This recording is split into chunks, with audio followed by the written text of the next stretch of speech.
All right. There we go. Hey guys. Welcome back to campaign number 2 for the Changeling. So I played a bit of Changeling the other day, just trying to kind of figure out what I thought about the Changeling campaign, and sort of like what I thought was the most fun thing to do with the Changeling. Yeah, it was going okay, but I wasn't really, I don't know, I wasn't really feeling that excited about the campaign. So I sort of thought I'll go back and have another think about it.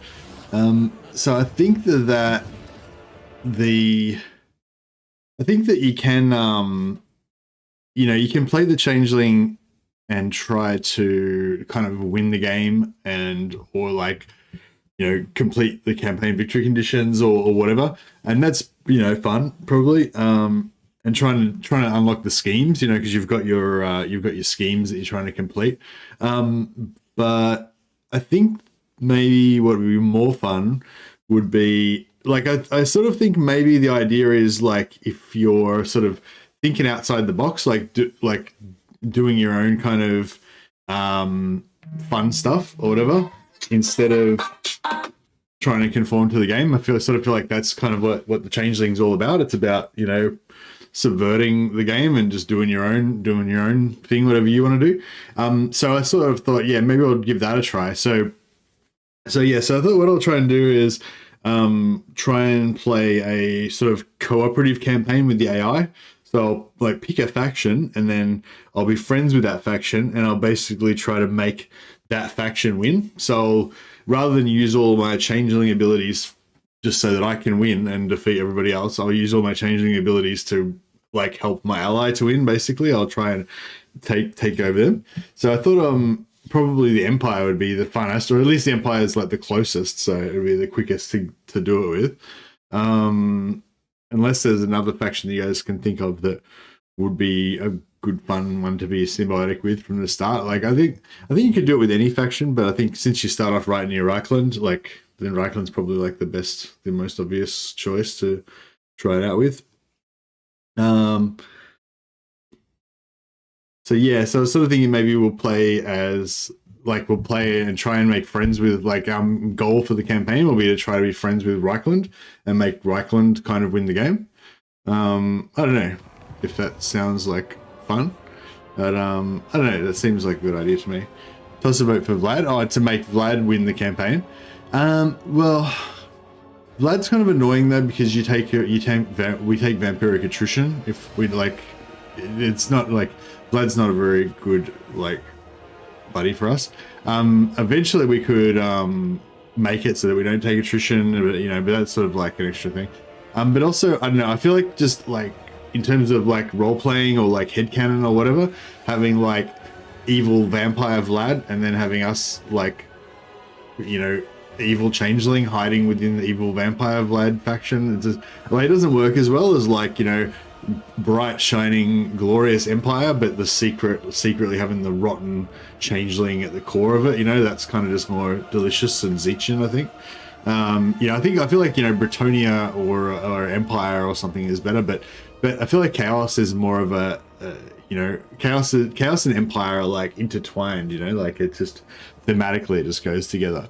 So with the end game, I was thinking maybe make the end game a little bit later, and maybe the challenge sort of will be to try to prepare the Empire to get the Empire like ready for when the end game happens. So instead of making it on turn 10, maybe make the end game like around turn 40, and then or something. It'd be good if we could have like an end game that was a bit further away, so we could have time to like get the Empire organized or whatever.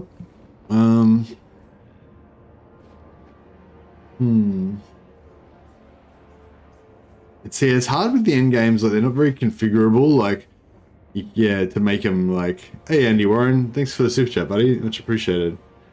I'll put you on the list of glory so don't forget. But yeah, much appreciated, man. Thanks for the support. That's cool. Yeah, so I guess we'll go Ultimate Crisis mode.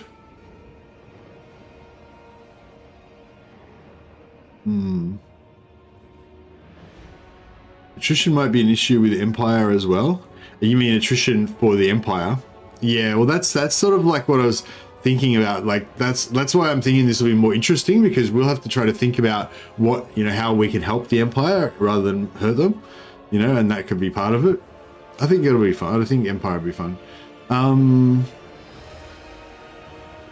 Yeah, so I'll do like, you know, I'll do like 5-turn warning and 40. We'll do 35.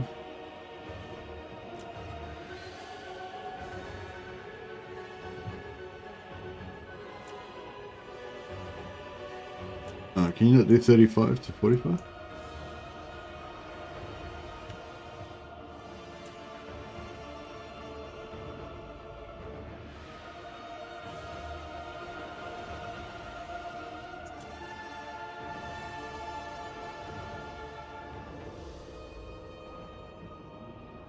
Blog for a Stankier is out. Oh, okay, we can have a look at that if you want. Thanks, Scott. I'll check it out. Yeah, I don't know. Does that seem like it'd be good? Yeah. Do you get what I'm trying to go for? Hopefully it makes sense what I'm trying to go for. It's not a pacifist Changeling campaign, but a Changeling campaign where we're going to actually try to be symbiotic with the Empire. So we're going to like legit try to help the Empire. We're still going to be like evil and stuff, obviously, but yeah, but we'll try and like drive the Empire as our like, as if the Empire is like a, you know, like those insects that like inject their larvae into the other insect's like skull or whatever, and then the larvae like grow inside the brain and eventually they take over the other insect like a zombie. Well, that was really gross. That was a really gross image. But anyway, that like that, kind of like that. That's what I'm thinking. Anyway, let's we'll get that started and we'll yeah, I think that's good. Mother Estenkia blog, hey?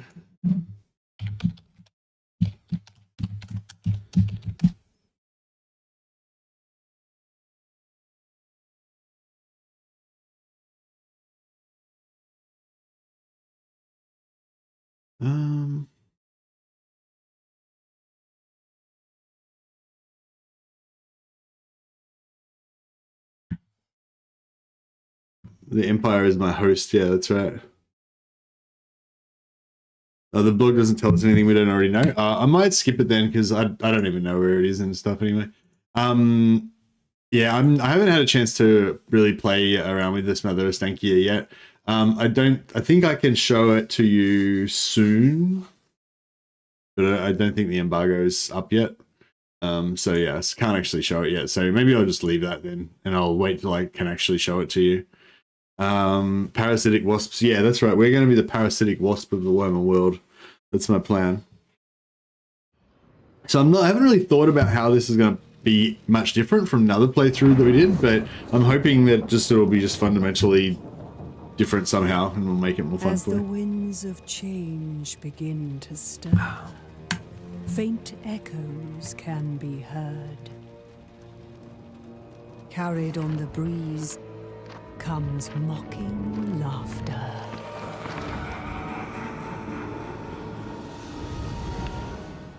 All right.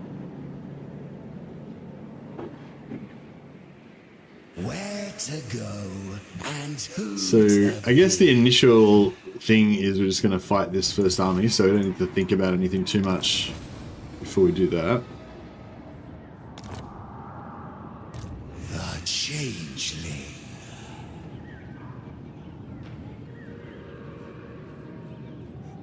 Join me for some Schadenfreude. Schadenfreude. Yeah. Right. Got to fight this first battle really nicely. So yeah, so I was sort of thinking, so we can't like, well, so we could just go and attack Reichland, and then once we attack Reichland, we can put our cults underneath the Reichland cities. But I think that it'd be cooler if we didn't actually directly attack Reichland. So maybe I should try to not let Reichland actually see my armies, so that, you know, they'll get reports of my armies from like other factions and stuff, but they won't know. Excuse me. Was there a way to get more troops in this first battle, or no? I'm imagining things. No, don't think there is.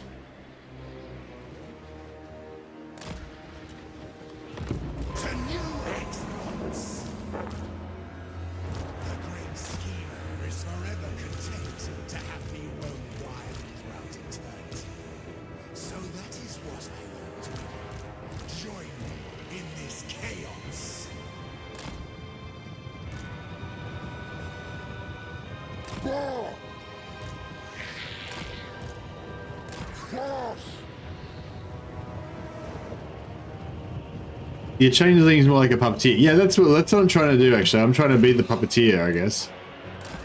And I don't know. Maybe we'll like pretend to be Calfrans at some point or something. I don't know how. Like, not really for any like advantage in like actual combat advantage, but just because it's for the role players, you know. So we can like pretend to be Calfrans. Pretend that we're leading the Empire.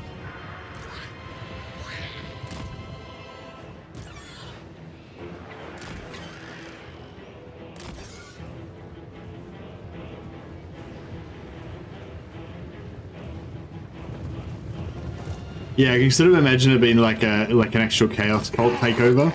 You know, with at first, like, we don't let the Empire see any of our like, you know, like overt demonic units or anything like that. We're just like, oh yeah, Reichland's just made an alliance with a Norscan tribe.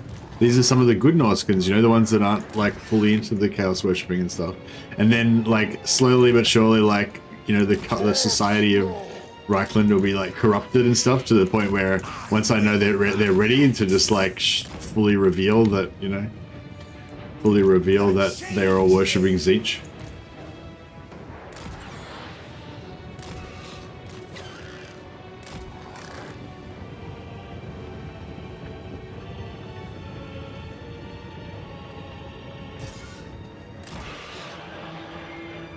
The recruitment bug. Oh, was that the one that Legend was showing off last night? Or yesterday?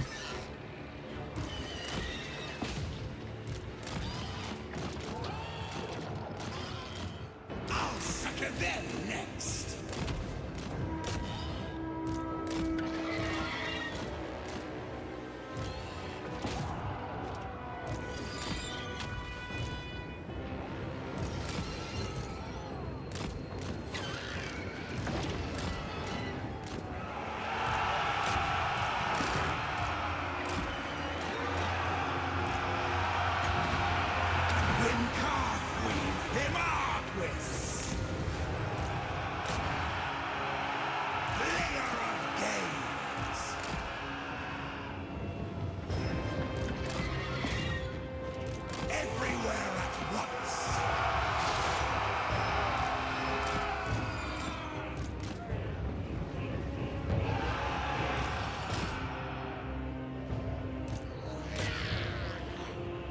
Chaos!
Just doing some damage here.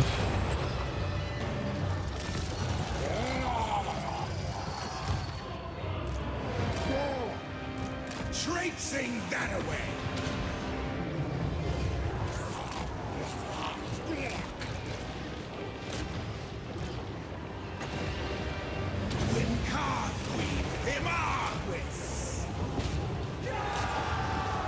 Done.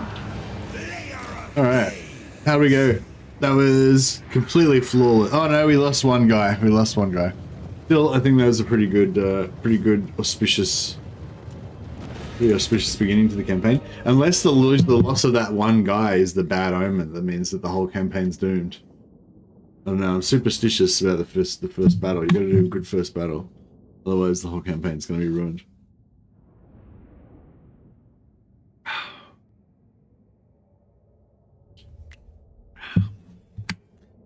When you can recruit full stacks in one batch. By the way, I must sadly say, as a person who loves Cathay, I just like the DLC. Oh really? Well, I don't know, were you watching my Cathay campaign second card? Because I was having a fantastic time with you, Umbo. Yeah. The Fury that you just lost was the one that would have become Karis? Yeah, that could be it. Okay, so we're gonna go for Symbiotic Trickster Cult. I'm not sure if there's something going on with cults, like, so as I understand it, from how I was playing, basically, if you build a cult building in there, then if you build a cult building in its symbiotic, then you get hidden. You get this little hidden icon. But if the settlement gets raised, I had a raised settlement before. You lose, like, you don't lose your buildings if you get raised, but you lose your hidden status in that region if you get raised. And what else?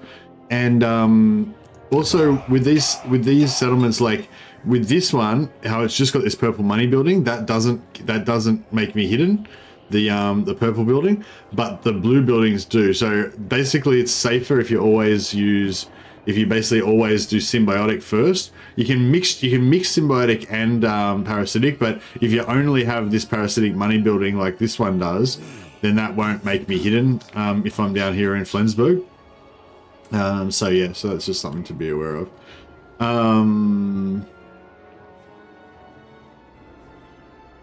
Now we've got 40 cult supplies, so we need more, obviously. So that will give us the most cult supplies the fastest, but it will give us more discoverability. And that will give us a bit of spread chance and a little bit of discoverability. Maybe I'll put, actually no, maybe I'll do the symbiotic. Yeah.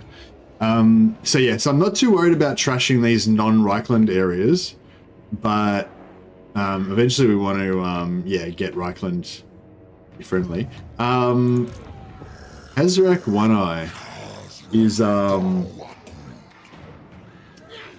is he at war with anybody? He's at war with Reichland and also Midland. So okay, so we're gonna want to probably go to war with him because we want to defend. Yeah, we're going to be fighting against the Beastman to defend Reichland, because we're a good guy at Changeling. When I say good guy, it's sort of like good guy in inverted commas, because I don't think we're going to be like that good. Needling, this isn't really making us any money, but that's okay. I'm not too worried about money right now, but we need... Might do the parasitic spreader and the parasitic books just to get more spread and more cult supplies as fast as possible, and that's all of our cult supplies. So we've currently got 0 cult supplies income. Okay, I didn't actually notice that before. I thought maybe we had like a base cult supplies income. It's Griffinwood. Griffinwood's gold income is 354. And Draconov's 250. Okay, so Griffinwood actually makes more money than Custer Draconov. Or Altdorf. Yeah, we could go for Altdorf. I might...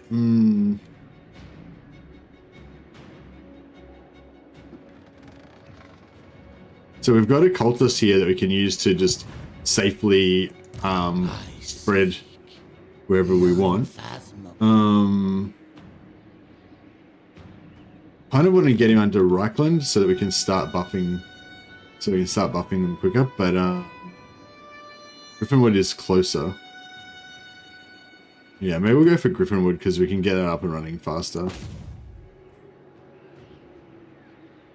The War's age. The Changeling. All right. Money-wise, we're a bit broke at the moment. So I might just stick with the one army. Deceiver. I don't know if we need to recruit more troops yet. Is it actually worth it to send the first cultists all the way to the woods in Athel Loren? Yeah, maybe. Maybe. Which form did we get us to start with? Ringing Bedlam. Oh, none yet. None yet. Have we got a quest to get our first one or whatever?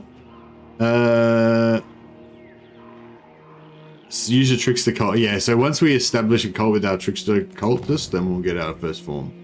Yeah. The first quest is when we take over, when we send this guy into Griffinwood. Yeah, I think, I don't know, it would be really good to get a cultist into,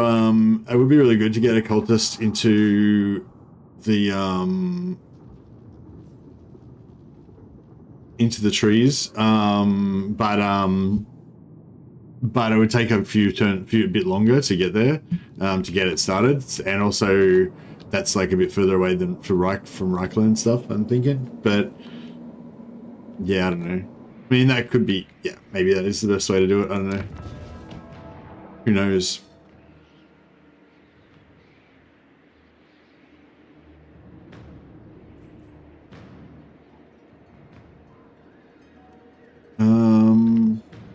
Yeah, I'm sort of thinking we could try to go like for Mordheim next, maybe. The means to my scheme. So yeah, so basically my plan initially is to try to like kind of go around all the minor settlements in a circle around here and basically infect everything around Reichland so that it'll passively spread into Reichland. Yeah. Seems highly efficient to pay for the heroes upkeep the whole time it takes even to get to Althor. Yeah, that's the thing. You only really are short for money like at the start. Like after the first 20 turns or so, then you start making really good money, usually. So I sort of think like, although it would probably work out being better in the end to go out for Loren if we don't, if we go for Griffinwood, it'll be faster to get it going. I don't know. Maybe Drakenhof would be better to go for as well.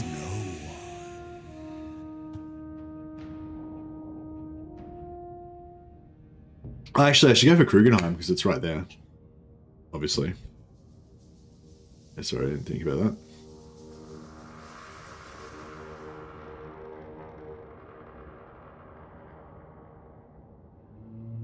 He's like an undercity engineer. Yeah, exactly. Yeah.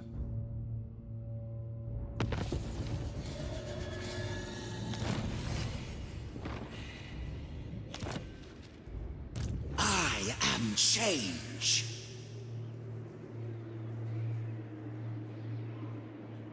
Yeah, so we can't hit that in this turn.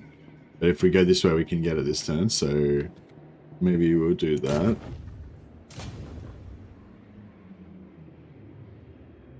We should move. So now, see, we became visible once we went into this other settlement. Not in my name.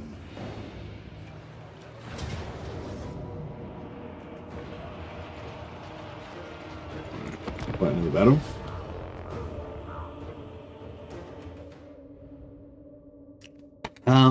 You might be able to use him in battle, but I don't think he's got any special abilities in battle or anything.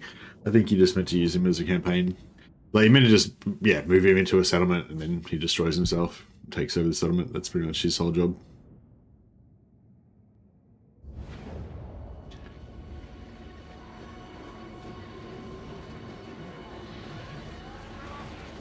And what's the upkeep on these guys? Maybe I should have recruited another unit of them. Maybe I'll regret it now. But yeah, I just thought if we go a little bit cheaper right at the start, it might actually be better because, yeah, you're a bit broke right at the start.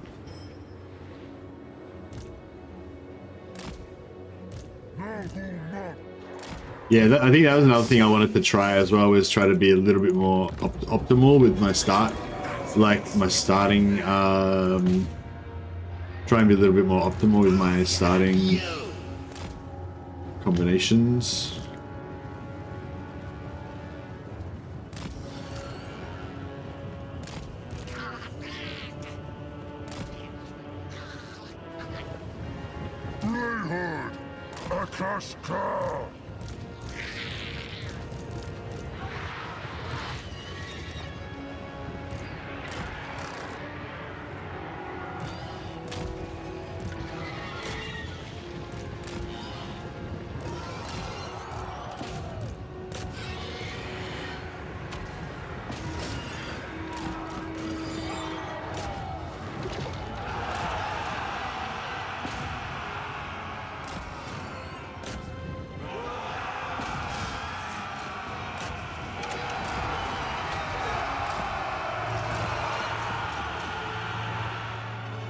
Cool.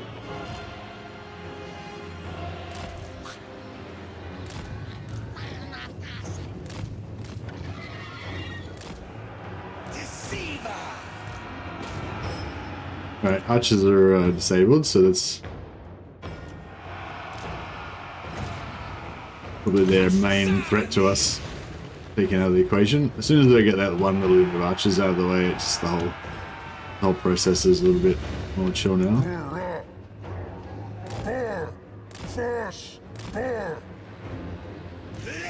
Every time we do a spell, our beastmen get more empowered. The Zangors, they get stronger every time you cast a spell, so it's good to like smash out a few spells before you start, just to get them charged up.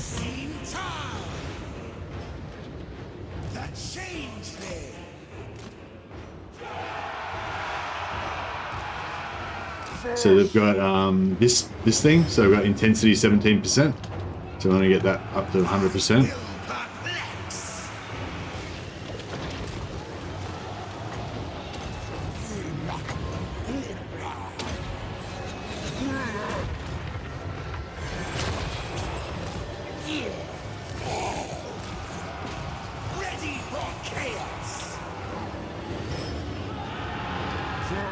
Done.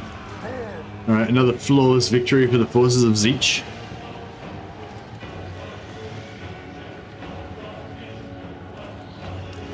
Does it keep charging up?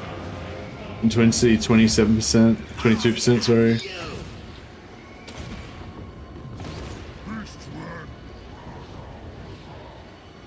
%. Oh yeah, so it even keeps charging up after the battle's finished. After the battle's decided. It's pretty cool.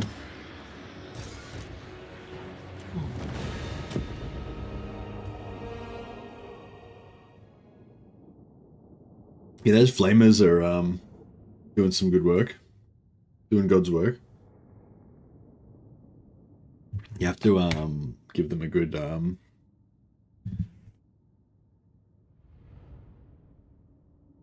have to give them a good bodyguard, maybe of Chaos Warriors or something later on. Maybe Knights could be good. Chaos Knights. There's two types of cultists, one for armies and one for the cult expansions. Yeah, that's right. There's Trickster cultists, which are the ones that create the new cults. And then there's the Zeech cultists, like the normal ones. I can't remember what they're called now. Okay, we'll go Symbiotic, so that we get the stealth. That gives us the hidden mechanic. And we've got... we got blue books. This one actually makes pretty good money, 290. So if we put a blue money building in there, that would be alright. But we don't have any We don't have any books. We're not making any old supplies yet. Oh, so there is like a passive plus 10 from somewhere, or is the plus 10 from a quest or something? Maybe. Not sure. So yeah, we'll probably go here and get the teleport and the replenishment first, and then yeah, and then maybe get the plus 20 wins. And force peace and transfer settlement, I wouldn't mind getting as well fairly early. Actually, a transfer settlement I might go for. Actually, I'll go for this first. Yeah. Change Alright, cool. is progress. Yeah, so last time I went towards lightning strike early, which I think is pretty important, but not as much fun. So I thought that this time I might try and go through this line. Like, this is one of his unique lines. That one gives you extra stats when he's transformed, ammunition when he's transformed, spells, access to the assumed form's battle abilities. Yeah, so that's what we want. And this one, yeah, and this gives us plus 20% campaign movement range after we win a battle. I thought he had that, but I forgot where it was. But yeah, so I think this is like the most fun line, you know, if you want to have like the most fun as fast as possible, this is probably the line you want to go down. I mean, there's other stuff apart from doing that, but in terms of his skill line, I think that's the most fun skill line.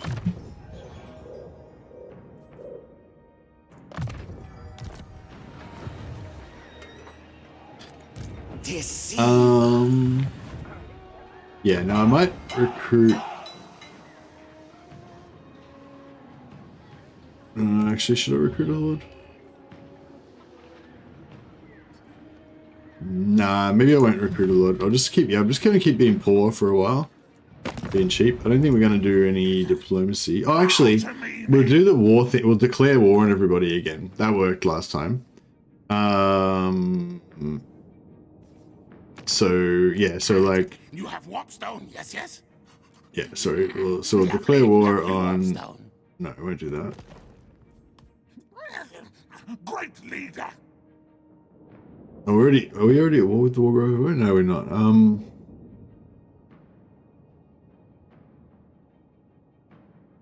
So basically what I want to do is get all of the factions that... Now, you are not welcome in my court, yet here you are. Friend or foe, we will see. Yeah, like, we'll get extra money from all the factions that we can. Stephen Warlord. So I think if we want to be friends with Reichland, the best thing would be to like declare war on the enemies of the factions that Reichland would like the best. You will act like it, or I will strike you down where you stand. Money for nothing. Yeah, that's right. It's basically not money for nothing. So yeah, so that's what I thought. I thought originally, like at the very start, you do have some money problems with the Changeling, but then it gets easier as you go on. But then, yeah, what we figured out last stream was if you just declare war on everybody for money, then that just gets rid of that starting... That just gets rid of that starting money problem.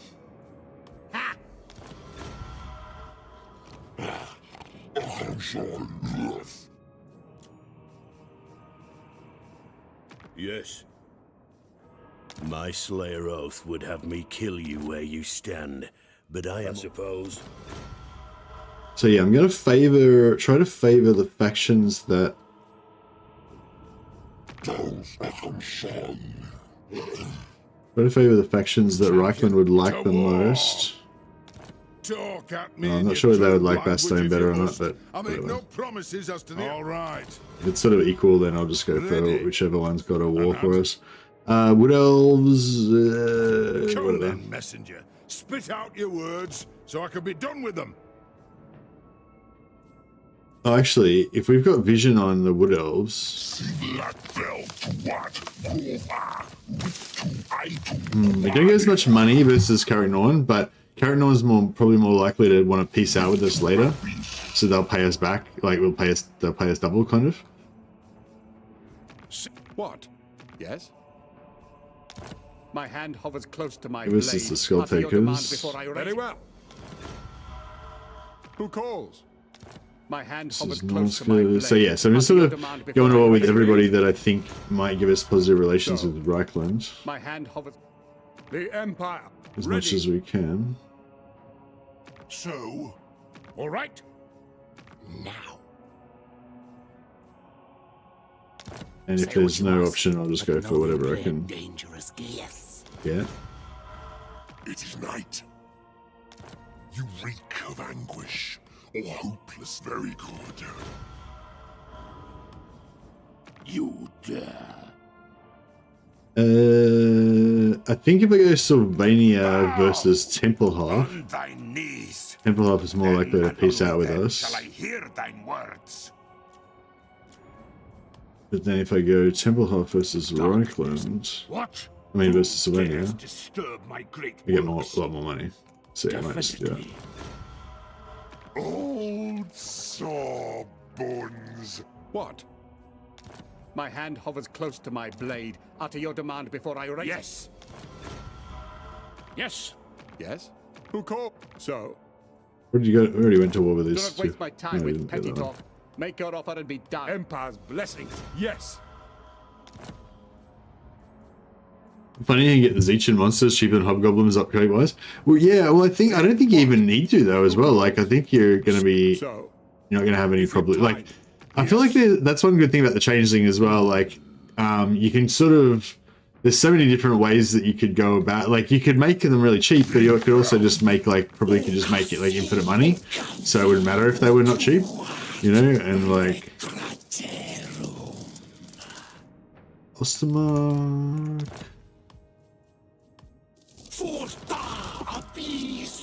You need me? Yeah, you could like, yeah, you can make your units really cheap, or you can make it so you make so much money that you don't care if they're cheap, or you could just not recruit any armies at all and just make the two factions that fight each other and kill each other, so you don't even have to fight them at all. Like, you know what I mean? Like, I feel like that's kind of what the idea with the Changeling is you can screw around and do like so many different things, whatever floats your boat kind of deal. Yeah, I forgot about the money thing. So yeah, I could have just recruited. We could have just recruited a heap of stuff last turn and not worried about it. But that's all right. I'll just start another army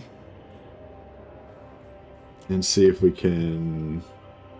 Oh man, we lucked out. We were really unlucky with the lords this time around. Oh crap.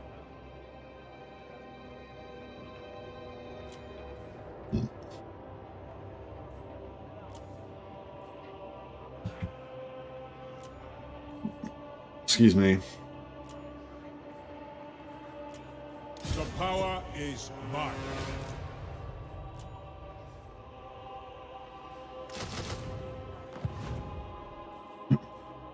Right, I will and the summon changing of the your ways. fear. His gaze upon me. Oh, I created the trickster. Wait, let me just. Sorry, I created the trickster cult, but I forgot to put my buildings into it. But yeah, so, like I said, this is still like a science stream. I'm just kind of trying to figure out what I think about the Changeling. I think it's definitely got potential. I just haven't figured out what my favorite type of campaign will be. But I quite often like these type of buddy co-op with the AI campaigns where you sort of pick an AI faction to be your friend and then you kind of work around them, because especially for the more powerful like tricksy factions like Tzeentch, or like, you know, high elves with their influence mechanic and stuff like that. I think it's like an extra level of challenge if you have to try to like herd cats to get the get the AI to like do what you want. It's sort of like a whole other level of challenge to it. Form acquired Nikari. Nikari form actually could be pretty powerful. So we got so we got maxed out money straight away, 982, so that's cool. And we got improves diplomatic relations with the cult owner. Okay, we don't really need that one, but that's okay. Oh yeah, actually I just realized we didn't have any cult supplies anyway, so I couldn't do anything anyway, so I'll just end turn again.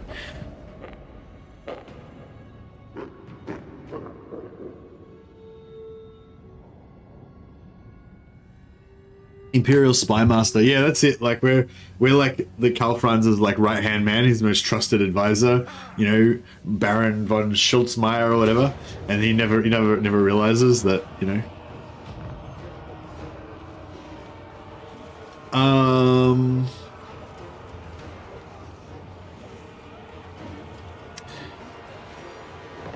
They're gonna destroy this anyway. I could do some like friendly.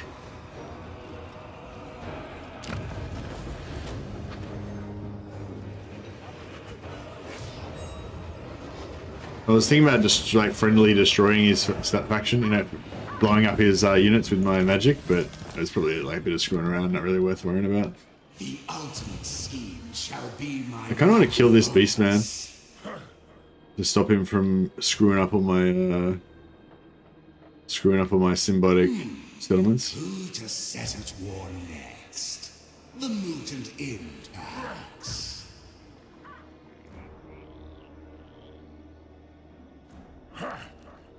Zinch bestows the glory. Can you change legendary lords' names? No.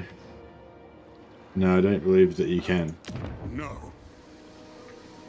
So 4% chance to expand. Cult supplies. Yeah. Needling. All will succumb to change. Needling's not going to be making much money for us because it just got destroyed, but it's okay. We need cult supplies here.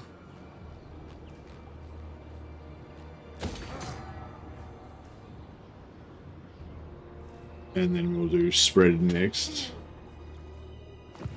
Now we went. The Changeling. I'm gonna try to get some more minor settlements. Where's like a chain of minor settlements that we could get? I think that like boom boom boom, that three in a row there and possibly more up there is probably where to go. Zinch wills it. This way, that way. Sorcerer Lord of Char. Infinite knowledge awaits. Moving on.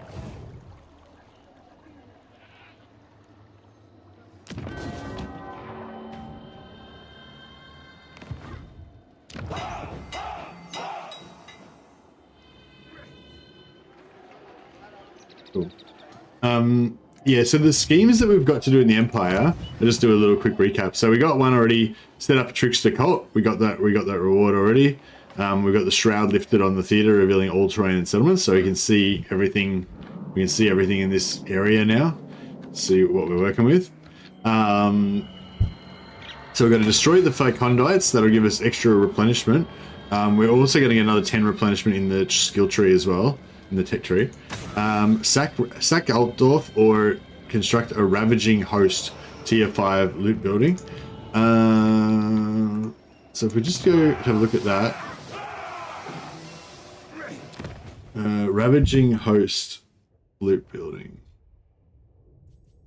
Ravaging host, there you go. So to make a ravaging host, we've got to build the halls of despoiling, gives us plus 100 discoverability, and then we've got to wait 10 turns. Settlement is plundered, stealing the wealth and damaging the owner's buildings. The income is based on the development level. Okay, so it doesn't actually destroy the settlement. It just damages the buildings. So it'll halve our income basically until they repair their buildings once we do this. So I don't know. It'll be interesting to see whether that actually helps you or whether it actually is good for you financially or not. But yeah, I think if we build 3 blue buildings in the settlement, then if we build 3 blue buildings and then we build this as well, that'll actually probably make it so they don't, even though it's got plus 100 discoverability, we'll probably have like minus 100 discoverability from our other blue buildings. So it'll actually be fine. But yeah, we'll see how it goes. Doesn't destroy the cult, right? No, it doesn't say it destroys the cult. It says it damages the buildings. This building is destroyed, but it says the building is destroyed upon completion, but not the cult. Like the cult is the whole empty settlement. The buildings are just the individual buildings inside. So yeah, it just destroys this building. But yeah, that's anyway. That's for later. Oh yeah. So how much do we want to do that? That unlocks Regiments of Renown Steam Tank. Okay, that's pretty cool actually, but it's not really that big of a deal. Target practice 15 land battles. Okay, yeah. So we need to do some land battles at some point. So we'll might try and get some decent armies going fairly soon to get that going. The colors of cause. Yeah, I can't recruit right now. I can recruit here, but we don't have any cover, like for these beastmen. They're just like destroying our shit. Oh, hopefully the beastmen. Oh, actually, maybe I should have fought them because now they're probably going to trash that, and we're going to lose our invisibility again. It doesn't really matter that much though.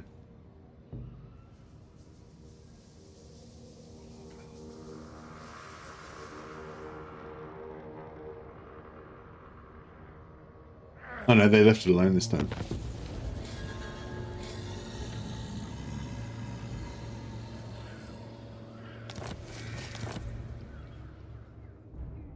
It was I who left Slanesh's precious silver apples of knowledge to rot. So we're not at war with... I'm not at war with... I'm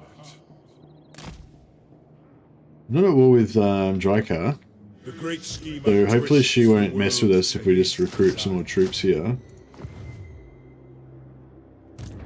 Oh yeah, I forgot. I should have been in Changeling stance so we could get more channeling there, but oh well. So what do we got here? We got cult supplies, yeah.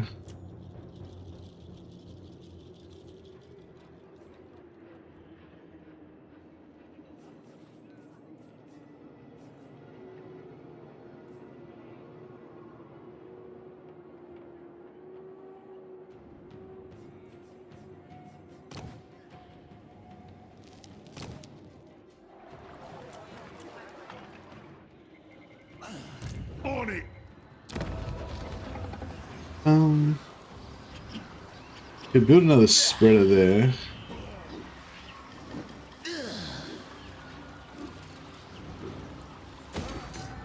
Yeah, that's probably a good idea.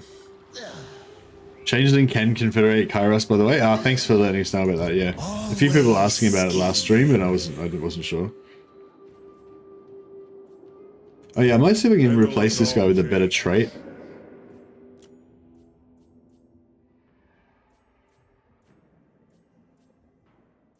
No. I guess burning body. I guess flaming attacks is sort of cool. I am chosen. Ish. Yeah, I guess flaming attacks is kind of cool. All right, this is gonna be Andy Warren's character. Thanks again, Andy, for the super chat, buddy. Much appreciated.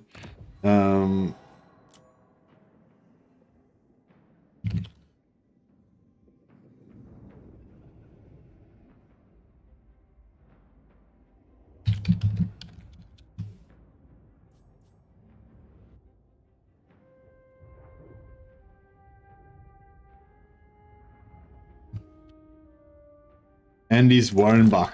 There we go. That sounds Warhammer pseudo-German to me. Every act of... Yeah, thanks, Dash Dash. I think a few people probably wanted to know the answer to that, so that's good.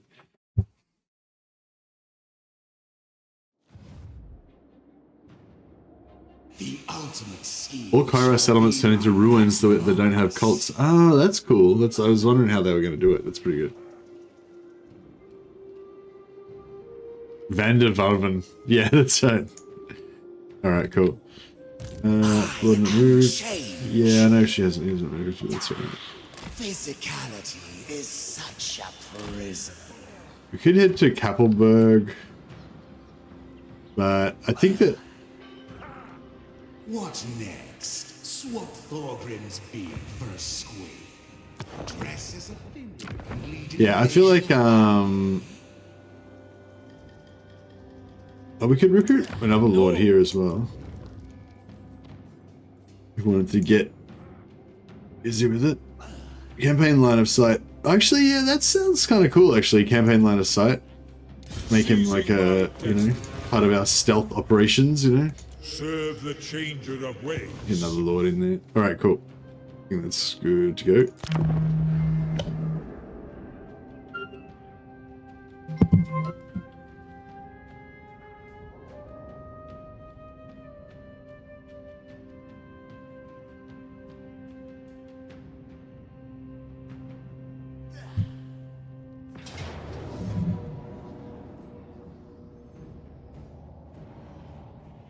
Oh, Teleberkland. If it wasn't for this guy, I probably I reckon I could almost win this battle.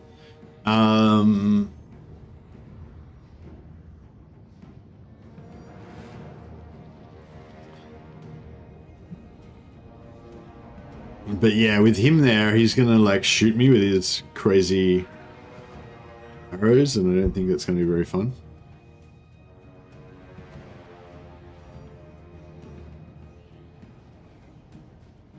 We'll give it a try.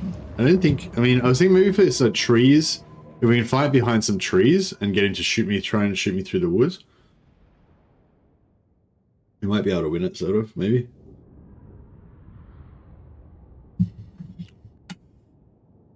Blue fire, you can snipe the Lord, maybe? No, I don't know. Maybe, I mean, maybe, but yeah, I don't know. Sorcerer Lord of Siege. I was sort of thinking if we could fight like, I don't know, just say we could fight like here, and then if their ranged lord's there, he won't try and get close to me because he's ranged. So if I can get these trees in between us, he'll just keep shooting me and just keep hitting the trees mostly. Something like that. But I don't know, it might be hard to, or maybe here, something like that. Good to go. It is destiny.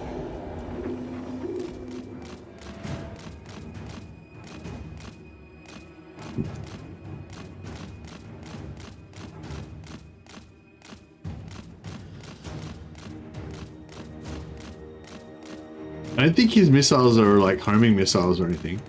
So I think as long as we keep moving, then maybe he won't be able to get us.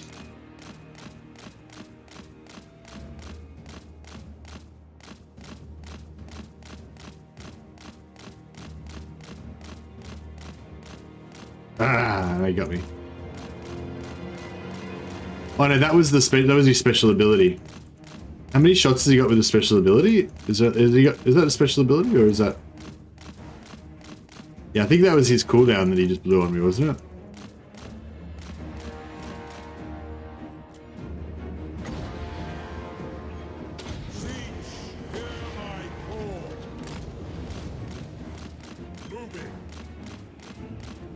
Always changing. For chaos. Moving swiftly.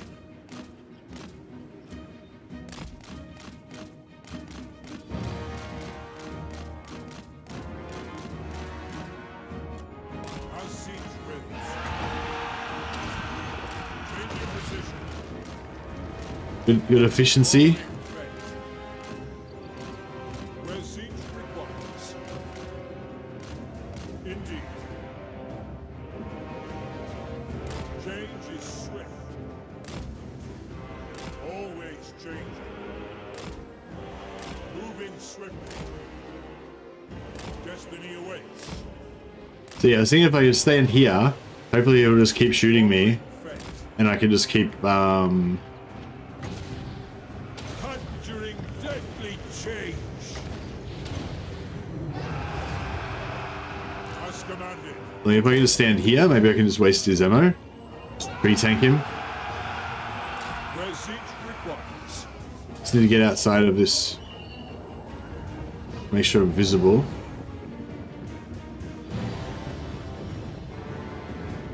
Always changing. Moving swiftly. Moving. Winds of magic, heed my command. At once. It is destiny. Following fate. Alright, looks like we're in melee now. Death is fated.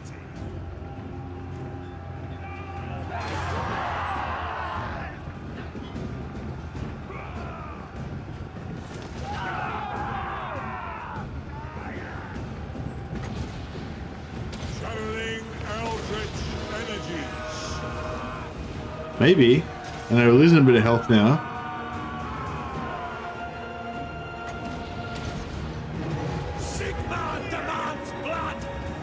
Yeah, I don't know if I shoot him with this, I don't know if it's gonna work that well.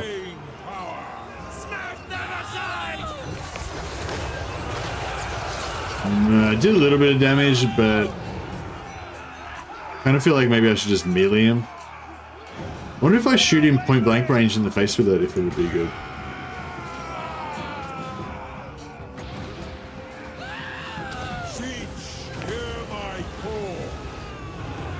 That was pretty good. Sorcerer Lord of Siege.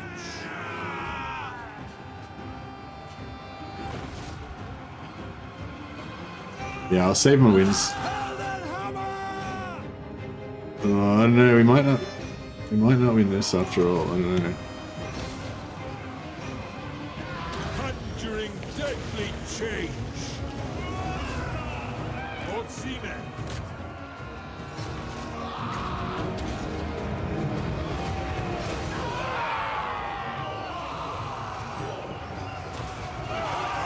Oh, he just got a charge on me then. I don't know, I assume that I'm better in melee. 48, 44, 47, 44. I don't know, we're pretty much the same in melee, but I've got better armor than him.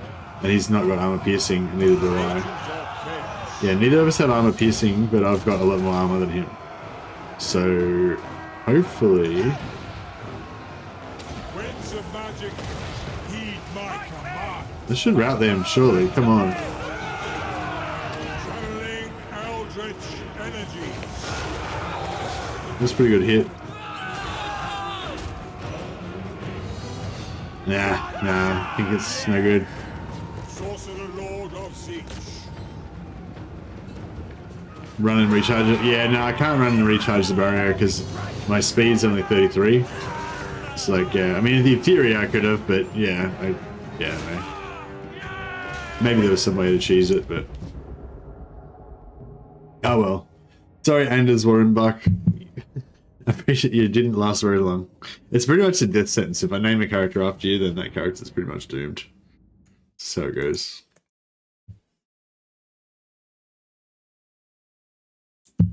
Hey Mello, nah, I probably won't have time for Dark Tides. Too many other games on the go at the moment. Mainly Warhammer obviously takes up the most of my time. But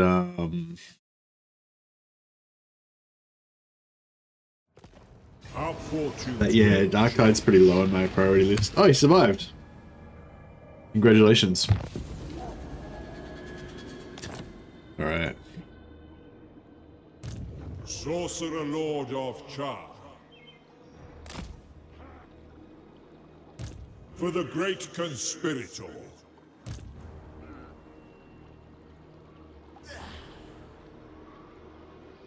The great schemer twists the world to his design. I think we're already at war with Ostermark, yeah. My hand hovers.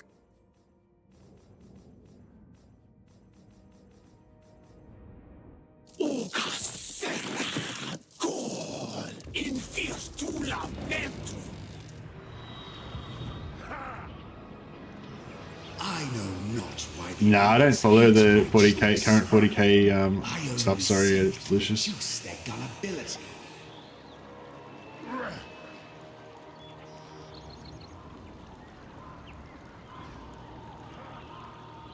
Is the King in Yellow the guy that's in the latest Eisenhorn book?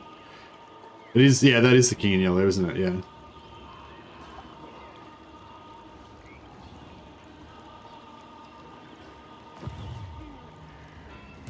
Change beckons.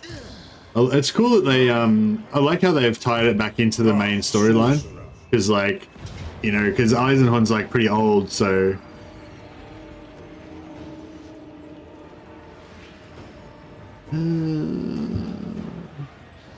think I auto-resolved this last time because I didn't want to have to deal with the tree man. Yeah, I might just do that again. For Xena. Claim this place for the glory of Zich.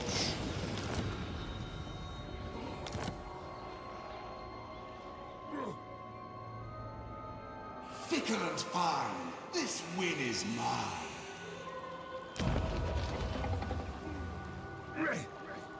2010.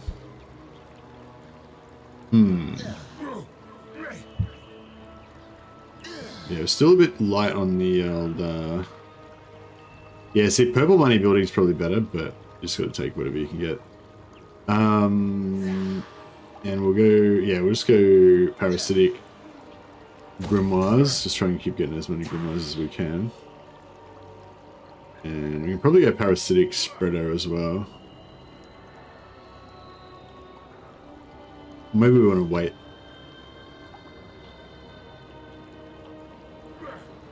Oh yeah, no, we'll go with the paramedic. Yeah, we'll go with parasitic spreader as well. Lord Conjurer. Pursuing knowledge. Yeah, it's not a good idea to go and force march if we get out. In general.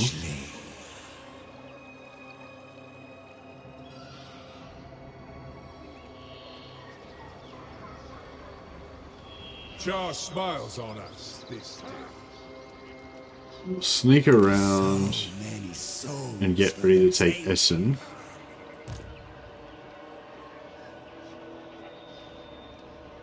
Yeah, we can get Essen next turn, so that's good. Change incarnate. A precious reward. Directed by fate.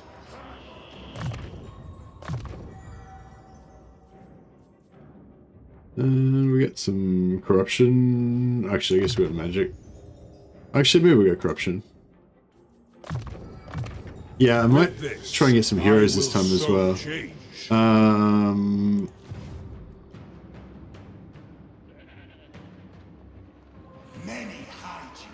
I think we can raise another army here. That'll be hidden there. Even though it's kind of far away.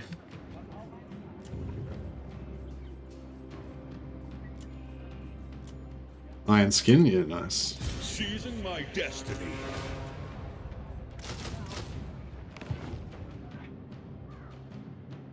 Yeah, I feel like this is already starting to flow a little bit better than the last Changeling campaign. Oh yeah, so Changeling, what do we do? So we've got Nikari as our form. Melee attack or transformed, melee defense or transformed, yep. Ammunition, no, I don't care about that. Winds of magic in general. Yeah. So I guess we'll go melee attack and then next turn we can go for cooldown and stuff. Equipped to deceive. So yeah, make Nikari our transformation form, so when we can assume this for battle. Nikari is actually a really good form for us to get early because we don't have the ability to use any of their abilities or anything, but just Nikari's baseline stats of like 70 melee, 60 melee defense, 520 armor piercing weapon damage, and this huge 100 speed. Like that's going to be really useful. Like we could probably win some battles just with Nikari's base form if we needed to. So that was actually not a bad one.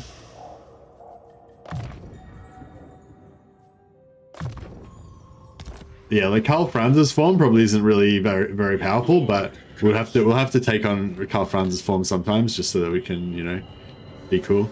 Hey Lucius, yeah, apparently we can confederate Kairos, but I'm not sure how we're going to get diplomatic vision on Kairos because Kairos starts off at the South Pole. We might be able to like declare war on him maybe, and then get him to peace out with us later on or something like that. I don't know if that's counterintuitive to try to confederate him, but. A schemer needs henchmen.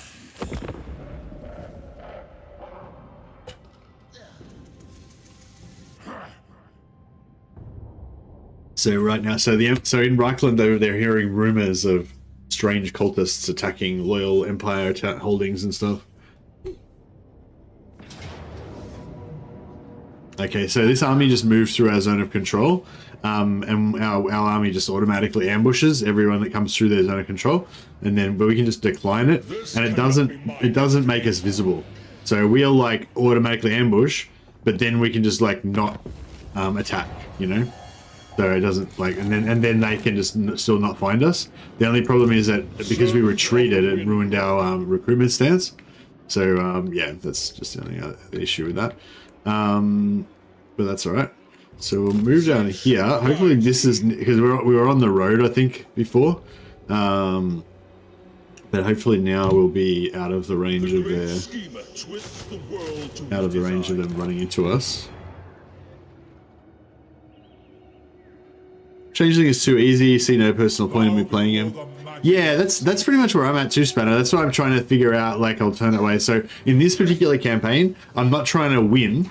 In this campaign, I'm trying to make Karl Franz win. So my whole plan for the campaign is to basically eventually ally with Karl Franz. At the moment, he hates me, but it's just because he doesn't understand the true glory of chaos. But we'll win him over, and then once we win him over, we'll help Karl Franz to win. You know, by using all of our like changing of the ways and everything to like advantage Reichland. That's the plan, anyway. So I think that should work. Oh yeah, I accidentally stayed inside the zone of control. That's okay. We'll just woo friends by buying him flowers. Yeah, that's it. So we could just use the other lords to do all the fighting, do all the initiating, sorry, and then we could save the movement. So I could like initiate with this guy and save his movement so that we could go on to the next one. But I won't do that because that'll slow down the changeling's movement, leveling, sorry. And I don't want to do that too much.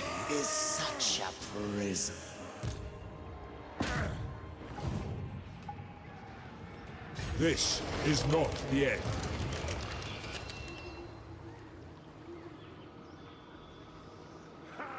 A change of scenery. Yeah, so we'll actually fight it with the changeling so we can get a bit of extra XP with him. Change incarnate. Whisperer of unwelcome truths. What's this one? Weapon leadership plus 10. Okay. That's actually pretty good for demons. Might just put that on the flamers so that if they get shot, you know, we don't have to worry so much about them melting or anything. Oh, can we auto-resolve this? We can auto-resolve it.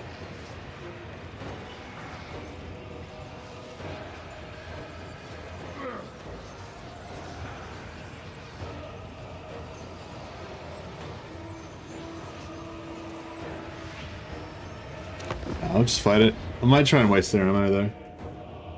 I think that wasting ammo is pretty easy against Wood Elves because they were so accurate.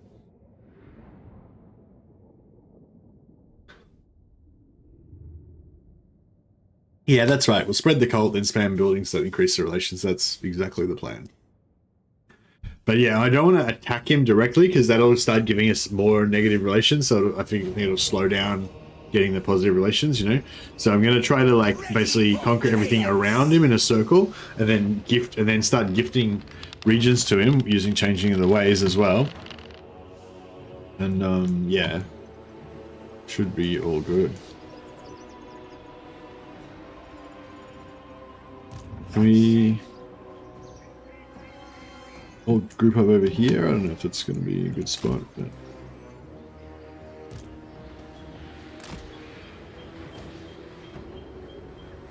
I will perplex.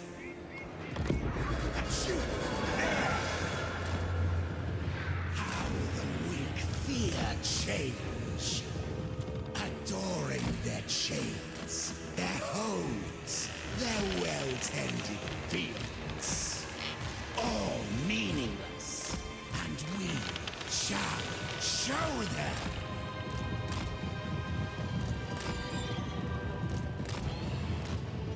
Ready for chaos! Wimkarthwi Vimarquis! Deceiver!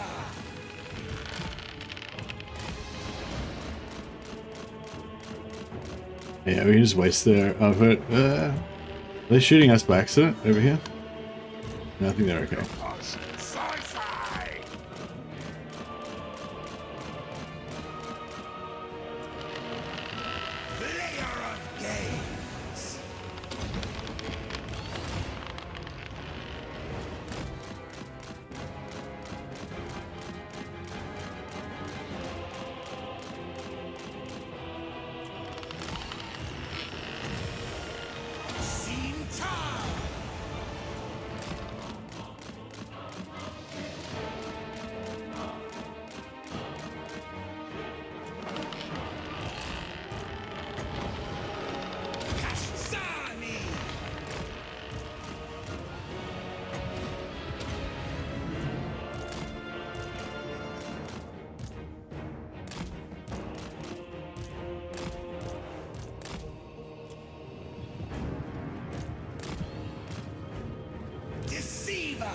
Let's recharge our shields on the Changeling.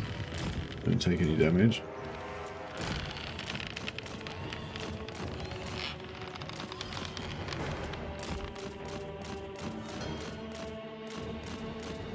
So I might just turn down the graphics temporarily, just in case it decides to try to crush me. Looks like a forest map. Yeah, this is a wood elf minor settlement forest map. Summon his electric counts for him. Yeah, I'm gonna try and ally with. I wouldn't mind trying to ally with more electric counts, not just Calfrans eventually, but obviously Calfrans is the priority. The others, they're probably all gonna die and or confederate into his faction. So yeah, I'm not gonna worry too much. If we get the opportunity to confederate or vassalize them, I mean, ideally we want to vassalize them, but.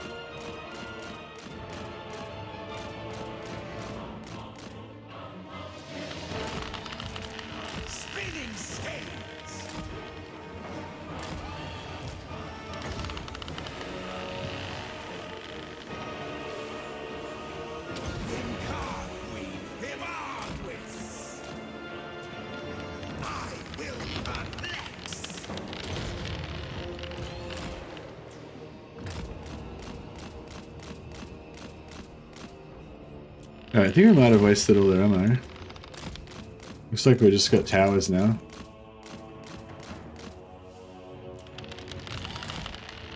Oh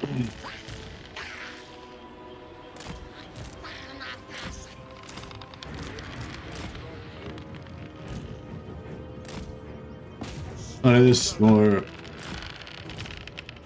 There is yet more.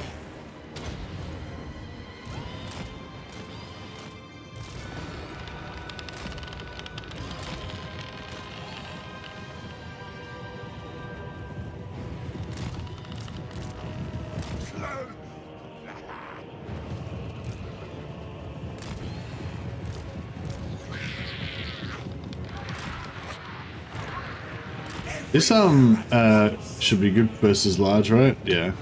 It says it's good versus large. Shoot it. I don't know if it actually is though. I think it might be good at like super large single entities, but yeah, it's not really good against. I mean, I guess it did a bit of damage, but it wasn't very. It didn't wow me, let's just say.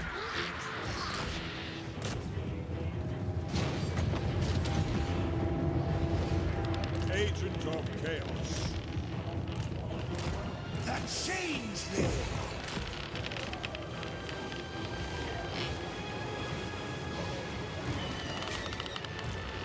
Moving and shaking.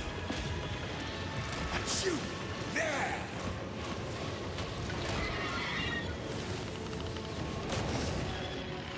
Shifting position. Deceiver. Traipsing down. No, they went down. It was probably, yes, this is live. This is indeed live. Correct. Sorcerer Lord of Siege.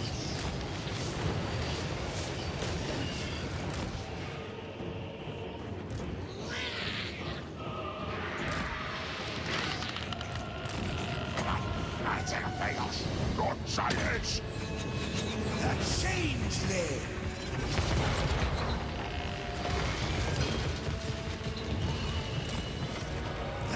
Changeling!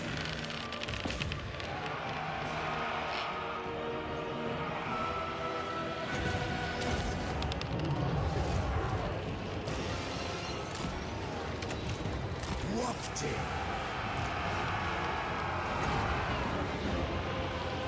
Conjuring deadly change. The Changeling! Seeing time! Wither! That's about it.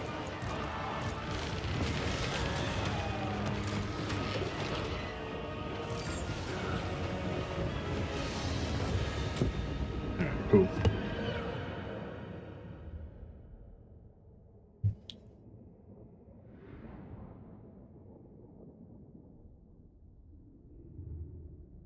Hero.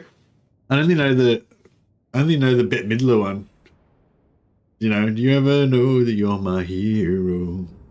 Oh, that's not hero. That's Wind Beneath My Wings. How does Hero by Julio Iglesias go? You have to sing it in chat for me.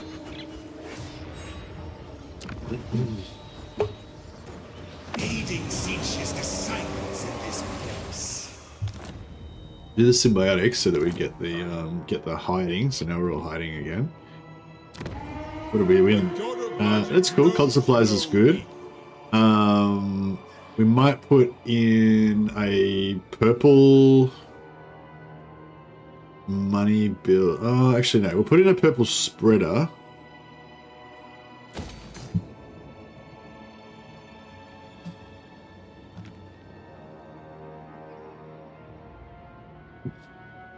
Sorcerer Lord of Char. The Changeling. And he can't quite make it there next turn, but he probably can once he comes out of Magic of change. that stance. Sorcerer Lord of Char. Directed by If he doesn't, then Anders can. Get that corruption going. a precious reward. Oh, I just realized we don't want too much Zeech corruption, do we? What does Zeech corruption actually do? So okay, yeah, sorry, I got to think more about this because we're trying to be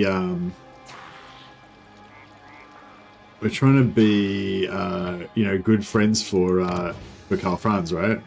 So yeah, like is Zeech corruption bad for the existing faction that lives there? Yeah, does anyone know what maximum Zeech corruption does? Zeech corruption effects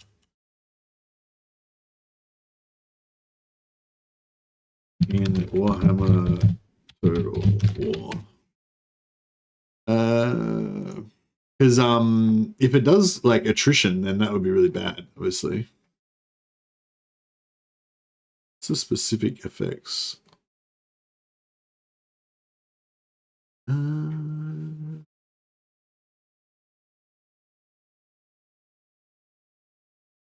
This is Zeech? Yeah, Zeech. Okay, so Zeech at 100, it does enables attrition for non-chaos worshipping armies, -10 control, winds of magic, etc. All other types of corruption -5. Okay, so we need to minimize the Zeech corruption. Okay, so we're gonna have to split our armies into like defensive armies and offensive armies, I guess. So I don't know how much luck we're gonna have with minimizing corruption, because I think we're gonna probably cause a shitload of Zeech corruption no matter what we do. But like I won't take this corruption skills on him. I think like on it, like we have some of them with corruption, like the ones that are at the outside that are gonna try to like we need heavy corruption to deal with Castle Drakenhof on some heroes, for example. But we also want some like non-corruptive, like ones that are as less corruptive as possible to be our kind of like home defender type lords. So So yeah, I was sort of getting into a role of just putting corruption on everybody, but yeah, I might actually not do that and just put corruption on some and not corruption on others. We so change. Excuse me. But yeah, the -10 control as well is bad, so we don't want all of his lands rebelling and stuff. So yeah, so if we just say we had like full symbiotic, so this would give him +2 control, so that counteracts if we get +6 control and have 3 of those in a settlement. That's +18 control for their faction, so that's going to counteract the problem of having 100% Zeech corruption in terms of public order only. None of these give Zeech corruption. This one does give Zeech corruption, but that's only for the 10 turns while we're destroying 12 turns while we're destroying the thing. Once that's gone, it won't do any corruption anymore, and this doesn't do any corruption either. Okay, cool. So we basically want to keep around near Reichland. We want to go mainly symbiotic so we don't create as much corruption, or at least switch it over towards that later on. All right, that's good to know. So Essen's got cult supplies, spreader. And I could put some money. I don't know if money is really worthwhile or not. Nah, I might just save it. Wait till we see if we actually need it or not.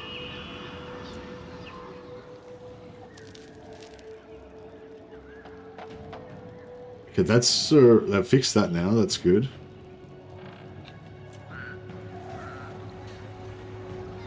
We could build a spreader here.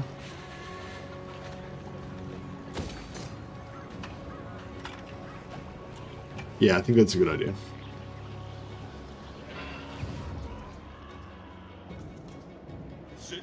And this army... Hey, he's just going to recruit. But yeah, actually, once he gets stronger, we could probably take Kemperbad with him. That'd be really good to get Kemperbad and get a spreader in Kemperbad, so it starts spreading into Reichland as soon as we can. Yeah, if we get 2 different armies spreading in 2 different directions, that would be really ideal. Change is They give extra replenishment. That should keep things rolling a little bit better.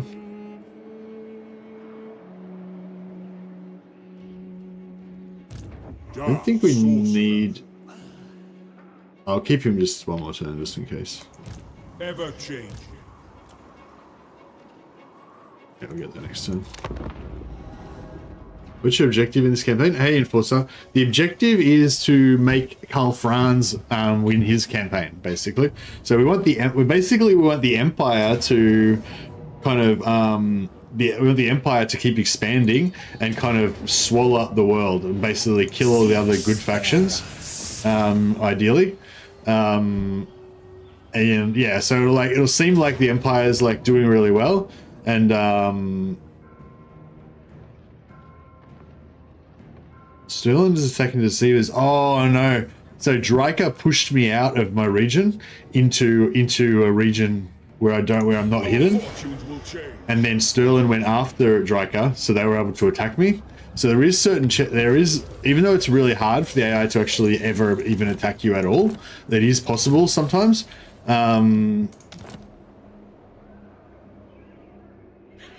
Yeah, see here, I got pushed out of my region by somebody.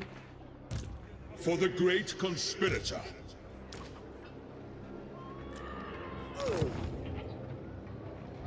Yeah, I got pushed out of Flensburg when we were trying to recruit, so we didn't get anywhere with that.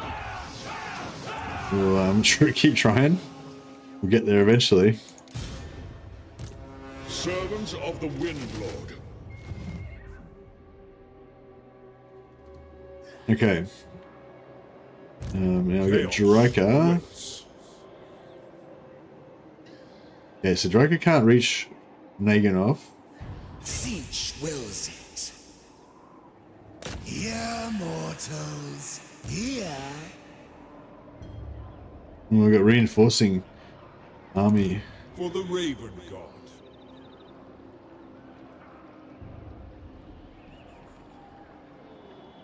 I know not why the others hate my tricks so. I only seek to reduce their gullibility.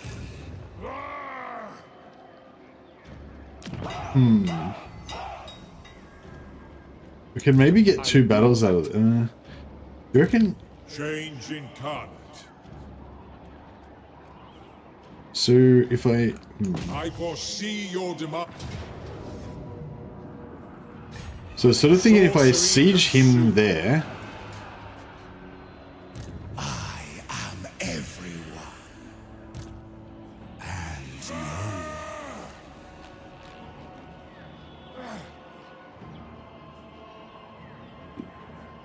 no We might... colors of Korn's flesh hounds melted down so nicely to make his brass diorama defeats.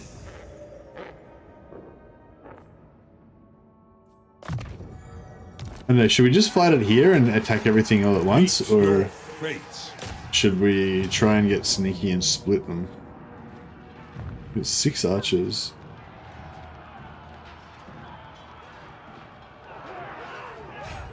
I'll have to put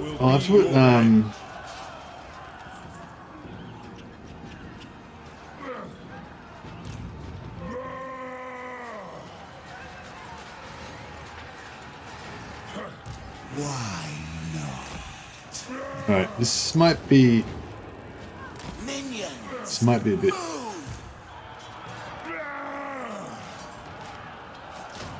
Bear the mark of siege. You are destined to die.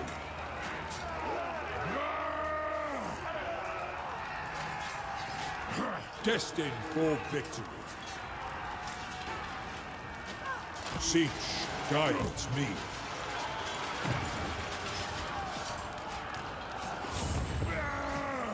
I am change.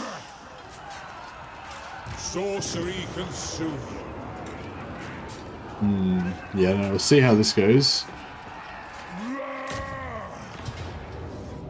Hopefully it'll be alright. Yeah, being force marched on the Changeling means that he could die, but that's fine. He's immortal, so if he dies, he dies. He'll still be invisible after this, so there's a pretty good chance that they won't even attack him, but yeah, I suspect that somebody will move through there. Because, yeah, being in force march is really bad news for the Changeling, because normally whenever, like when you're hidden, whenever an army moves through, you automatically attack them in ambush, and then you can just retreat, but you'll still be hidden, right? But if you're if you're in force march, even though you can't attack in force march, you'll still attack them from ambush stance when you're in force march, and then you can't retreat because you're in force march. So, yeah, so force march is basically really bad. Don't ever go in force march. Unless you can't avoid it. We pretty much can't avoid it in this situation, so... I mean, I could have fought that other battle, but that battle would have been pretty hard, so I think this is the better option. If the Changeling dies, it's not a big deal. Is it possible to get the rewards outcomes of all grand schemes in Game Crisis in, like, the same turn, so the whole world is at war and it's crazy? Not sure what you mean. No, not really. But yeah, like, you know, like you need like 12 battles against the dwarves and 15 against the Empire, or field battles in the Empire, or whatever. So I guess you could like leave them both on like 14 and 11 and then get the last battles like in the same turn or whatever. But yeah, I mean, I don't think you could trigger, like, you couldn't do it like, nah, not really. But like you could do like, you know how the Skaven can like nuke the whole world and stuff? I think you can do that. I think you can set up cults everywhere and set up all your blow up the world or blow up the settlement cults, you know, all at the same time, so they all kind of blow up everything at the same time, if that's what you mean. But I don't think you'd be able to, like, all the schemes are too, yeah, I don't know. I don't know, maybe. I just feel like it'd probably be a bit of a pain in the ass trying to get all the schemes to happen on exactly the same turn. But a lot of the schemes don't really blow up the world or cause carnage or anything. They just give you a portal, or they give you like a cult, whatever, you know. Then it's not really the carnage causing thing. It's the building the cults is the thing that, like, there's a special building you build in the cults that kind of wrecks everything. That's probably what you mean. But yeah, you can do that. Just queue it all up together. I do trust you as well. You're the only one I trust.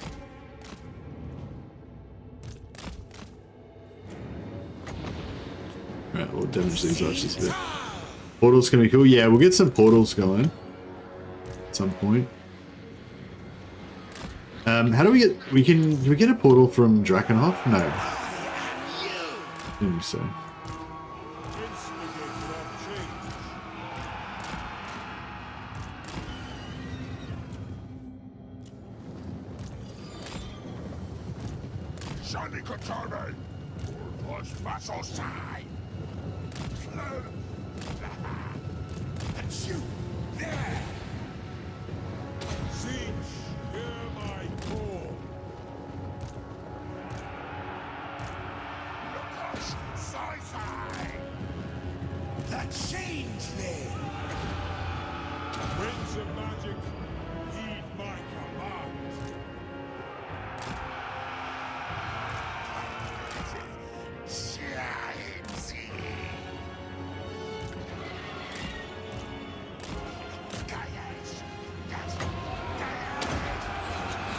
Oops, I meant to cast that on him.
There we go.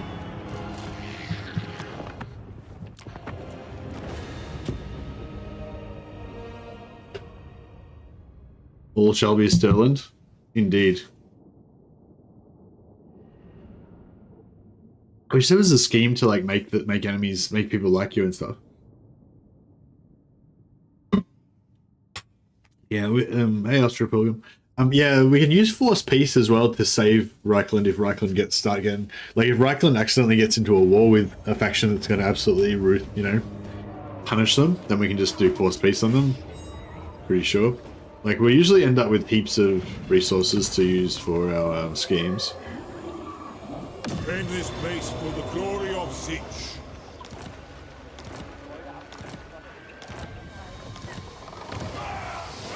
Naganov got books, that's good. And we'll put a spreader.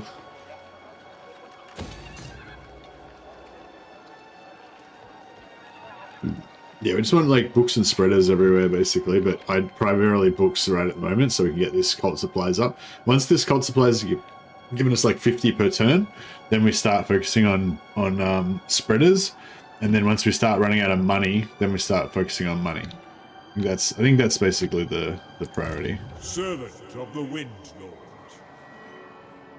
Chaos awaits. A gift of Zenith.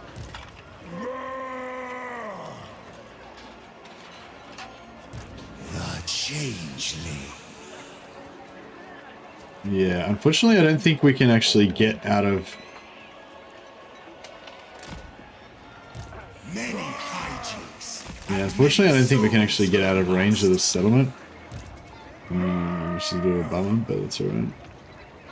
This guy's not going to be able to reinforce us easily. Never stood a chance. We'll probably get rid of him. I'll leave him there for now. We may lose all this stuff over here, but they were no match. We'll see how we go.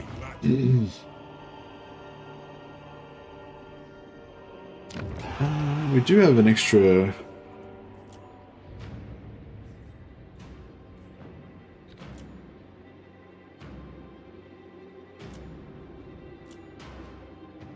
Yeah, and I think that's looking pretty good. If you believe in yourself, you can do it, indeed.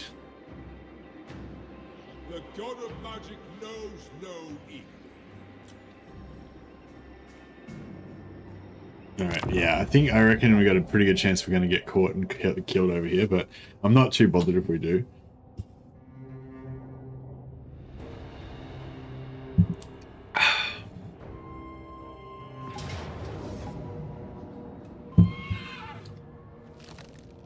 Our fortunes will change. That's fine.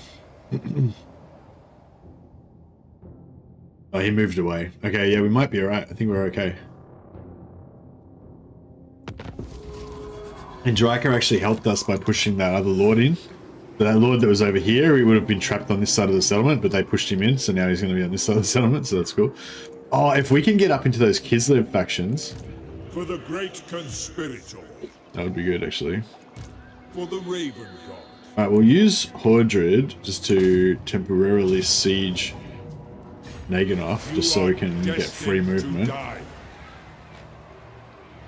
Always scheming. Chosen of siege. All this will be chaos one day. So yeah, we kind of want Fort Jakova, but we can't really take it while the army's sitting in there.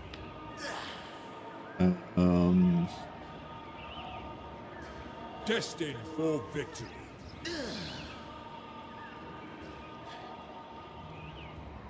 Such plots. The winds speak to me.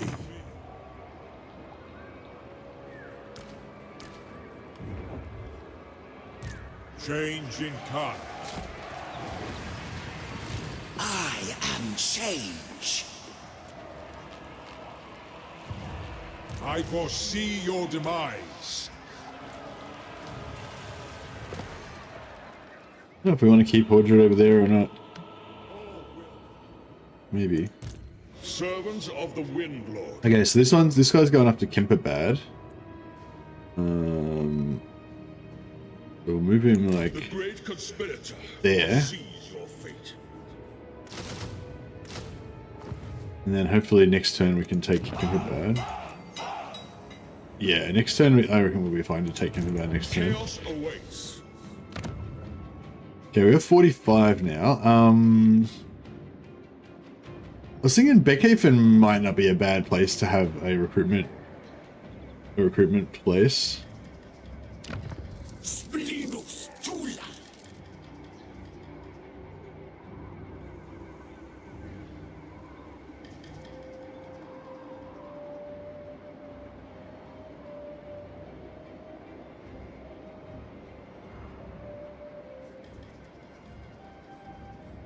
So we could start building these guys, then we could get Beastmen. It could be pretty fun. It's a bit of it sort of slows down our cult supplies a little bit.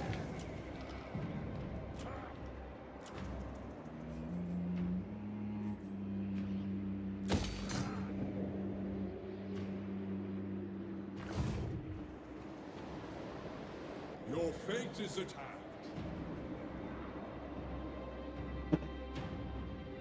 Alright, I think this is looking pretty good. I'm not sure if I should get rid of one of these lords maybe. Sorcery consume you.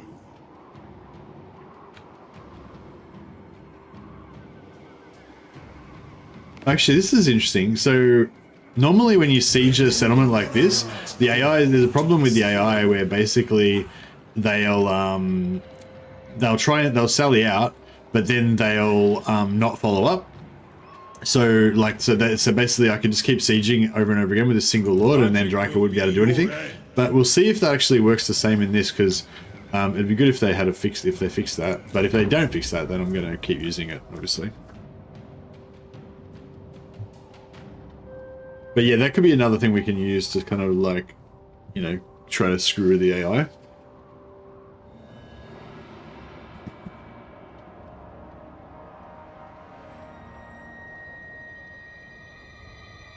Not a good time.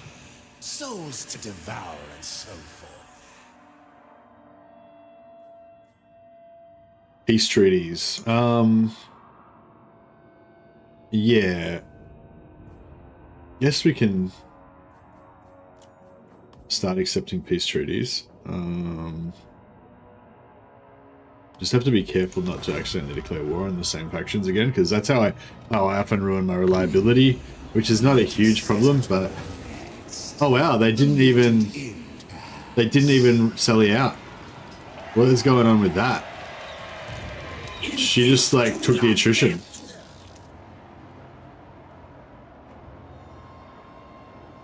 Okay, that's pretty odd behavior. Pandemonium is my name. Okay, alright,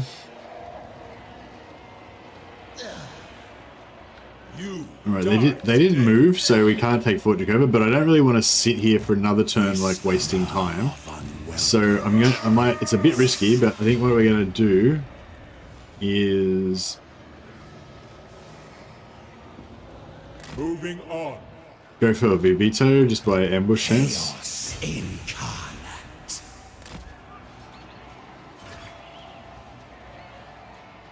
Meet your fate.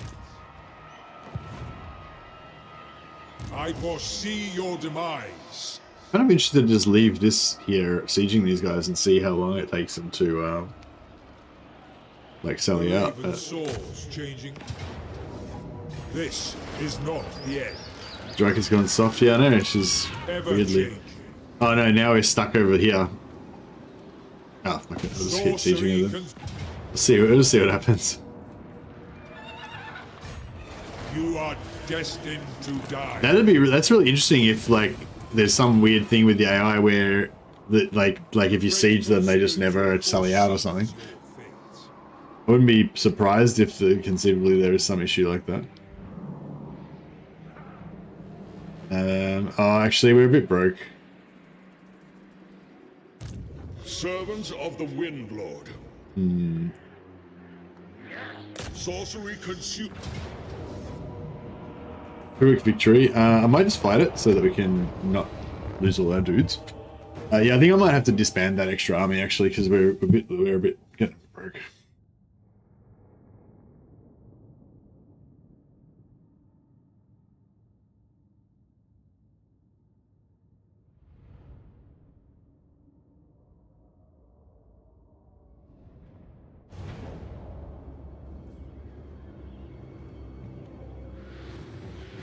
Alright, we don't have any flyers this time around.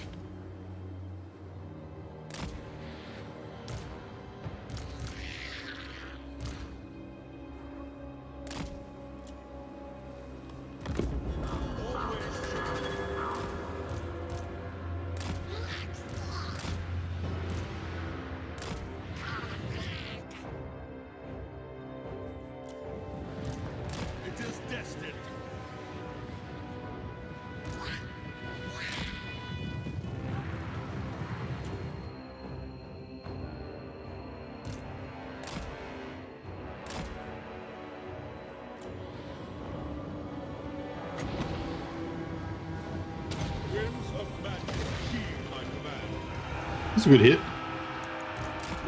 Good hit. Oh, that would have been an even better one. Oh well. Can't,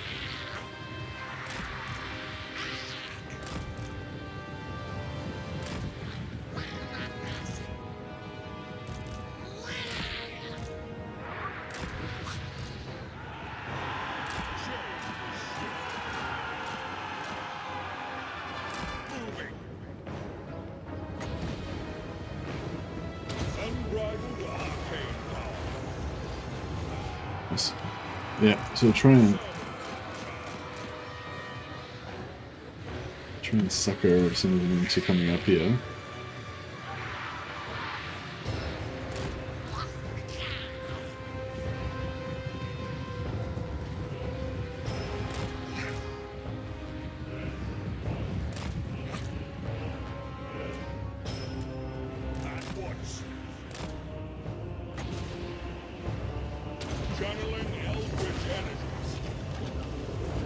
they're pretty good.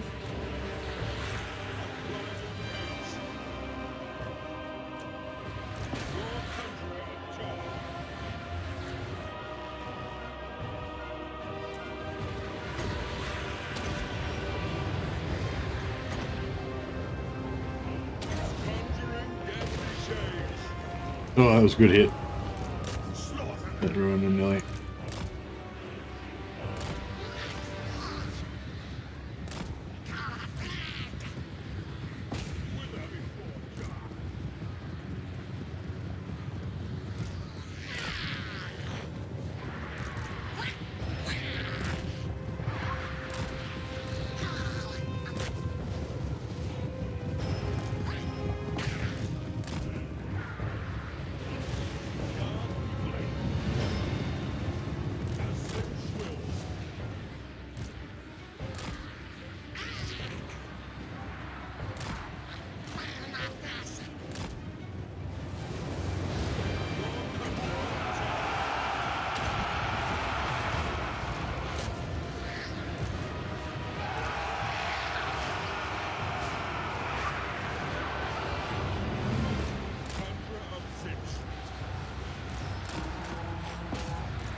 Alright. He wins, I know.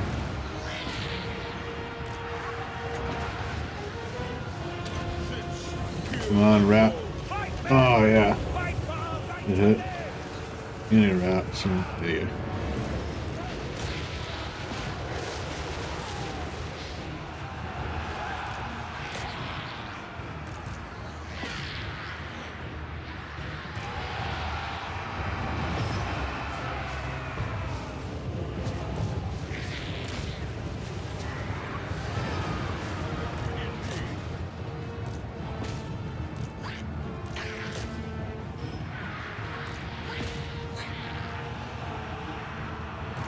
Be pretty close.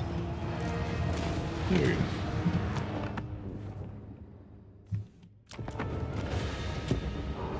Nice. Flawless victory. Oh, actually not flawless for those 4 guys, but still pretty good. Yeah, I feel like this is a much more efficient start than last time. We did lose 1 turn. We were sitting around waiting because there was a Dryker army in the settlement we wanted to take, but apart from that, it's been pretty good so far.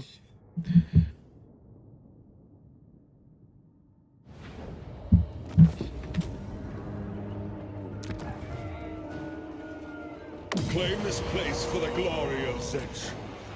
What did we win? We won a hot supplies building. Very nice. This one actually makes decent money, so that's good. We could put a blue money building in there. Disguise trade, get 145. That's not bad. And we'll put a purple spreader, a enforcer's abode.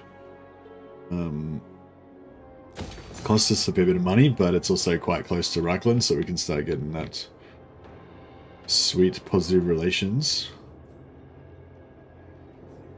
What's Krugenheim doing? Oh, Krugenheim's making good money, so we'll put the money building in there just to keep us liquid. And then next turn we'll hopefully take Vivito unless we get rolled. This settlement, this army, I mean, as much as I am enjoying just giving attrition to Dryker, we need to say enough is enough there. I'm gonna have a rest for a while. Claim this place for the glory of Zetch. Indeed. Yeah, we're just gonna say all like spooky, ominous stuff. Oh wow, I just made myself completely broke. Whoops. Alright, well, it might be time to sell some more wars. You know what time it is now, it's time to sell some more wars. Yeah, so we just have to remember that we pieced out with the scaling. So we can't sell any more wars to them. To war. You're not welcome, so I won't pretend otherwise. Now spit out your proposal. Yes. Onward. You dare approach a Lord of the Dowie in such a manner? Fine. Yes. One rug! Do not sully my presence any longer than you must. Yes, I'm generally declaring war against sort of factions that would be traditionally enemies of the Empire, so that should hopefully mostly help our relations with Reichland. Like a lot of these won't make any difference because Reichland won't have diplomatic contact with either of the people involved in the conflict, so it won't matter. But the ones where they do, you know, it may help us a little bit. No, I don't want to be involved. I am true. The Great Bear demands your execution. Also,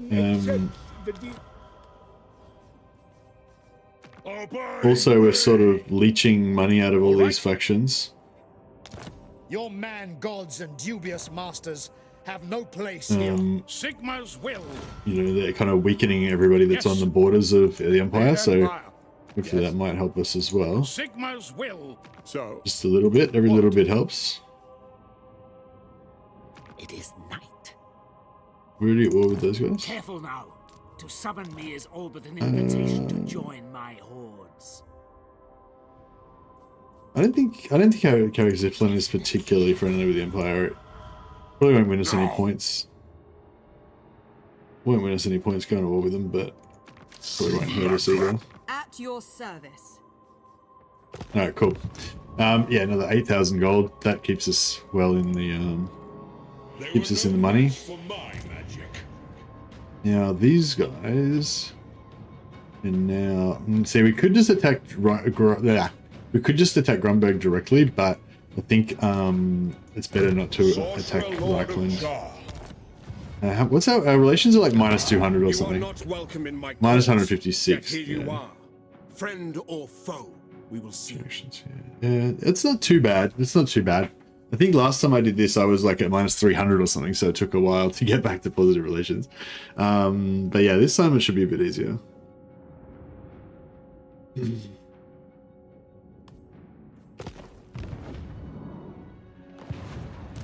Chaos awaits. Do you like the blue and violet theme of Zeech?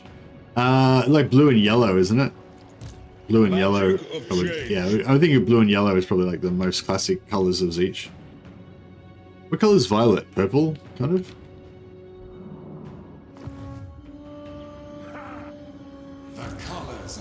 Yeah, I don't know. Yeah, blue and pink and everything really. Blue and pink, but also fire, like yellow, orange, and red are kind of pretty good Zeech contrast colors if you're painting Zeech warriors. Oh, you mean in the game though, obviously you mean.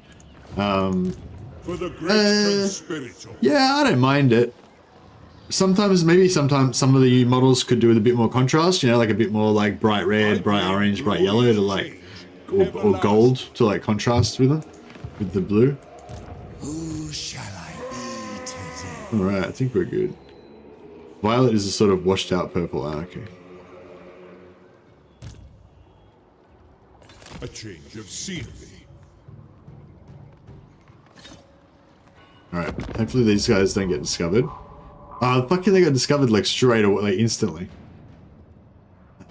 I don't think anyone can reach us. Hopefully. So I think we're good. No, shit. They can reach us.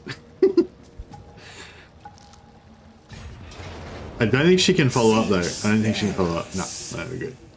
We good. We good. That was a close one. It's like Changeling rule number 1. Never show yourself. Always be invisible. Bother someone else. I thought we already pieced out with these guys. Oh no, I pieced out with the Black Tribe, didn't I? Lucky I didn't declare war on them again.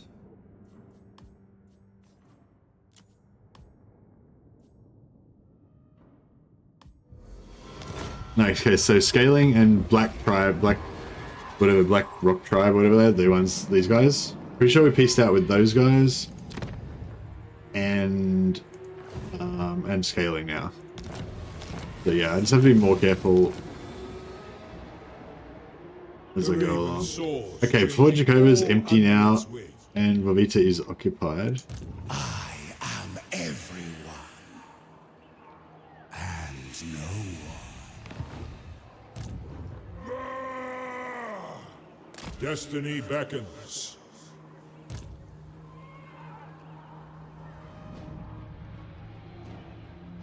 All will succumb to change.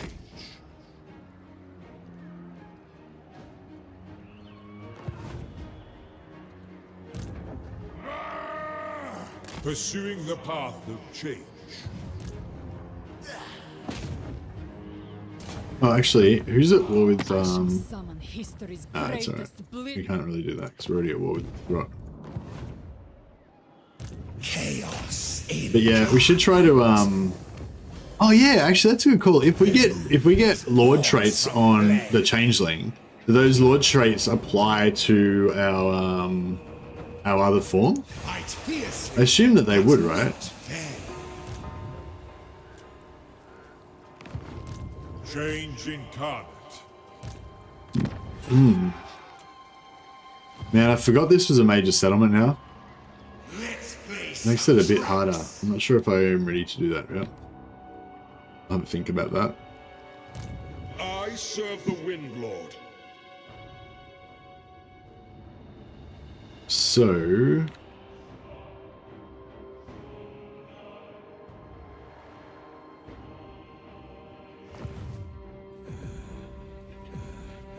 what's his mission? Raid the following region, Eshin, for 2400. Okay. Oh, that's a good call. We can actually just sit there raiding. Oh yeah, so they can't see us when we're raiding. So you can just raid invisibly in the AI's lands and they can't do shit about it. Change beckons. Interesting. So yeah, if we want to go after this settlement, All will succumb to change.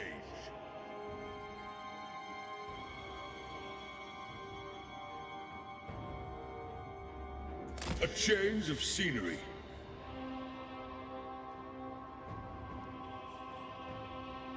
I don't remember. I don't think we're at war with anybody over there. Fate beckon us all. By Sigma, no! Change incarnate.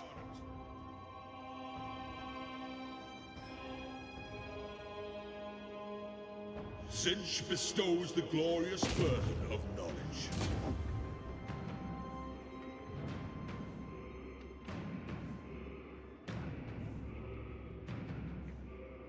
Moving on. I don't think if we should actually like just force march for glory. I think we probably can. Directed by fate. 'Cause I don't think there's any enemies around here yet. We might get unlucky and lose the army, but not really a big deal. I bring glorious change. You reckon we could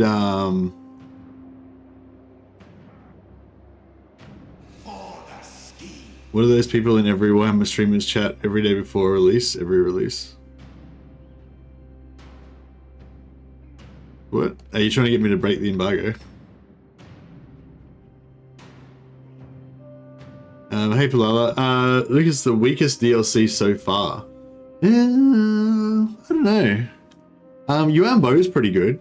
Well, actually, I think I haven't really played Mother of Stankia yet, and I'm not allowed to talk about Mother of Stankia yet. But from what we've seen of just Yuan Bo and just the Changeling, I think both the it's really hard to compare DLCs, you know what I mean? But like, yeah, just in terms of those two, I would say that both of them have a lot of work done on their campaign mechanics. You know how like when Chaos Dwarves came out and Chaos Dwarves just blew us away with how their campaign mechanic, like, well, Chaos Dwarves had everything, right? They had amazing units, amazing heroes, amazing, you know, fucking faction mechanics, economy, like technology, skill tree, you know, everything, you know, just so much stuff, right? But the faction mechanics, the economy, and the like the seats that you get and all that, there was like a lot of effort put into that, like, and it's a lot different from any other faction.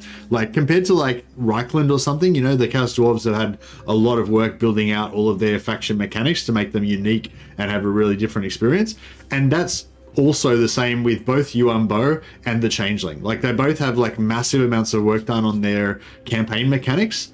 Like, yeah, if you've been following any of the stuff that's been shown so far, you'll see what I mean. Like, there's just so much stuff that you can do with the Changeling. He's got the Changeling in the ways already, like all the Zeech factions, but now he's got all these schemes that do all this powerful, crazy stuff. But even just fundamentally, the whole way that he plays on the campaign map is completely different from any other faction. Like, it's just like, it's like you're not even playing Total War. It's like a totally different game.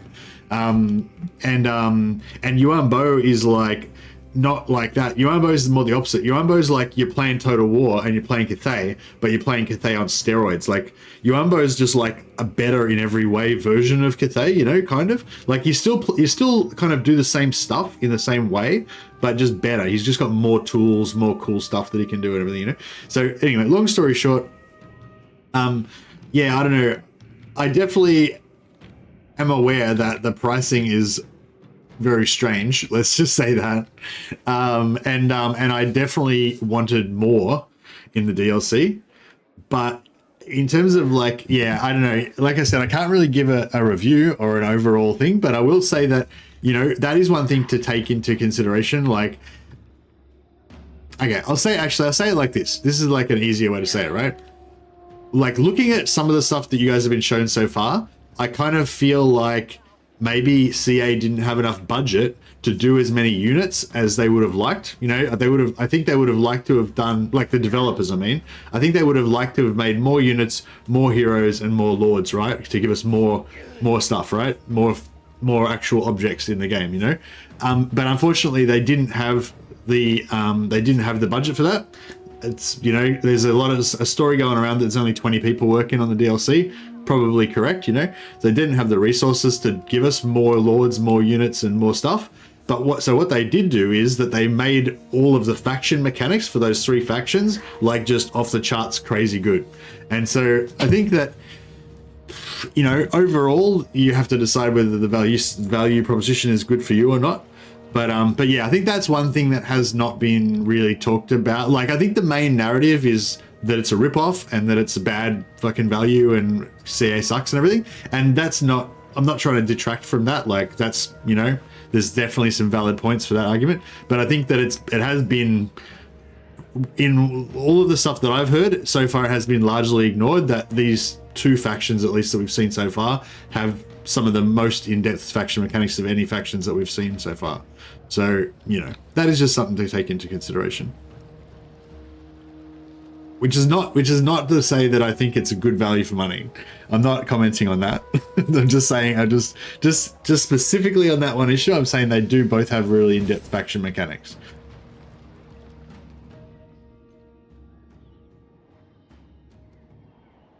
Yeah, I know. I try to like be positive where I can, and yeah, that's one thing that I feel like I can be very positive about. I think that the teams did a really good job of building out the faction mechanics.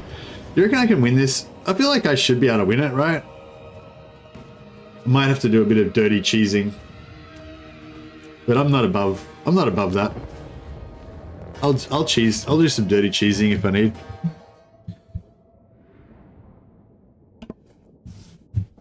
The only way you can dodle duck this campaign is by force marching. Yeah, force marching is basically the only way to lose, basically. Value for money is subjective on your playstyle. If you play 20 hours with a faction, it's much lower than somebody who spends hundreds of hours on a single campaign. Yeah, that's right. If you're into Cathay, like, I think you're going to really enjoy Yuan Bo. Like, I really enjoyed Yuan Bo, and I don't even like Cathay that much. And now I think Yuan Bo is probably like one of my favorite. Yeah, maybe even one of my favorites. I don't know. I have to see how we go. Yeah, I think a lot of the value of this DLC is in campaign.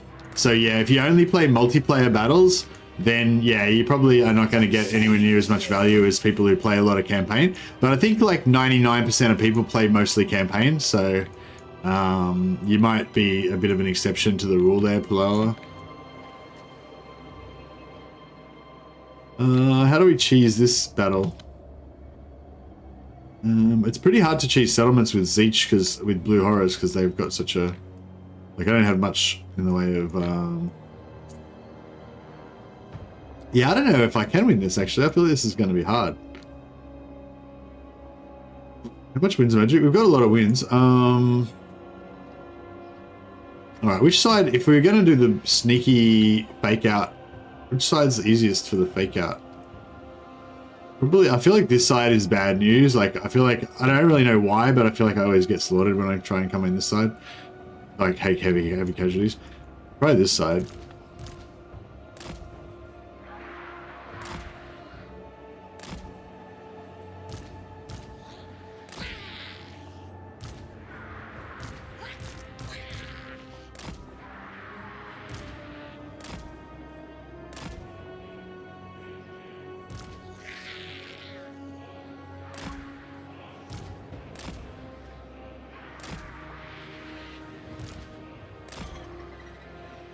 Oh, these things can't hide? Yeah.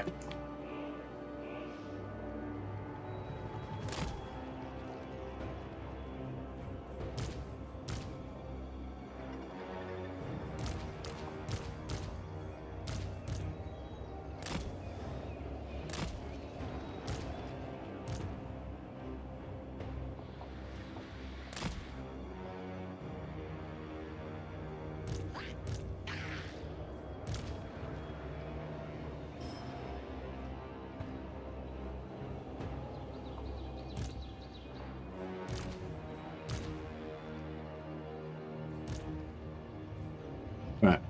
And he's coming on that side. Yeah, that's good. These guys are hidden. These guys are hidden. Yeah, all right. So we can kind of climb over there.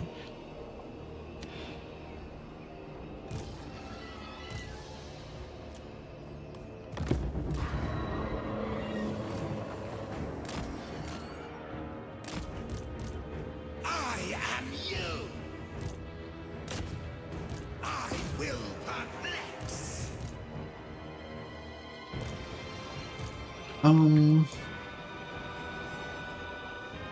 wonder if we should like come around behind these guys and try to mess with them over here.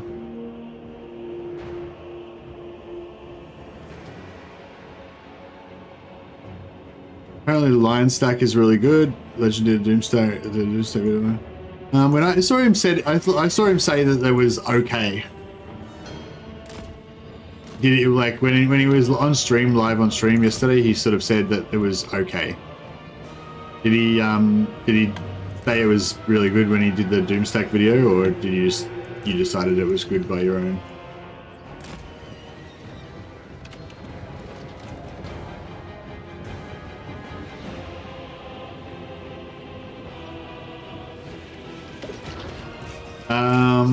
I'm not really going to worry about Captain Points this time around, I don't think. Alright, well, maybe we'll just... No, I won't do that. It's too many archers, it's just going to be a bit hectic. Oh, this Streltsy are destroying. That was a bad idea.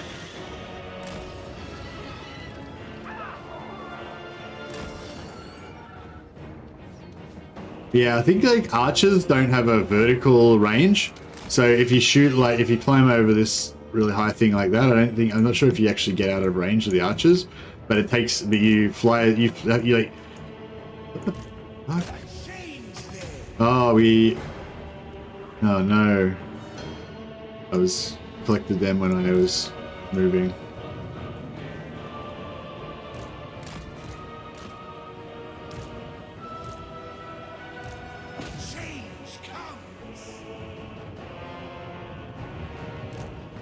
That's all right.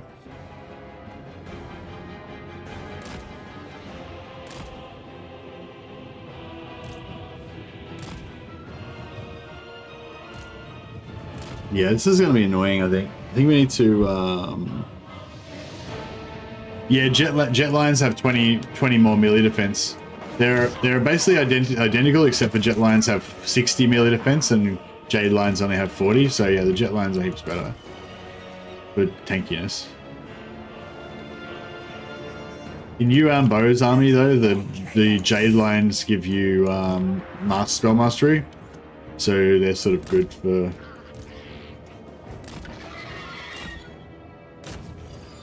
Actually, I should save this and try and kill that lord with it. I think. The Changeling. We'll try and set up over here. We have one of those important things.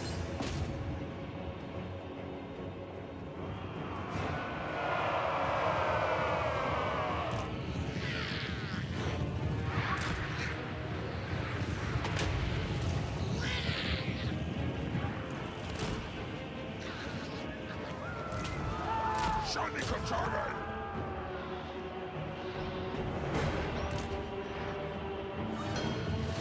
Layer of things.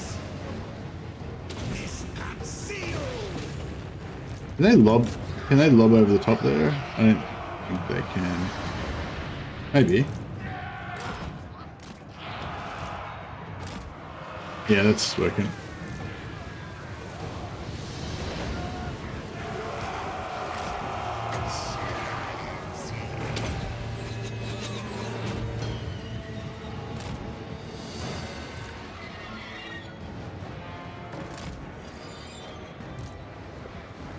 Forcing change.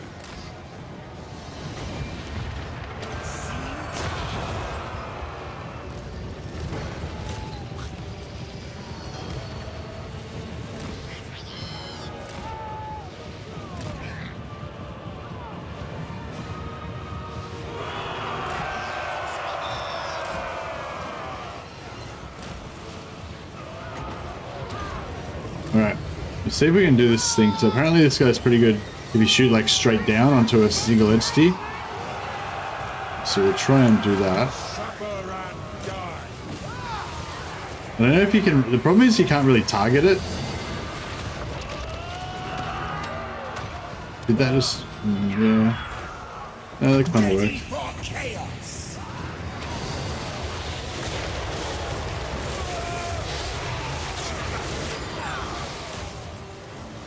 Get one more shot into him.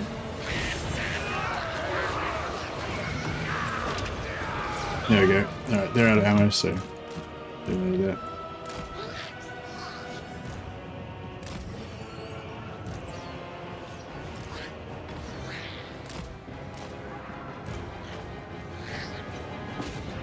I will perplex. Miss Seal. What else we got?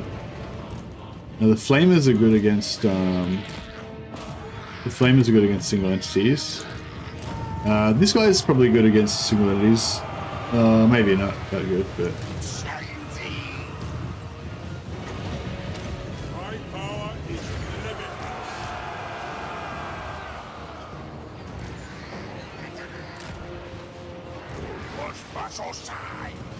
alright, cool. Executing. Yeah, we'll get him to kill the Lord if we can. Oh shit. Alright, we need some flyers over here to mess up these guys.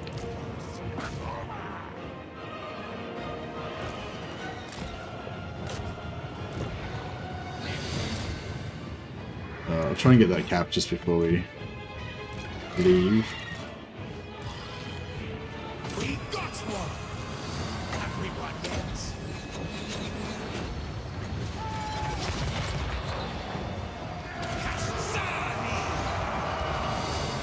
That's good. I need him to get out of there in case he gets wrecked.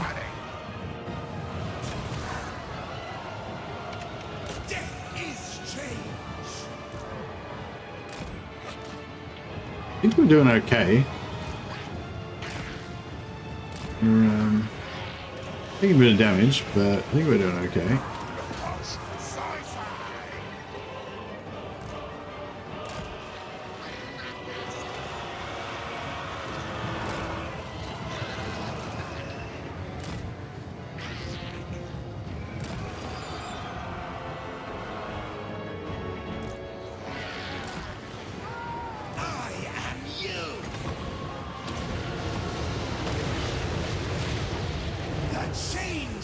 Alright, these guys need to rest a little bit.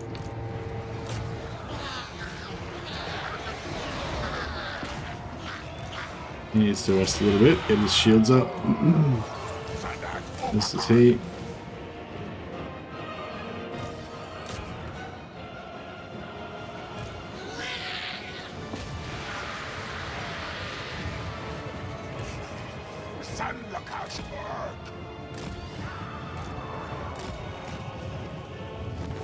Ah, beautiful. I was wondering how much we're gonna have to.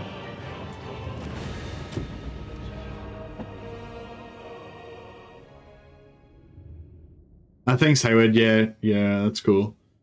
Transform the Changeling with a flying legendary lord to cap points. Yeah, nice. So I guess they bugged it. They left a bug there where because the Changeling's a foot lord, they made it so that he can capture points. But if you change him into a flying lord, then he can fly and capture points. So yeah, that's pretty cheesy.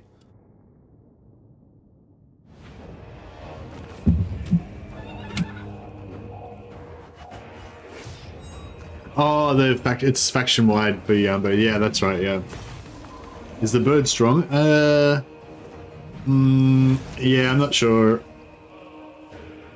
I'm not sure what you'd compare it to. Yeah, it's I don't know. It seems I haven't really paid that much attention to the what do you call it?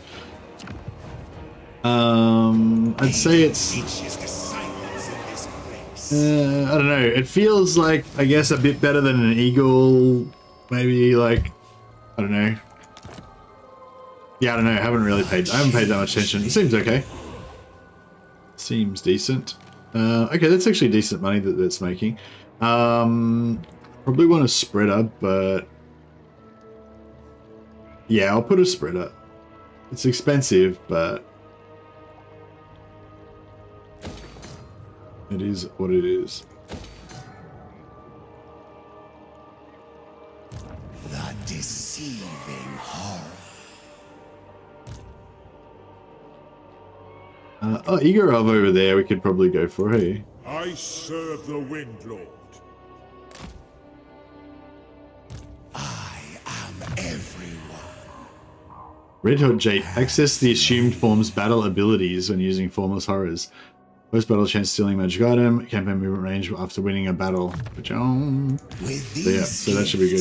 We so change. Hey Enforcer, why so many solo lords? There's only like one. Jeez.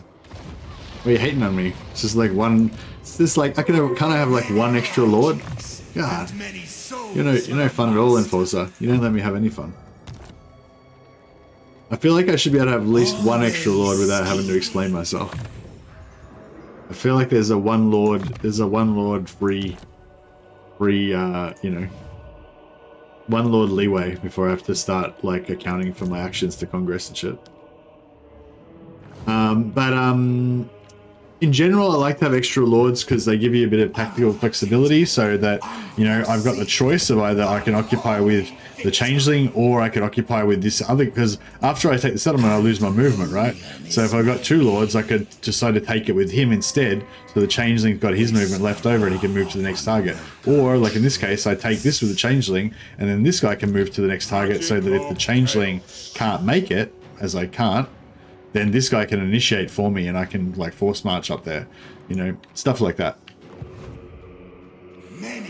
Also more loot, yeah, more magic item drop chance. In this case, for this specific army, it was because of the way that it worked out. I wasn't able to recruit any troops, so I wasn't able to recruit any troops here. So I took a couple extra lords to beef out my army, make it a little bit stronger.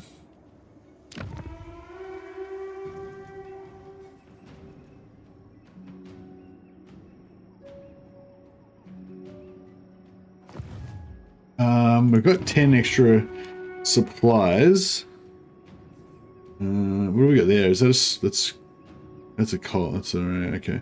Eshin doesn't need any money.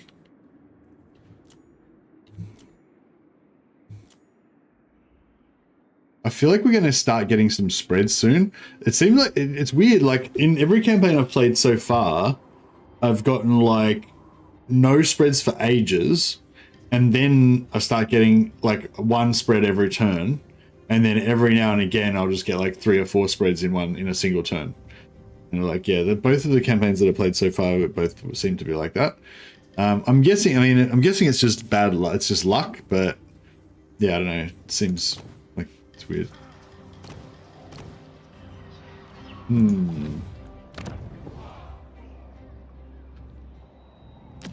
No higher power than I. Praise Sigma.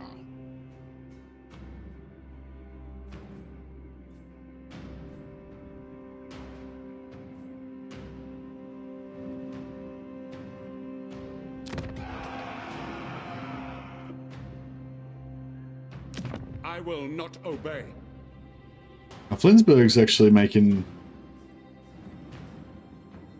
decent money now. Yeah, when I upgrade it, I'll probably upgrade it to Shrouded Financier instead of the purple money building. That's alright. Yeah, I might just save that extra bit of book. We could actually recruit another army here so we can get some beastmen, but I'm sort of almost thinking I might end up disbanding this army, so I'm not sure.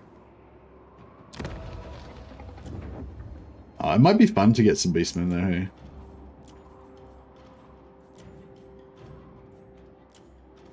The power is mine. Serve the changer of ways. It's going to send me 1,000 gold per turn.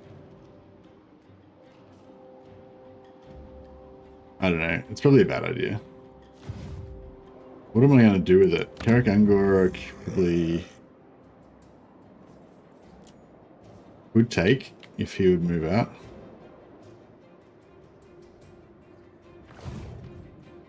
I'll get some beastmen just because it's fun. But I might end up having to disband them or suicide one of my armies to save money. Not a good time. Let's see how we go. Souls to devour and so forth.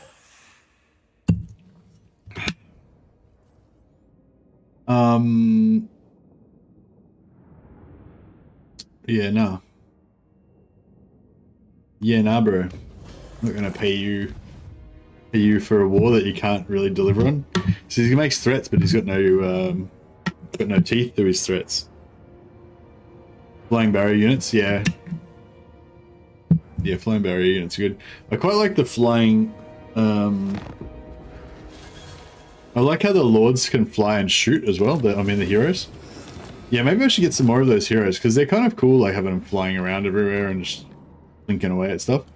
Do they? I haven't actually analyzed how good they are. Oh,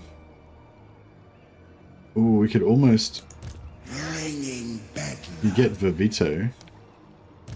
For the great conspirator.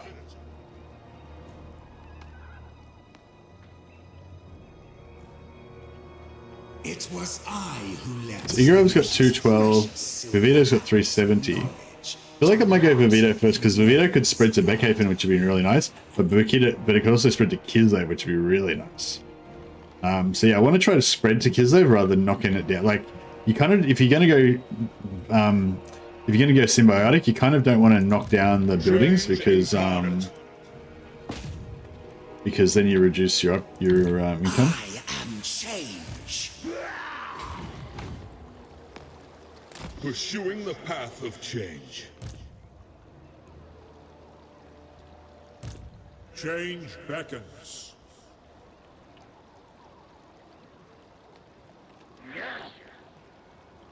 All will succumb to change. Yeah, we couldn't solo that garrison with the Lord, could we? Chaos awaits.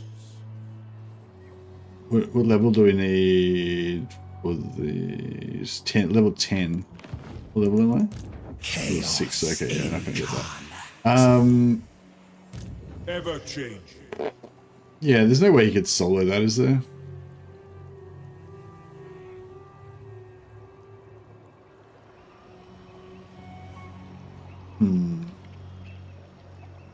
As fate demands. Maybe.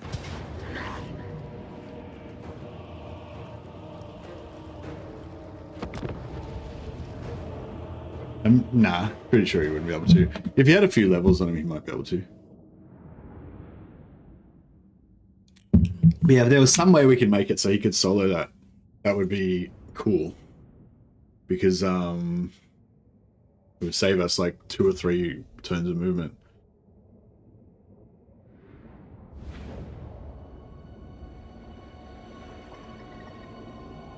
The Changeling! Whooped it!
Yeah, it was they caught me off guard, I think, here a little bit.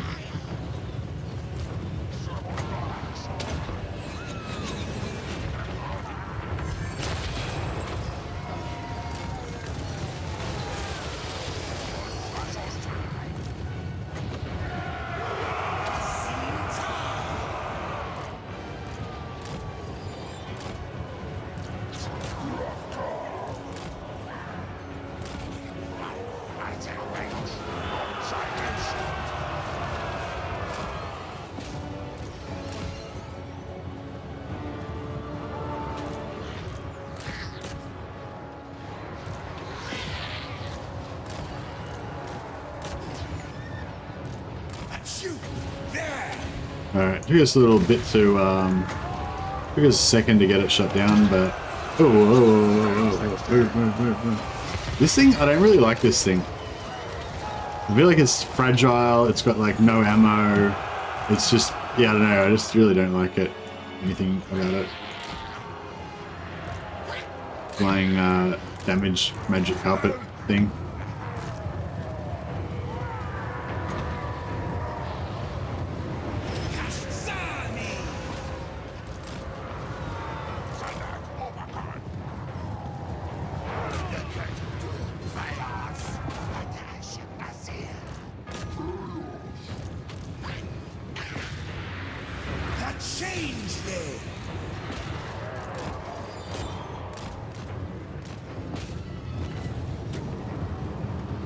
Shooting units not learn. Shooting units. I don't know. I didn't really have that many problems with shooting units. I think I maybe. Yeah, I don't know. I think maybe I've like adapted to it, so I don't really notice it. But yeah, I never really have problems with my units shooting too much. They seem to shoot when I want them to shoot. Like if you have a ranged unit like that. Let me get one out. Yeah, like if you have a ranged unit sitting here like this, like, yeah. So if you got a ranged unit sitting here like this. Oh. Anyway, yeah, you got a ranged unit sitting here like this, and then if you've got like a target there, like, you know, a target moving across laterally like this or whatever, then, you know, if you click on the target, then the ranged unit will only shoot if it's within like the middle of its firing arc. Like it won't shoot between this whole area. It'll only shoot like, sorry, it'll shoot if you just leave it sitting here. Like if that's going like that, if I just leave this unit static like that, it'll start shooting as soon as it gets into its side, and it'll just keep shooting, right?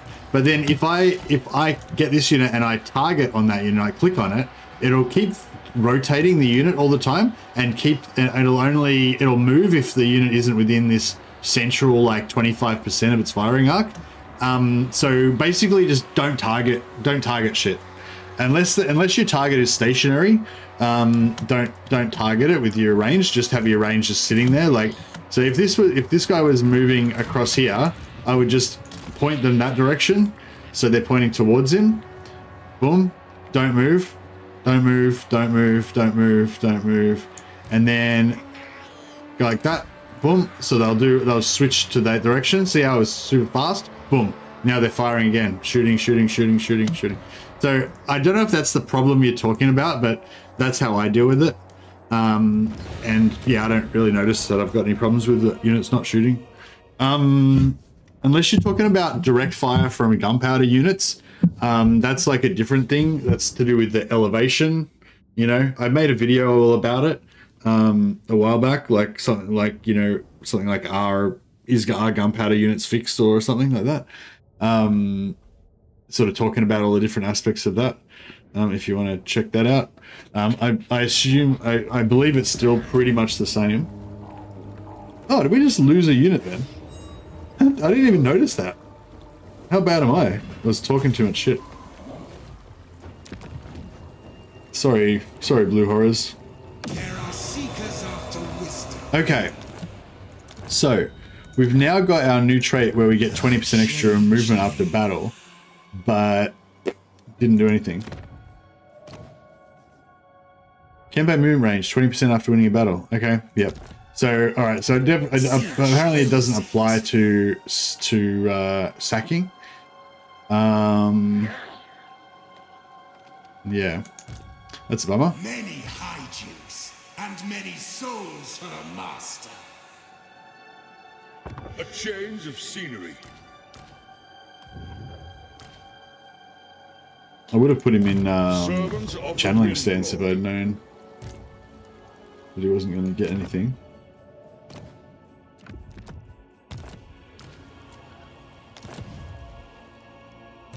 For the great conspirator. I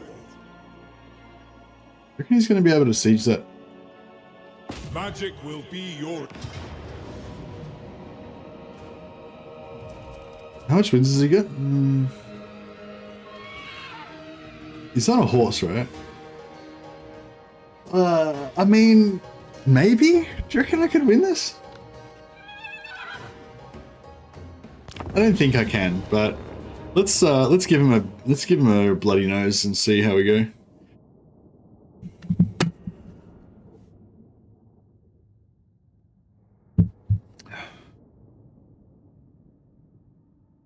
Thanks for hanging out, by the way, guys. It's nice to have a few people in chat. Got a good little posse of people in watching. I hope you're enjoying the Changeling coverage. Instigator of change. Relocating. Or as we like to call it, ammo cheesing 101.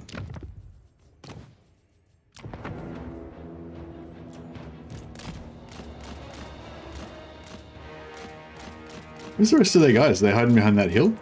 Oh, there we go.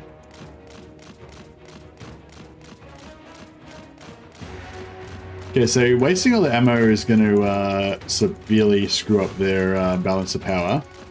And it's also going to make them very easy for us to deal with. I think that they won't blob up as much. Like, I think if I aggroed them first, like if I did some damage to them in with magic first and activated them, so at the moment they're not really activated, they're sort of in defensive passive mode, you know. But if I activated them, then then they would follow me, and I'd be able to drag them around and probably get all their archers to stack on top of each other, and then we could go for some really big damage AoE magics. But at the same, they're quite dangerous while they've got their ammo, you know. You know, maybe it's safer to cheese the ammo first, but once I've cheesed their ammo, I think that they'll kind of go more like more like infantry AI, and they won't blob as much.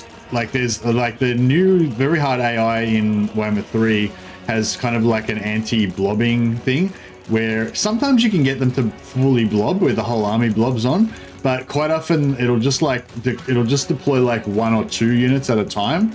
And it won't blob any more than that. I'm trying to get this guy to shoot at me, but doesn't seem to want to.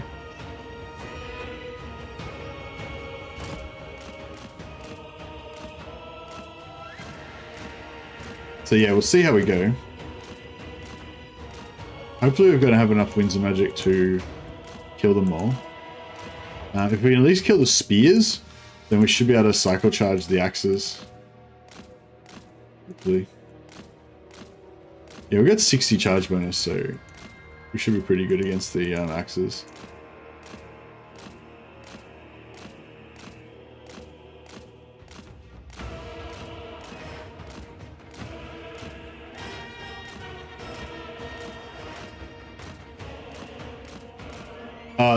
There's so much cheese with the Changeling. It's like, yeah, it's weird. It's like the Changeling's got so many.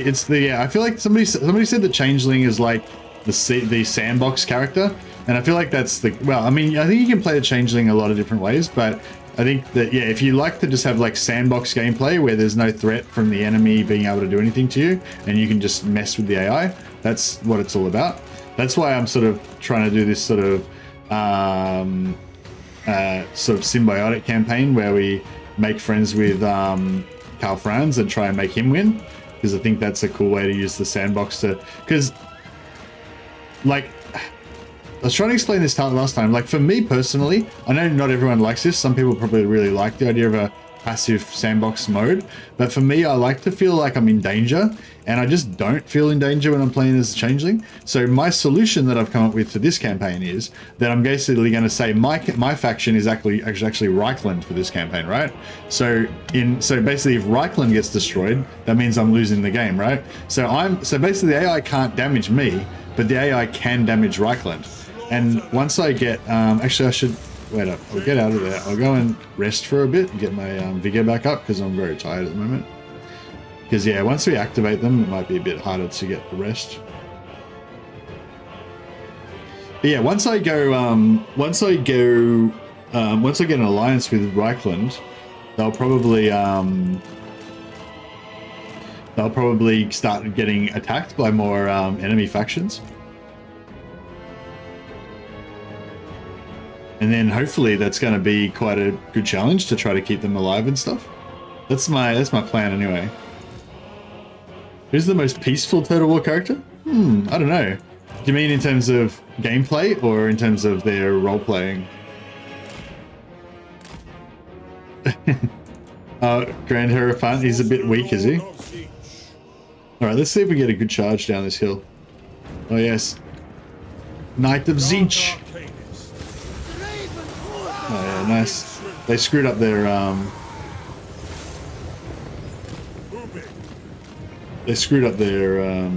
thing as well. Like they weren't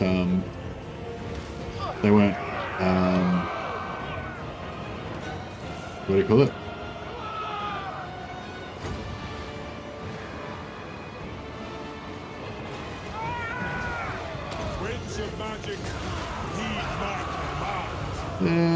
No, that wasn't very good. Yeah, I think we're gonna have to watch our shields.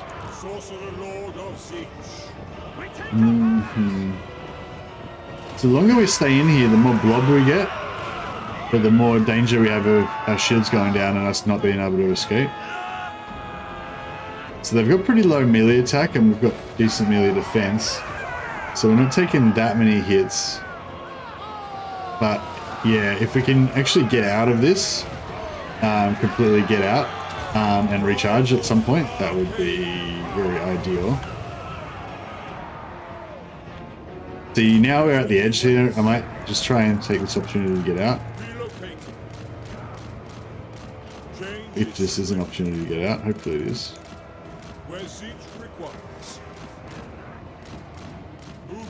Yeah, that was worth it. So we basically did a bit of damage, and then we got out of there. So that was free basically. It didn't cost us any health, and we didn't waste any wins, because the wins we got a good hit on the blob.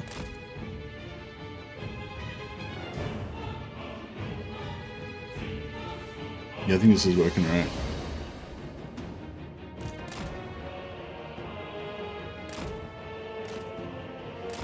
Yeah, we need to get a cult over there on Ulthuan, don't we? Oh, okay, yeah, so we've got our... Oh, actually, no, we need to rest so we're eager, because that's the other thing too. If we're fresh and they're tired, then that'll give us better stats in melee as well.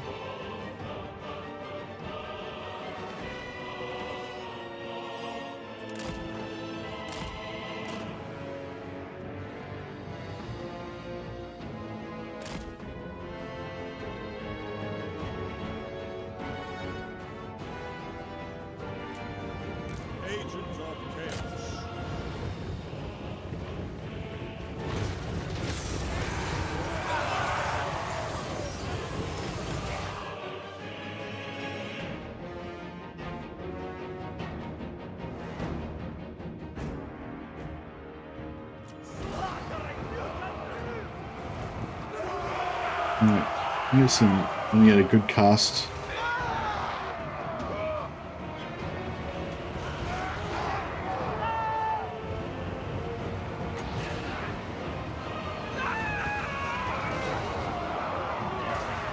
Time to die.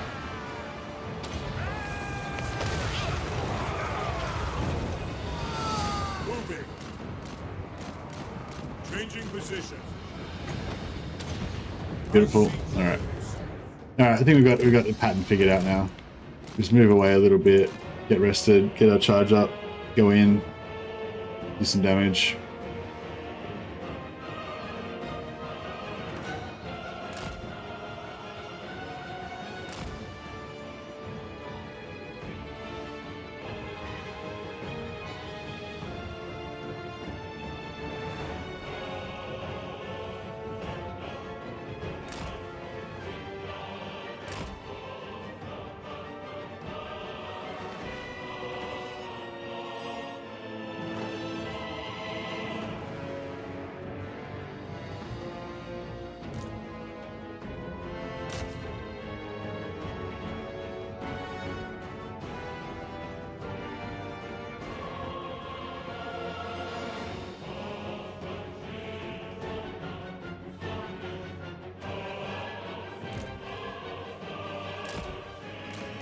Yep.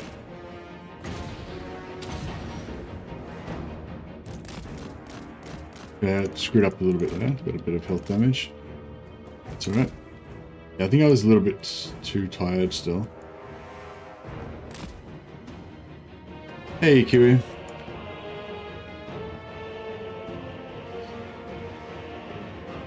What's the lose condition?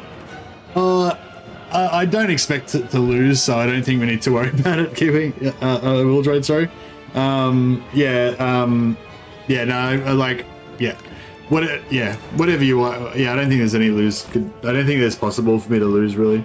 Well, I guess the lose condition is if Reichland gets wiped out, but but the win condition, I guess, would be for Reichland to get their short campaign victory.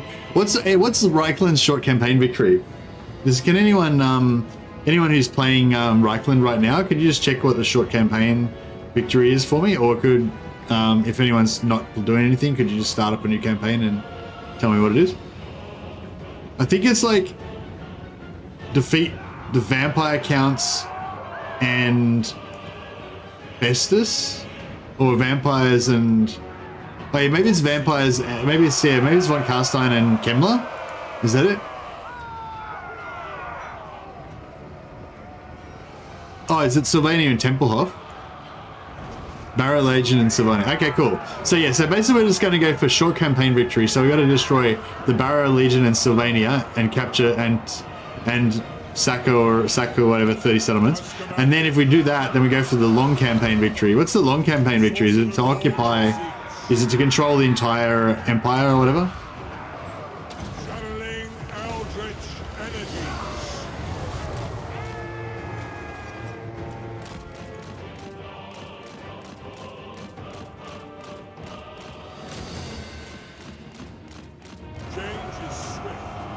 Done. Alright, there you go. We can solo them. Hold all Empire provinces. Okay, cool. So yeah, so short campaign victory is to take out Drakenhof and Kemmler, and then long campaign is to control all of the Empire. Basically, or whatever. You know, that's sort of like just in general, that's what we're going for, basically, you know. So I want, you know, I want the Empire to win, you know. And but unbeknownst to everybody, it'll actually be, there'll be an evil, rotten core to the center of the empire that no one knows about. Like literally every single city of the empire is going to be like infested with chaos cults. Claim this place for the glory of Zich. That's so good. That just saved us like 3 turns by doing that. So Igorov is making me some cult supplies. We probably don't need a spreader. Oh no, we do want a spreader because we want to get Kislev as fast as we can. So I'll put a purple spreader. And money, we won't worry about money. For Vito, we'll put a purple spreader as well because that also touches on... Actually, which... actually, I'm not sure if you can spread across rivers, but we'll assume that you can.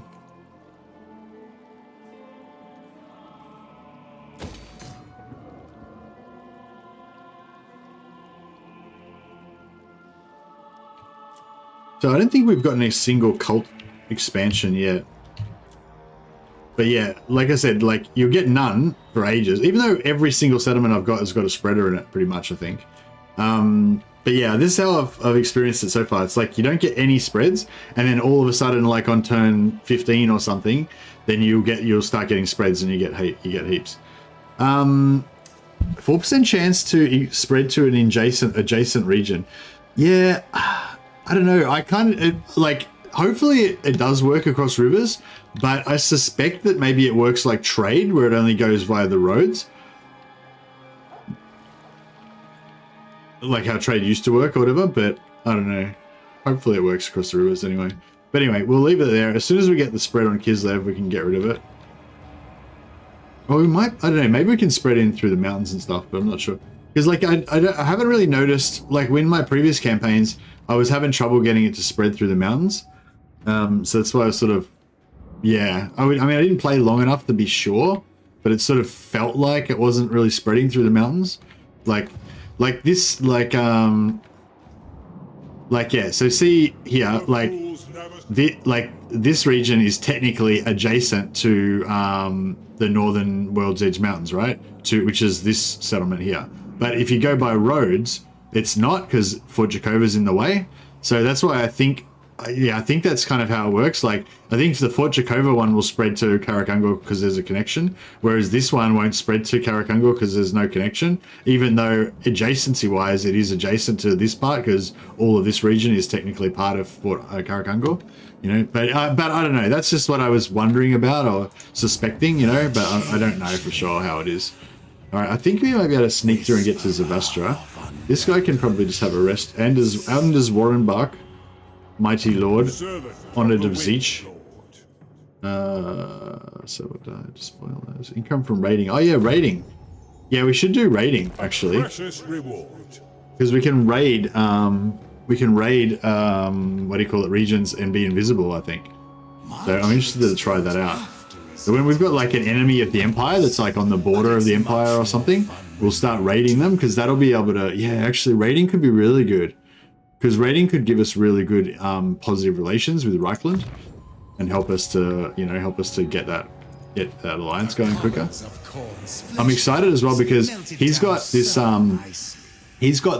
unique thing here where you get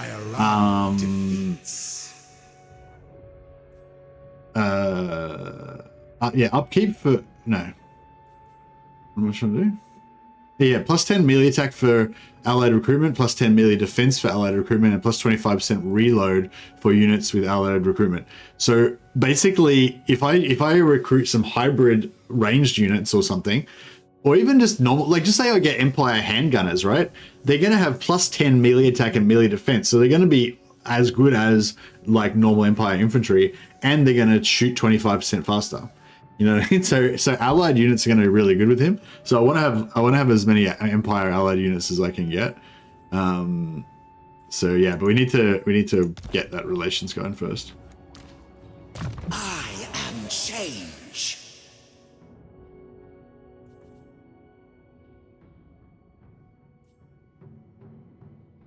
Plus 40 armor well transformed. That's nice. especially on Nakari. That extra speed and armor is going to be really good. Speed tank ROR count as allied route? Nah. It's got to be, it says recruited by allied recruitment. So it's not really the type of unit, it's how you recruit it. You have to have recruited it through allied recruitment. So yeah, the steam tank is a mercenary type unit to be recruited through the Regiments of Renown tab. Alright, cool. The northern provinces are doing well. The great conspirator.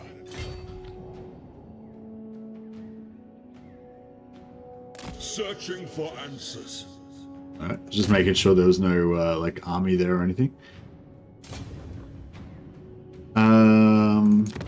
My hand hovers close to my blade. Not at war with anybody.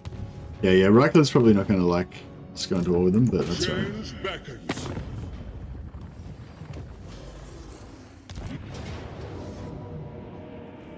Yeah, I'll fight this one as well, just so we can maintain our army, because we just want to take that other settlement to the southeast as well.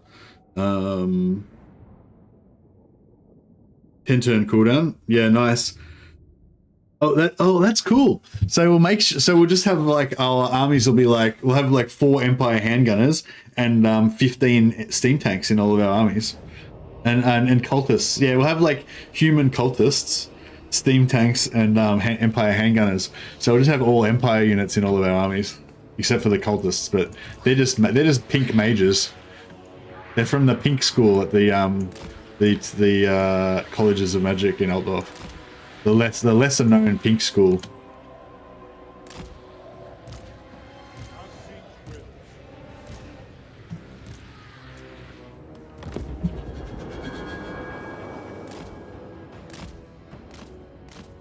Yeah, we'll just take out these archers first, and then oh,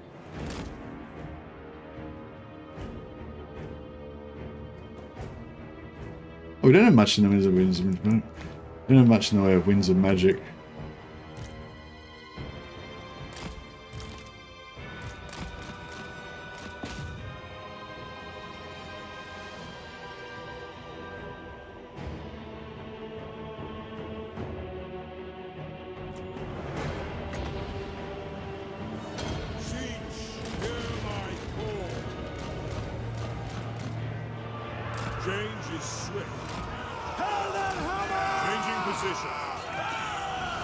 Oh, he's on foot. For some reason, I thought he was on a horse. I thought he was mounted. Yeah, whoops. I was like, yeah, I'm just gonna charge in. I'll do some melee attack. I'll like, go away again.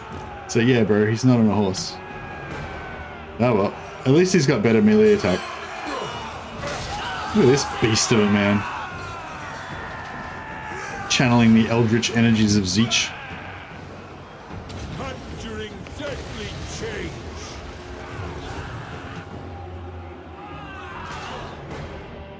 Yeah, it was a bit of a screw up.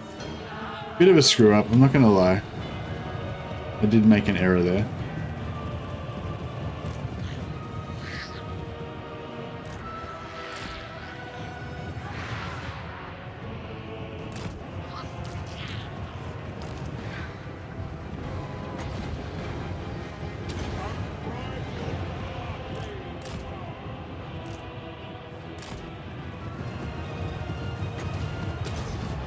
You can probably solo them all anyway. We'll see how we go.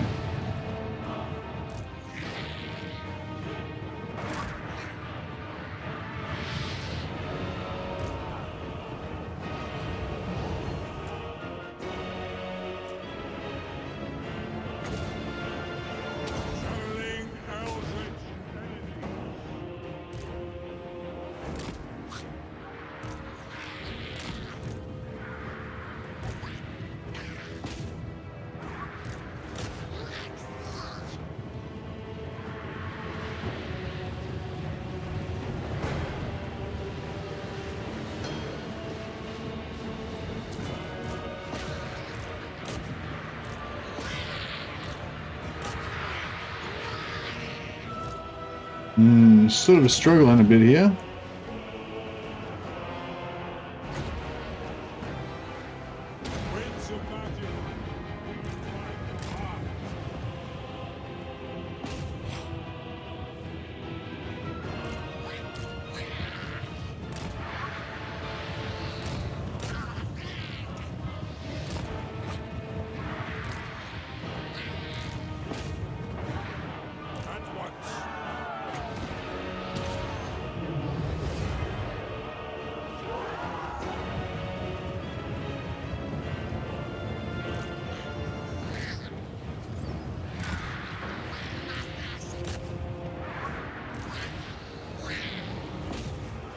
Sorcerer Lord of Siege.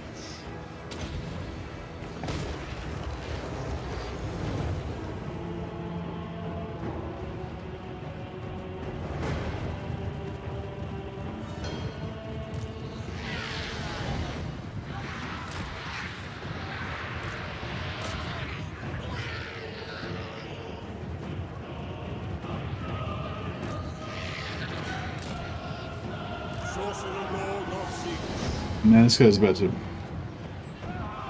break.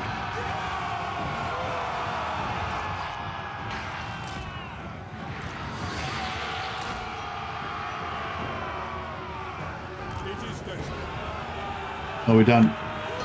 Our work here is done.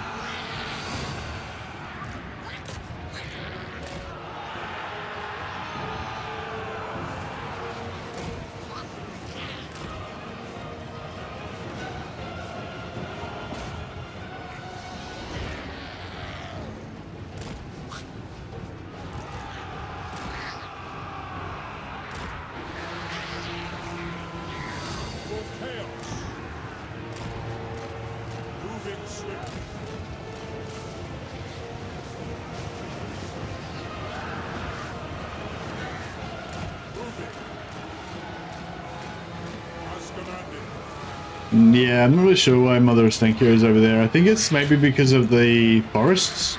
Because there's like the, because she's like a woods, she's like an evil woods witch, and there's like wood, you know, I don't know. I'm no expert.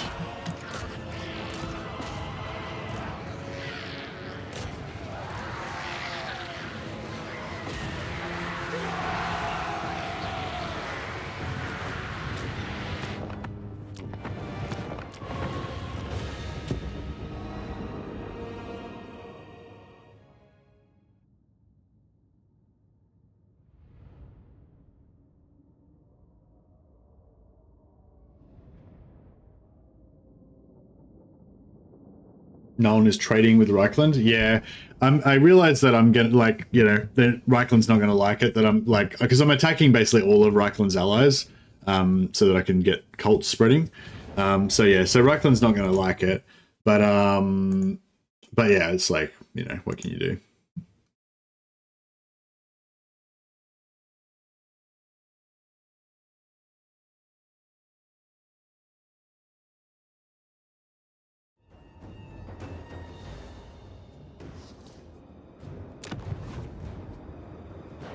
This land belongs to Zenith.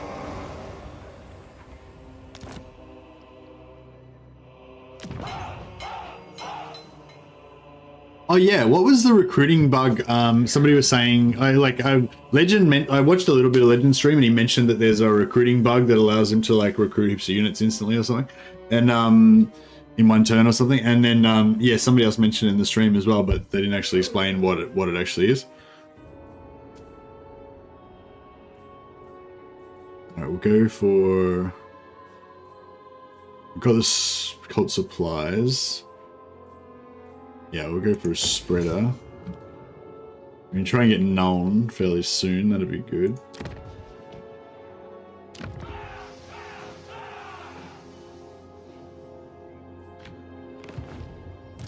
For the great conspirator.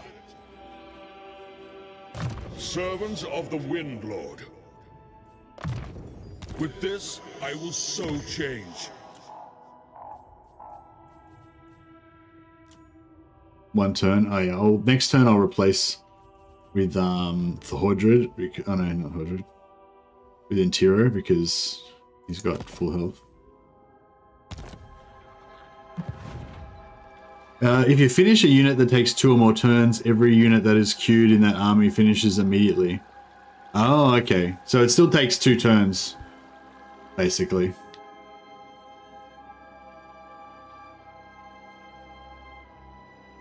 Maybe it's a new bug that's just in the new patch or something, Benji. All right. I think we're doing pretty good so far. We're down to 2 armies now. Yeah, we're down to 2 armies, so we're nice and lean and cost efficient. I want to get that going at some point. so we can start getting some Curse Warriors.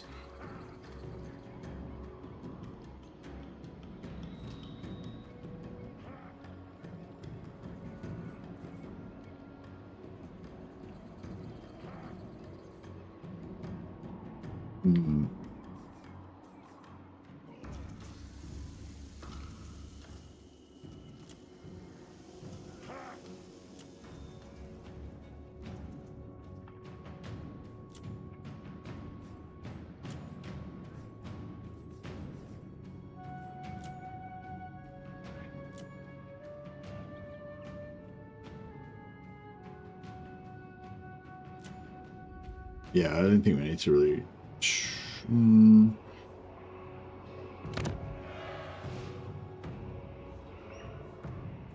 Yeah, that's fine, I think.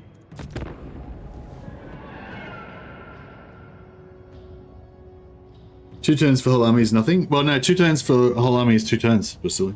It's not nothing. That was the point that I was making. 2 turns is really good for a whole army, but it's still 2 turns, which is not nothing. At the moment, I don't want to recruit whole armies because I can't afford it, and 2 turns is an exceptionally long time for me to wait compared to 1 turn, you know. So, you know.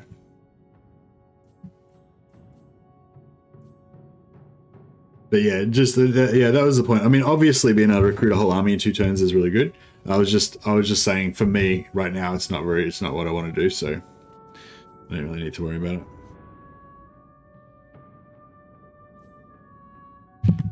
Peace with Festus. Eventually we want to kill Festus. Probably not for 10 turns or so though. So we could probably take his money now and then declare war on him and take him out in 10 turns. Or we could, or you know, take him out in like 8 turns or something like that. Try a cultist strike with the summons. Don't the war shrines just give you spell intensity?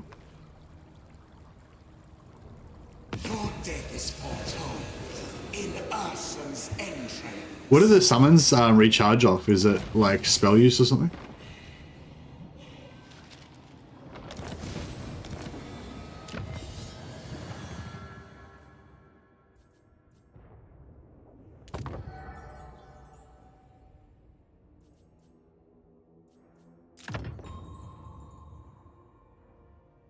Yeah, teleport usage is going to be really good. We shall have with that. So Kislev, I don't want to. I mean, yeah, I don't want to have to deal with taking out the.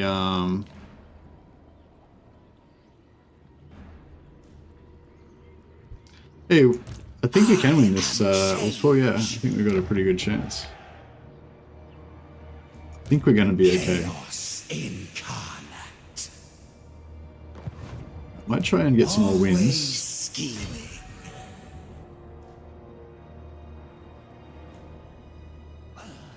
Remove these pawns from play. Alright, hopefully that's going to work out for us. We still haven't gotten a single spread. Yeah, the cults still haven't spread. But you'll see what I mean. Like, as soon as the first cult spreads, then they'll just start spreading heaps.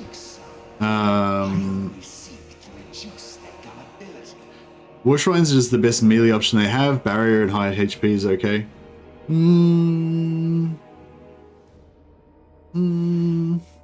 Yeah, maybe.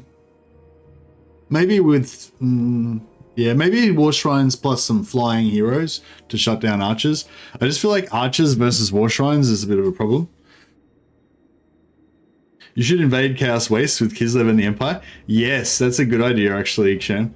Actually, maybe we should. We'll see how well we're doing. So our first goal is to like make Reichland kind of win their campaign. So get Reichland to like wipe out the vampires and Kemler, and then conquer all of the Empire.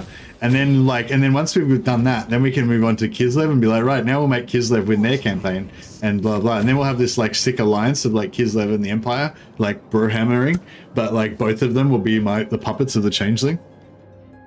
So I think it's important to fantasize about your future campaign, you know, to maximize your enjoyment.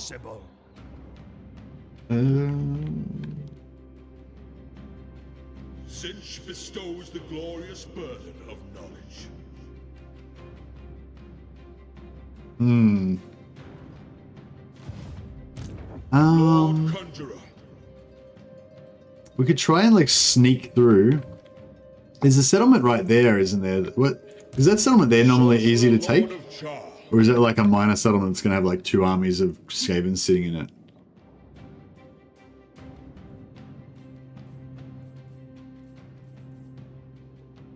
Concealing our presence. Zinch guides me. Oh yeah, we should be able to get that. Change incarnate. 45%. Yeah, hopefully we won't be. Yeah, hopefully we'll be right. We can get Wistonland. If we can get that as well, I'd like to get as many settlements as we can, so we've got more spread options. See, still no spread. So I'm pretty sure we still haven't had a single spread this whole campaign, even though I've been building spreaders like everywhere. Maybe that's actually something that you should like work into. Like maybe just don't build any spreaders in the early game, because like right now literally none of these spreaders were worth anything. I should have probably just not built any spreaders and just upgraded all of my book capacity to get more books. But it's much more fun to do.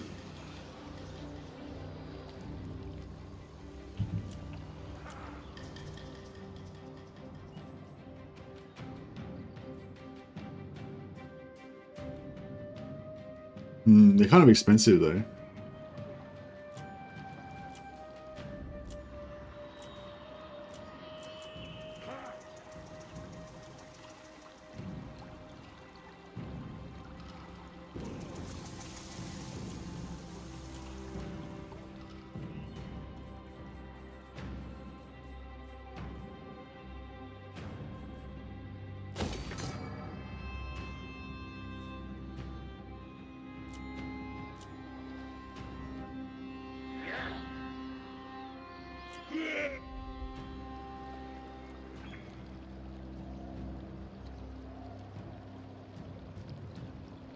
If only the master would let me be him for a moment.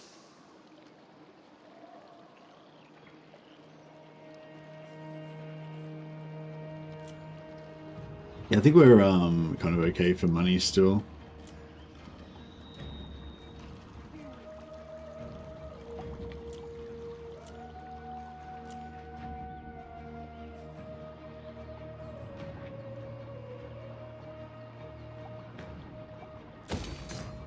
Gonna upgrade that spreader.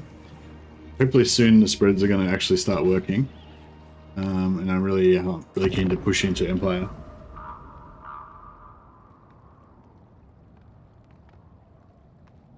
Talking to me. You are brave, which is to say a fool.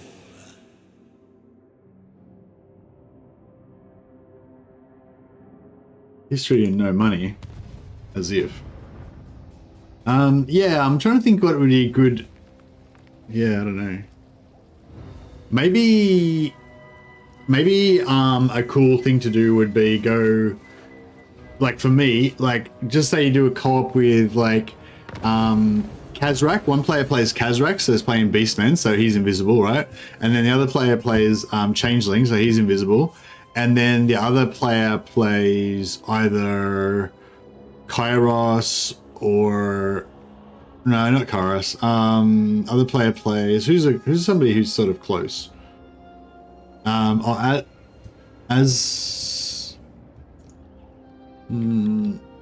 what's this dude's name? Ecstatic Legions. We play Ecstatic Legions, or now Festus is Nurgle though, and Nurgle and Sleech don't like each other. So I mean, yeah, I mean he is close though. But yeah, oh yeah, Ikit Claw, yeah, because they're all about stealth and stuff. That'd be cool, actually. Yeah, Ikit would be cool. And I'm not sure still, but I think maybe that yeah, I think not Ikit Claw, help it, yeah, Throt. So I reckon you go like Throt, Kazrak, and the Changeling. So everybody's all sneaky and everyone's like building cults and having invisible armies and all that sort of shit. And then you have ultimate dwarf endgame and have it fairly early, like maybe have it on turn 10, 200% dwarf endgame, or maybe have it a bit later, like I don't know what, whatever. And maybe dwarf and wood elves. So you have like all these like good races have like figured out what's going on and they've invaded the empire to like get rid of chaos or whatever, and then you fight against them. But the thing is, if you have the changeling on your side, then you kind of automatically win, you know. But I guess at least like, yeah, trickster cult established. So we're gonna have first spread. Altdorf spread finally. Perfect. That's like the best spread we could have gotten really. So yeah, we'll build the money building, and we'll build.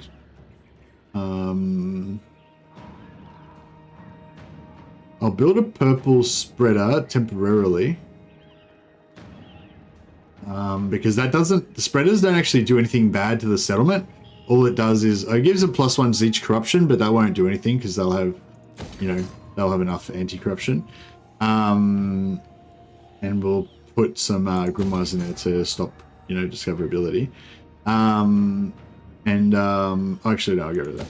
And we'll build this. So this gives us improves diplomatic relations with settlement owner. But it only changes, it only gives it like +1 per turn. So we've currently got like minus, you know, 300 or something, right? So it's going to take a while. Minus 260, yeah. But yeah, I think what we're going to do is we're going to get a few of those buildings going, and then we're going to start like setting up raiding armies, and we'll get them to go to war with somebody, and we'll start like raiding their enemies. I think that'll be cool. Chaos awaits. As Char commands. Meet your fate. Cool. I was a bit worried there was going to be an army there, but no, we're fine. We could auto-resolve it, but we might want to use it to do one more battle. Yeah, I guess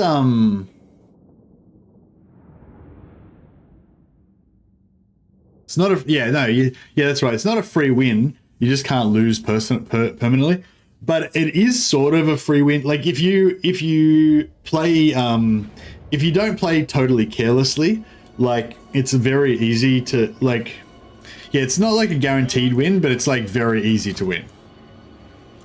You know, like all you have to do is just be a bit patient and just set up all your cults, and then eventually you'll just be earning like infinite money. You have like infinite armies and everything's, you know, and your cults just keep spreading out and giving you more money and more everything. And, you know, it's like, yeah, it's pretty like passive campaign. If you play it the way it's sort of intended to be played, you could definitely, you know, not play it that way.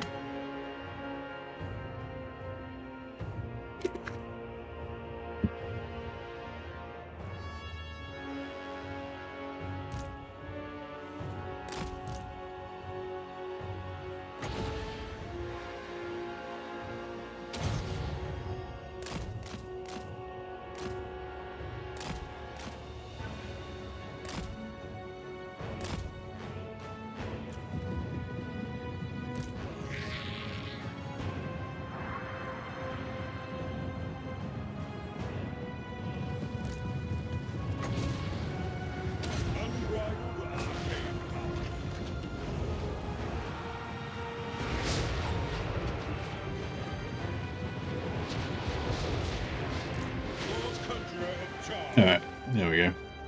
Easy. Oh, oops.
Alright, I think we got these guys in the run.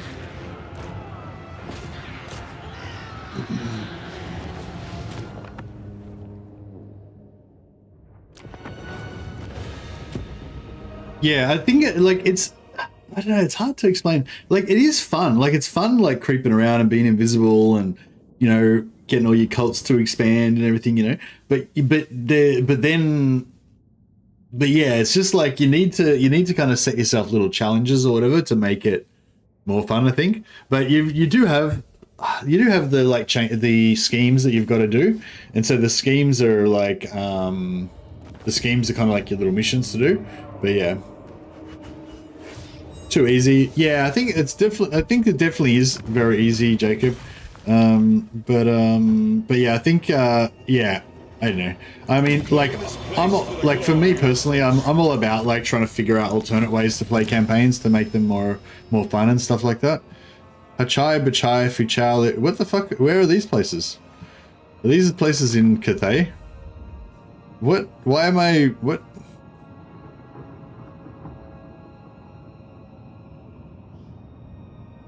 This is a trickster reward, so it's permanent and will stack effects. Scheme cancelled. Why is it cancelled? Confused. Scheme cancelled.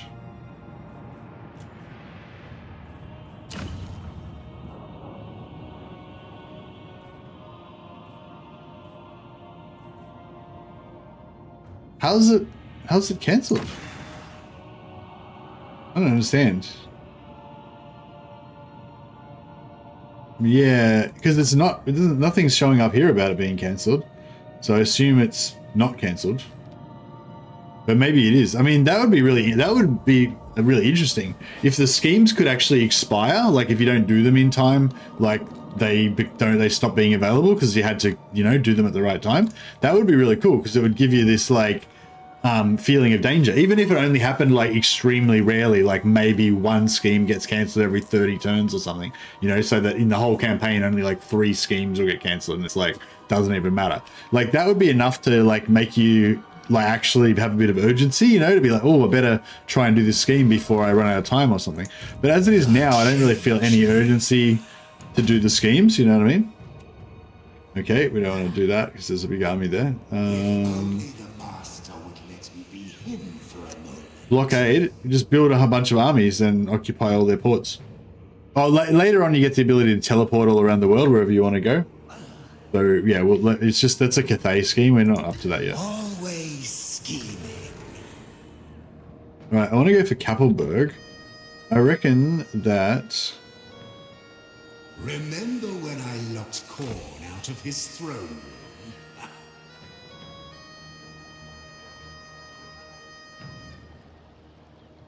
I know not why the others hate my tricks so. I only seek to reduce their gullibility.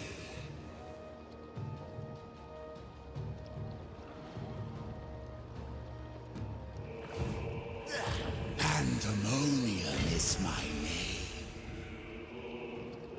name. I reckon there's a pretty good chance we're going to get wrecked here, but It is treason to command me. I am everyone. Yeah, no, it's probably not a good idea, hey?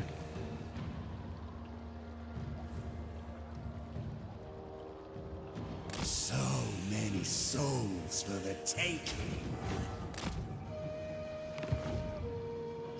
Now we might die there. We might die still anyway, but yeah, we'll see how we go. Of Korn's flesh house. Yeah, I mean, yeah, I wouldn't do it. I wouldn't be able to get it done by turn 13, no. So I mean, that if that is the intention to give you that sense of urgency, I think yeah, them running out by turn 13 is probably a bit too urgent. But on the other hand, it's like kind of cool, isn't it? Because it makes you like, it tells you early on, like, oh, you already missed out on one. You better hurry up, otherwise you're going to miss out on more. You know, that's kind of what you want from the whole sense of urgency thing, I guess. Do we want to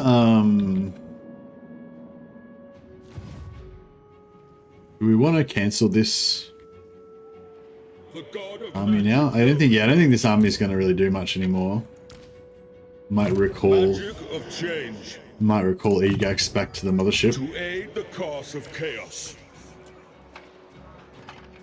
I was going to try to get Wissenberg. Lord Conjurer. Maybe I'll hang around for a little bit longer. I mean, because we might, if, because the Changeling could get ganked this turn. If he dies, then I suppose it'll be worthwhile keeping this other army. And if we get, or if that army moves out of Wissenberg and we can take over Wissenberg, that'd be right too. I don't think I've been you yet.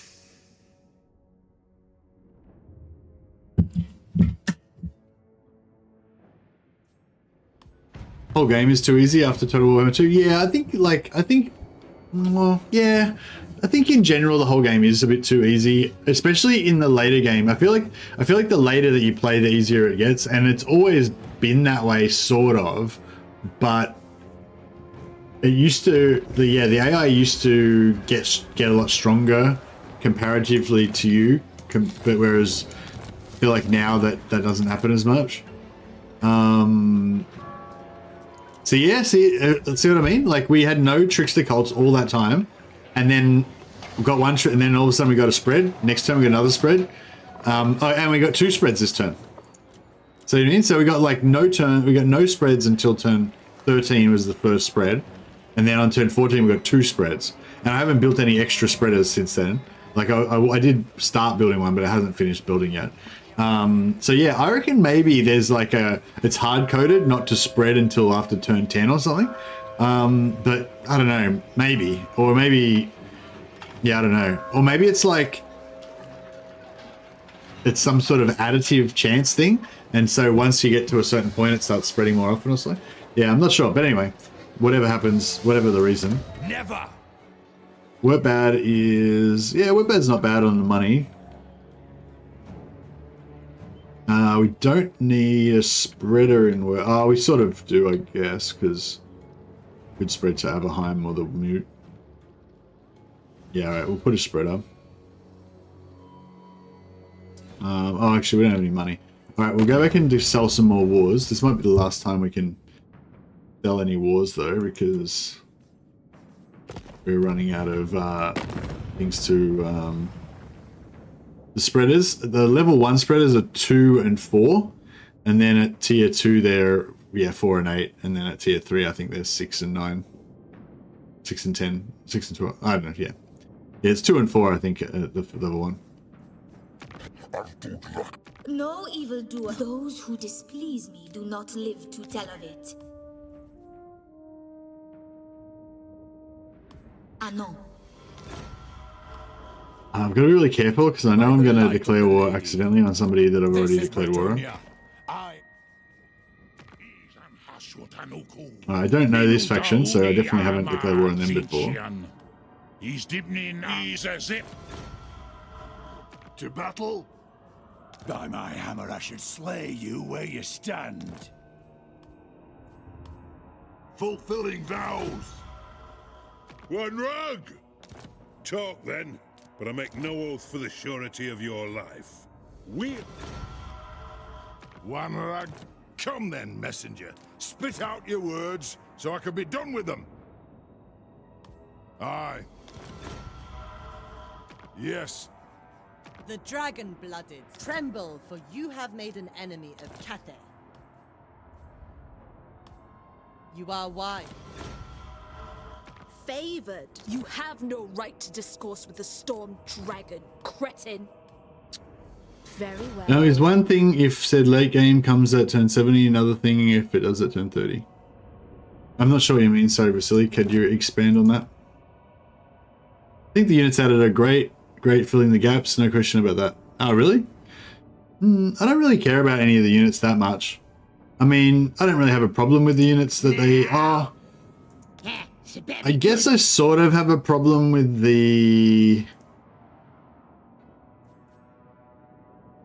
not a problem, but especially the Kislev units, I just don't really You sought to undermine my care about that whole, I will cut you down. Your will? I will hear you. Let's find somewhere quieter. Yeah, I don't really care about that whole like beasts in the wood vibe. You will die. For Kislev, like the thing I wanted to see expanded for Kislev was the Ungol tribesmen, like the horse lord type dudes. And like just more of that like grassroots Kislevness, you know, hardcore Slavic badasses. Like that's what I wanted, you know, like, and but to be fair, like the Mother of Stankia and the Beasts in the Woods thing, it is kind of cool, the whole like spooky kind of like fairy tale, evil fairy tale kind of thing. But yeah, it's just not really what I was wanting, I guess. I'm told you want to talk. How disappointing. I was restless for a fight. Champions fall. Don't anger me. When I'm angry. War, and the gods might compel me to kill, but I do it freely. A certainty. Undefeated. Are you here to negotiate, or to be speared like a pig? But yeah, like I don't care about the beasts, the incarnate beasts. I don't care about the beasts in the woods. I don't particularly like the Ashanker sniper dudes or whatever. They seem like a pretty cool unit that I'll probably use, but like aesthetically, like how they're like kind of bear dudes or whatever, I don't know. I'm not really, yeah, I think I need to see like a lore video or something to get me excited about them. Make this quick fast, I'm busy. Did I peace out? See, I'm getting to the point where I can't remember who I peaced out with. What? So I have to check. You come bearing arms. Is it war? I have to check if there's any. The Empire. Protector, were it not for the kind heart of the Lady Ariel, you would already be dead. Icket Claw. We talk instead of fight, kill, yes? Make a deal pact with Scryer. Agreed. But yeah, but anyway, long story short, I don't really like the aesthetic of Kislev that much, and I don't really like the units that they chose to like expand that much. My hand hovers close to my blade. Utter your demand before I raise it. But All right. Yes. Yeah. You dare? No. There is desperation. The Mutalix Vortex Beast is pretty cool. I mean, I like Zeech and I like House, so I'm kind of excited about those additions. It is him I despise most of all. There is more. Excellent. That was your thought about being too strong late game. Yeah, no, I got that it was about my thought about it being too strong late game. I'm just saying I don't know what your sentence means. Darkling, the Changer sends his. I'm just saying, can you like just make the sentence a bit longer to explain what you mean? I don't know what you're saying. Oh, Elmshant. Sivla Tuta. Fesuga Videm. Alright, we're all with Kemla. Lady of the Glade. Alright, cool. We've sold every possible war that we can. And now we can afford to expand our holdings.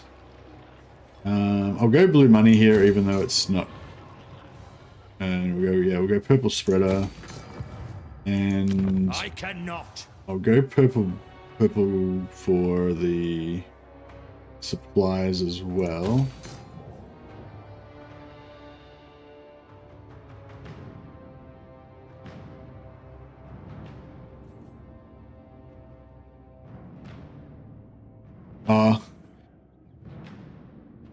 Maybe I should just go blue for the supplies because I don't want to get too much Zeech corruption everywhere.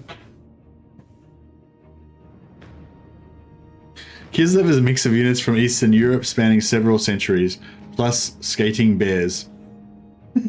Yeah, but that's kind of my vibe on it as well. But there are some things that I like about Kislev. Like I really like the Kossars.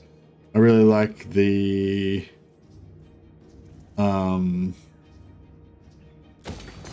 yeah, I really like the Kossars. I really like the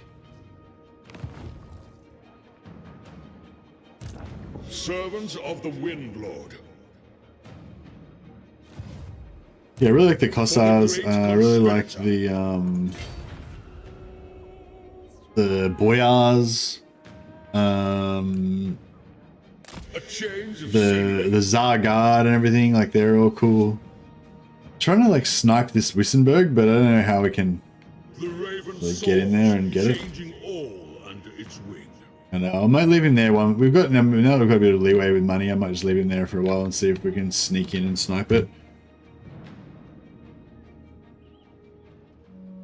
I really wanted to get into the guts of Kislev in here and start like dropping some stuff around there, but Remember when I locked Korn out of his throne?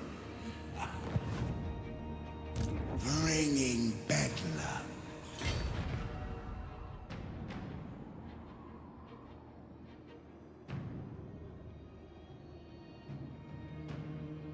Keep up. Alright, I reckon there's a pretty good chance we're gonna get rolled there, but as I said, I don't really mind if he dies. It's okay.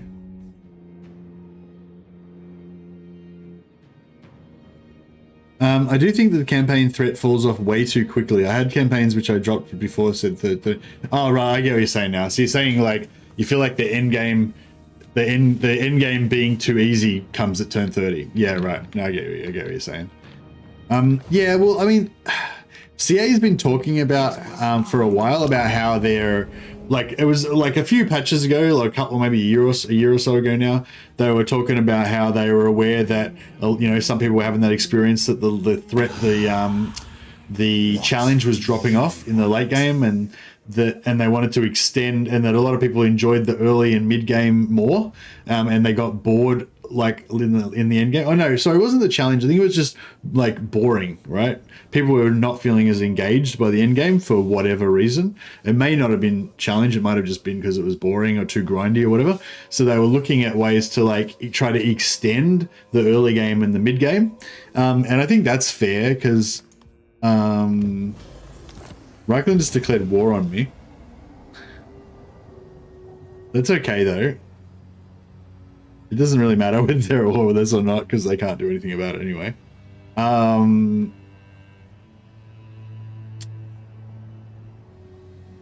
wonder if we should secretly attack some of their settlements to spread. No, I didn't get any spreads this turn. Perpetual flux. No, it doesn't look like they're going to move. So... Oh, I could sneak through and try and get Steingart, or try and get, like, some of these settlements. Change incarnate.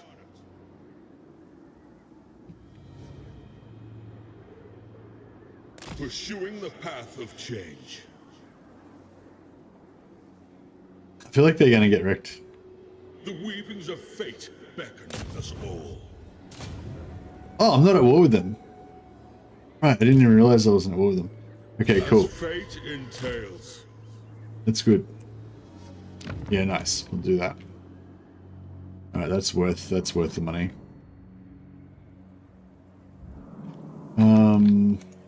I cannot. Yeah, we'll keep up doing the money. Yeah. I think yeah, I think this gives you 1 per turn, and I think if you upgrade it, it gives you 2 per turn. So yeah, it's not very powerful. But like I said, we can start like raiding their enemies, and I think that's going to be the thing that's going to actually help us get. I am change. Appleberg, hey? Zavastra. Oh, is Zavastra empty?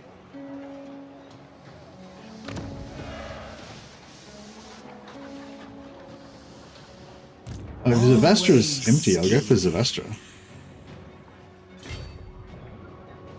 Here, mortals, here. Can we just auto-resolve this one? My cantrips and capers will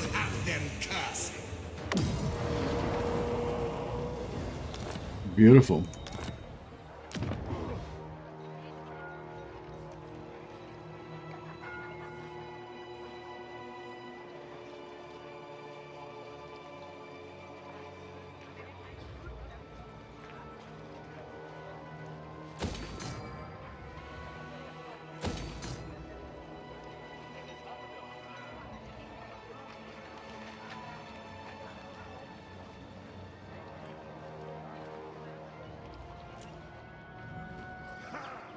Oh yeah, we got Beckhaven. Nice. We will never lay down.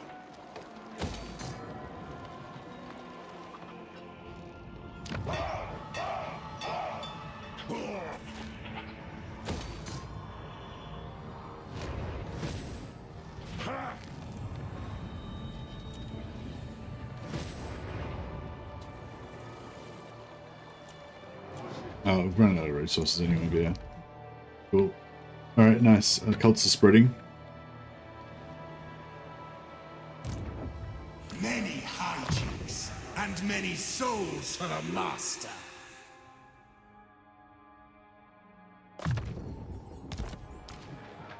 The deceiving horror.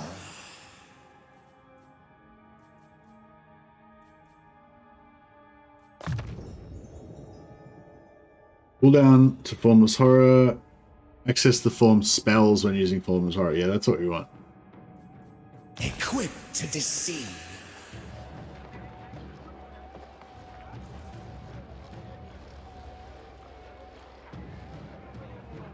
Yeah, that's what you want, isn't it? Yeah, Vasily saying, I still remember playing dwarves in Warhammer 2 and being shaking my boots at the very thought that there's some random army creeping in the dark that I've missed somewhere around turn 60 or so.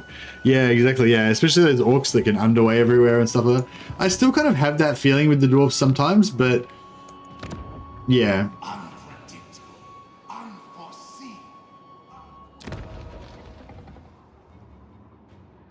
don't know, I guess I'm a bit leery of saying that, like, it's terrible or whatever, you know?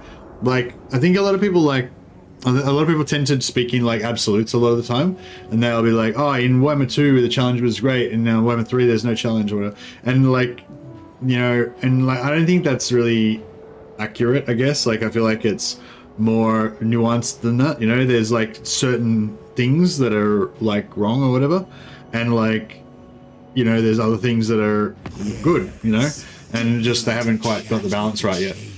But, you know, I feel like a lot of people kind of, yeah, a lot of people like sort of talk about it as if Warhammer 2 was a great game and Warhammer 3 is a terrible game, and like that's just all there is to it. And it's like, that's not, I don't think that's how it is. What I think how it is that Warhammer 2 is a game that got worked on a fucking lot over many years, well, over a number of years, like years, and it got perfected really nicely to the point where it was really, really good. But Warhammer 2 still had a shitload of problems, and it also was missing a heap of content and extra functionality and cool shit that Warhammer 3 has that Warhammer 2 does not have. So yeah, so basically I would just say Warhammer 3 is not as polished as Warhammer 2, but Warhammer 3 is fundamentally just a better game than Warhammer 2. You know what I mean? Hey, Black and Blue Gamer, thanks, buddy. Yeah, it's just that it's currently a bit more busted than Warhammer 2, and it just needs to be tweaked more, you know? But yeah, but it's like Warhammer 3 is the future. Like Warhammer 3 is going to be really good. It's just going to take a long time, especially if they've only got 20 people working on it. It's going to take a long time for them to get it to that point, unfortunately, but yeah.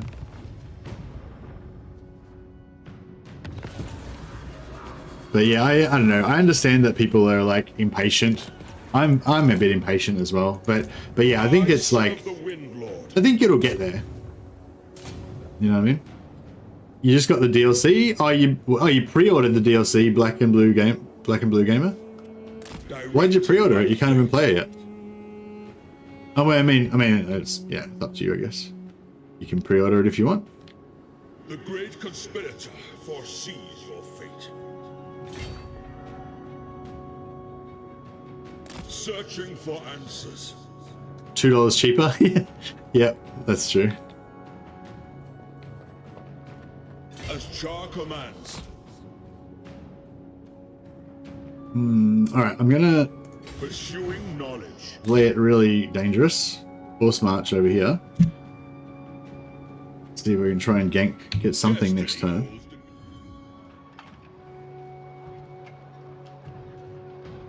I shall wear your skin. Gotta save where you can. Yeah, fair enough.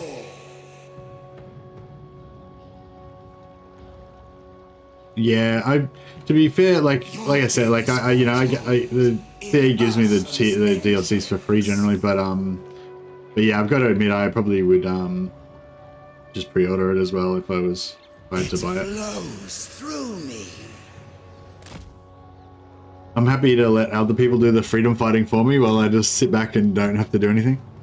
I'll just take the advantage while other people fight my revolutions for me. Yeah. Dress as a Fimir and lead an invasion of Albion.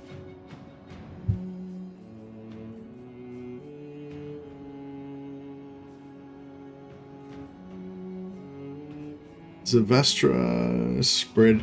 I want that spread to Prague and Kislev. So yeah, I'm gonna go for a purple spreader on Zavastra. And Porchikova might start making me some money eventually. Porchikova's got a good spreader, yeah.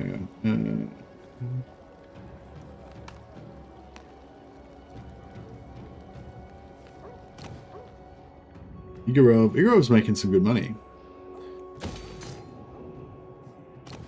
Vito, not so much. Beckhaven doesn't really need a spreader at all. We can give him. We'll give him blue cult materials.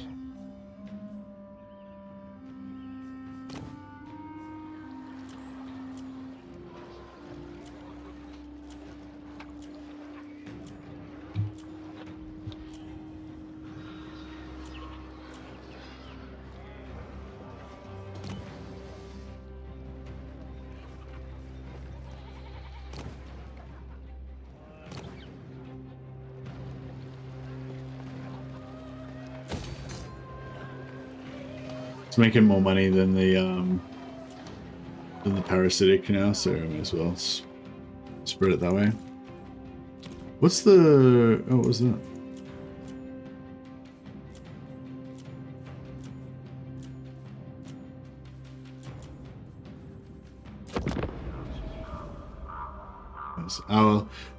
Yeah, well, I hope you enjoyed Black and Blue Gamer. Have you bought all the DLCs already, or is this the first one you bought, or?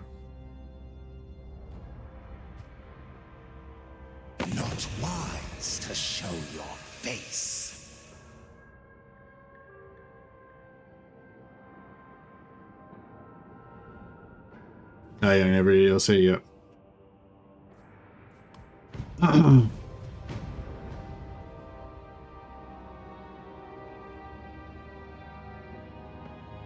Yeah, I don't know. It's like I think it's good to like keep asking for improvement and to keep pointing out where improvements are needed and all that kind of stuff. But I feel like it's not. It's like I feel like sometimes the comparisons with Warhammer 2 are a little bit of a distraction or a little bit misdirected or something. You know what I mean? Because like I said, it's like. Yeah, Warhammer 2 was like a lot more polished because it's a lot older game, you know? It's everything you would expect from an older game, like more polished, less functionality, less content, you know, it's a smaller game, you know, like its scope, like everything about Warhammer 2 is just the scope and everything is just smaller and less, you know, but it's way more polished, you know? So yeah, so I think it's like, I don't know, I think the comparison with Warhammer 2's quality is good, and like it's a good way of like giving shit to Creative Assembly about Warhammer 3 not being up to scratch, you know, it'd be like, oh, your old game Warhammer 2 is heaps better Warhammer 3 sucks, you should work harder or whatever. Like, I think that kind of works, but I think the problem with it is that it comes across, it often comes across as if you're saying, oh, you should play Warhammer 2 instead of Warhammer 3. You should, you know, not buy Warhammer 3, just go back and play Warhammer 2. And the problem with that is that Warhammer 2 is just a limited game that was never going to be any better than what it is, you know what I mean? Whereas Warhammer 3 is a live game that's getting better every day, right? And it's going to keep getting better and better. And so, you know what I mean? Like, so what I think is like, what I'm trying to say is I think you should put all your energies into promoting improvement in Warhammer 3 and just make sure that you're not like confusing the message by telling people they should go back and play Warhammer 2, because they shouldn't go back and play Warhammer 2. Warhammer 2 is shit compared to Warhammer 3, right? It's just more polished, right? Like, I mean, it's like, you know what I mean? It's like, yeah, it's better quality in certain things, but like Warhammer 2's still got the Skaven ambush bug, you know what I mean? Like Warhammer 2's got some pretty fucked up things in it, you know? It's just that there's that one particular thing that's really good about Warhammer 2, about the way that the endgame and like even that isn't even like that good. Like a lot of people really hated the way that the endgame used to play out in Warhammer 2, how the other factions would all like doomstack and blob together and make, like, you know, a lot of people didn't like that, you know. And I don't think that was like the perfect version of it, you know. I reckon that they could make a new iteration that's better than that. But I do agree that there's a bit of a problem at the moment with the way that the endgame challenge happens dynamically, ignoring the endgame scenarios, which also need to be improved. But yeah, anyway, I hope that's what you mean, Vasily. Like, I'm just trying to say, like, yeah, that's what I'm trying to say. Like, I think the point I think you're trying to make is that Warhammer 3 needs to be better, and kind of comparing it to Warhammer 2 to point out how much Warhammer 3 needs to be better. But I just think you need to be careful that it doesn't come across like you're actually saying people should play Warhammer 2 instead. Because, I don't know, if you've been playing Warhammer 3 for a while and you go back and try and play Warhammer 2, you're going to notice that it kind of sucks because you're missing all this cool stuff, you know? So it's like, you know, there is things that are better about it, but it's not like it's overall better, you know? I don't think, anyway.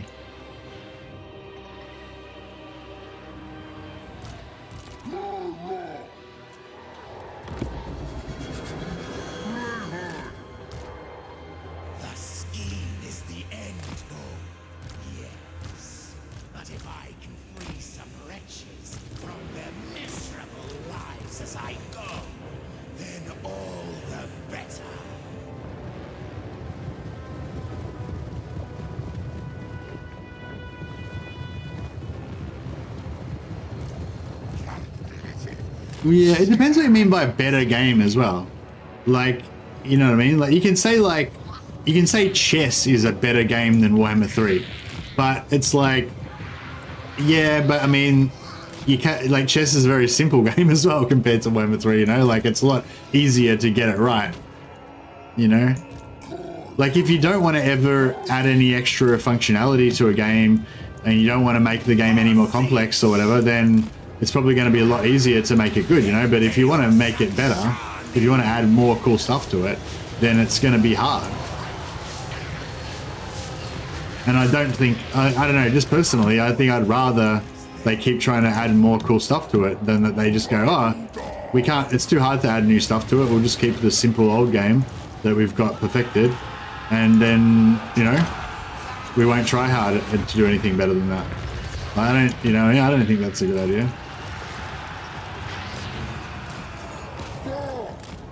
Anyway, I don't know. I don't want to get, I feel like sometimes I guess I get into the habit of playing devil's advocate or whatever, and I don't want to get caught into, you know, the problem with that is sometimes I end up arguing against the position that I actually believe in, you know what I mean? So yeah, so I probably should shut up before I end up doing that.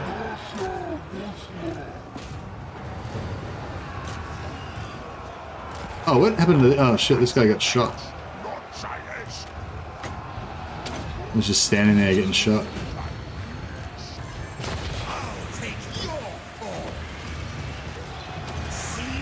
Yeah, but I don't know. I think basically everybody's on the same side. Everybody wants Warhammer 3 to get better.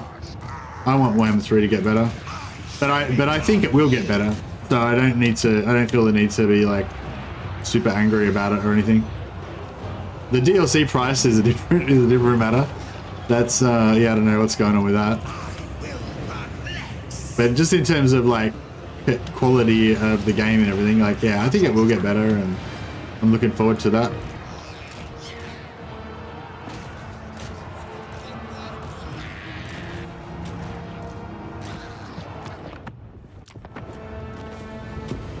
Done. Prices are a bit high, yeah, for sure, for sure.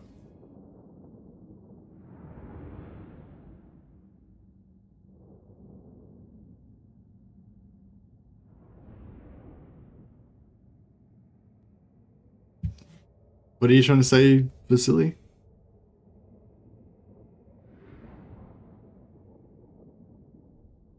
You still prefer Warhammer 2 now? Oh, okay. Well, I mean, yeah, okay. Well, yeah, like, I guess it's just my opinion, you know. I think maybe Clock Monkey sort of says that too. I'm just surprised, though. I don't know. I don't know. I guess it comes down to different people. I guess it comes down to different people have different preferences, you know. But yeah, I'm surprised if anyone prefers Warhammer 2 to Warhammer 3 now, just because there's so much cool stuff in Warhammer 3. Like the diplomacy system and all the new factions and like Warriors of Chaos. Actually, what's Warriors of Chaos like in Warhammer 2? I wonder if that's... I guess that Warriors of Chaos is pretty good in Warhammer 2 too.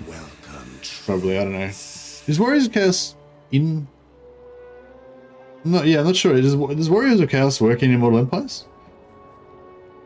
I assume it does, but I don't know.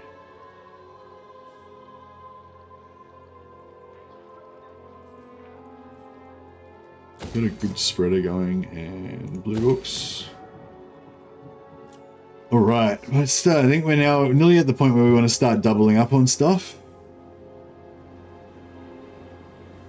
Sorcerer Lord of These bastards. I thought I'll camp on the river so that I can go either way. And he's got me covered both sides. Change is inevitable. Magic will be your end. Alright, I'm going for the moot. I'm doing it. Bids. Hopefully we can get there. I haven't touched Warhammer 2 in a long time, but I got a lot of hours, just couldn't play it anymore. Love playing evil factions, yeah, for sure. The outpost mechanic is too cool. Yeah, that's right. Like, imagine going to Warhammer 2 and not having any allied recruitment. It's just, yeah, I don't know. Yeah, I couldn't, like, yeah, I don't know. Like, Warhammer 2 is a great game. Like, I had so much fun with Warhammer 2. I loved Warhammer 2. Like, I didn't really love the game until Warhammer 2, you know? Like I loved the idea of it. I was, like, really excited about the possibilities and everything. But I didn't really actually have that much fun playing it, you know? Like, Warhammer 1 was okay, but I kind of got burnt out and over it pretty fast. But Warhammer 2 was the game the one that I really loved, you know? And then when Warhammer 3 came out, it kind of sucked again. It was a bit like Warhammer 1. I burnt myself out on it really fast, and I wasn't really enjoying it that much, you know? It was still okay, but it was not nowhere near as good as Warhammer 2. But now, since I don't know, it was about patch 2.3 or something, Warhammer 3 became good. But yeah, it still has a bit of polishing. Still has a bit of polishing. Warhammer 3 is at, like, you know, Potion of Speed update of Warhammer 2 levels, you know? It's like just gotten good, but it still needs more. Like, if you remember back, like, Warhammer 2 wasn't that good when it first came out either. It was okay, but it wasn't that good.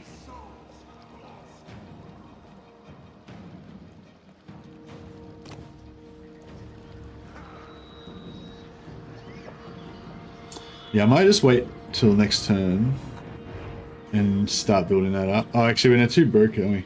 Alright, I might need to start doing some financial stuffs.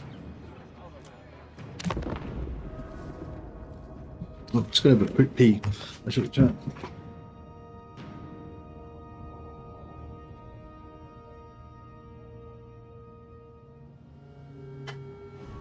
Not a good time. Souls to devour and so forth.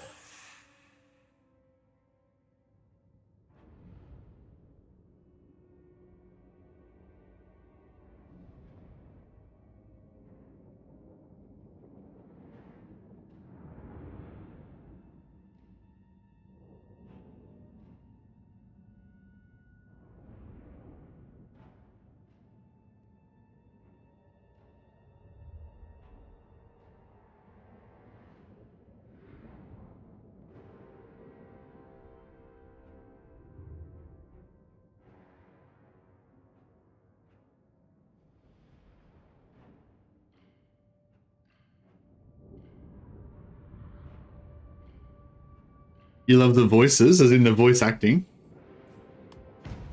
I should probably sell that. I should probably accept these peace offers, shouldn't I? Maybe I will, yeah, actually, maybe I'll sell some peace offerings just to get a little bit of a cash boost. And then we'll probably get rid of this other army. If this other army isn't going to start delivering. Hey, Isleheart, beautiful. Give me the money. Give me the money, Isleheart. We're getting another. We might get another purple spreader in there. I should do a blue spreader. No, I'm gonna get purple spreader once we get the money. All right, look at all the free money. Oh yeah. What? Yes, what? It's the deal that keeps on paying for itself. Before you says anything, Gobbler ain't like it. I'm listening. Chieftain, that is not Musk of Fear. So sneaky. I guess my part of wouldn't even say complaints, but well-suppressed irritation comes from Warhammer games having so many mechanics and units that make each other either obsolete or irrelevant. Yeah, I guess, like, all I was trying to, I guess the short version of what I was trying to say is, I just think that people should just not compare Warhammer 2 to Warhammer 3. I think people should just forget about Warhammer 2. Fuck Warhammer 2, it's fucking over, bro. Just let it go. And just focus on the specific things about Warhammer 3 that you don't like. You know what I mean? Like, be like, oh, the sieges in Warhammer 3 suck. The endgame challenges in Warhammer 3 sucks. The whatever, you know? And just, like, you know, like, no, I don't know. No, maybe I'm saying that wrong. Everyone should just do whatever they want, you know? I'm not trying to tell you how to live. But I guess my fantasy of how I would love the community to be would be if everybody was on board with Warhammer 3. It's like, Warhammer 3 is what's happening, bros. We're doing this. It's all about Warhammer 3. Everybody get on board with Warhammer 3 and let's make this game the best it can be. You know? And just be focused on what needs to be fixed in Warhammer 3. You know what I mean? And just not compare it to Warhammer 2 or, you know, or whatever. But I don't know, it's like, yeah, I don't know. What's the red icon bar thingy on the cities? Yeah, this thing, yeah, discoverability, yeah. Thanks, Andy Warren. Somebody's actually paying attention to the chat, to questions about the actual game. Yeah, that's the discoverability. So yeah, you don't want that to get too high. But I've never had,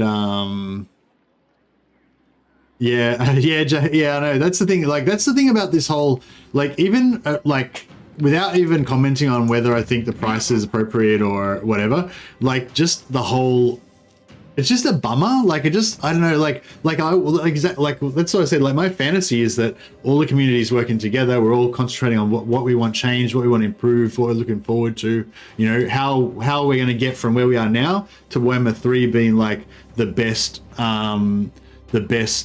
it can be, you know what I mean? And this whole fiasco with the prices thing, and this whole like feeling of like CA trying to rip us all off and everything, it's just a fucking bummer, man, you know? It's just a bummer. Like, I don't want to be feeling that way. I don't want to be thinking like that. I want to be positive and have hope for the future and looking forward to Warhammer 3 getting better and better. Like, that was like how it was in the heyday of Warhammer 2, where, sorry, I just said don't compare to Warhammer 2, and now I'm like immediately comparing to Warhammer 2. But like, yeah, like I said, it was sort of bad. Warhammer 2 wasn't that good until I think the Potion of Speed update around then. And then, like, there was a couple of DLCs in a row that were like pretty good. And then it sort of, like, I don't know, you just started getting this vibe that like, fuck, this game's good, man. And it just keeps getting better and better and better. And we've still got like years and years more content to come, and like, fuck, this is amazing. Warhammer 2 is amazing. And this whole thing's amazing. And it's going to just get better and better and better. And that was like, I don't know if you guys felt that way, but I felt that way for a long time in Warhammer 2. And pretty much, and then you'd get angry about something, but then a new DLC or a new free update would come out and it would be super awesome. And you just be like, oh yeah, fuck, this is amazing. Love this shit. And just keeps getting better and better. And like, I feel like that I just wish we could have that feeling again, you know, because this, what's going on right now is like the opposite of that feeling. Anyway, that was my thing. Yeah, and it's definitely not our fault. Like, you know, it's not our fault. Yeah.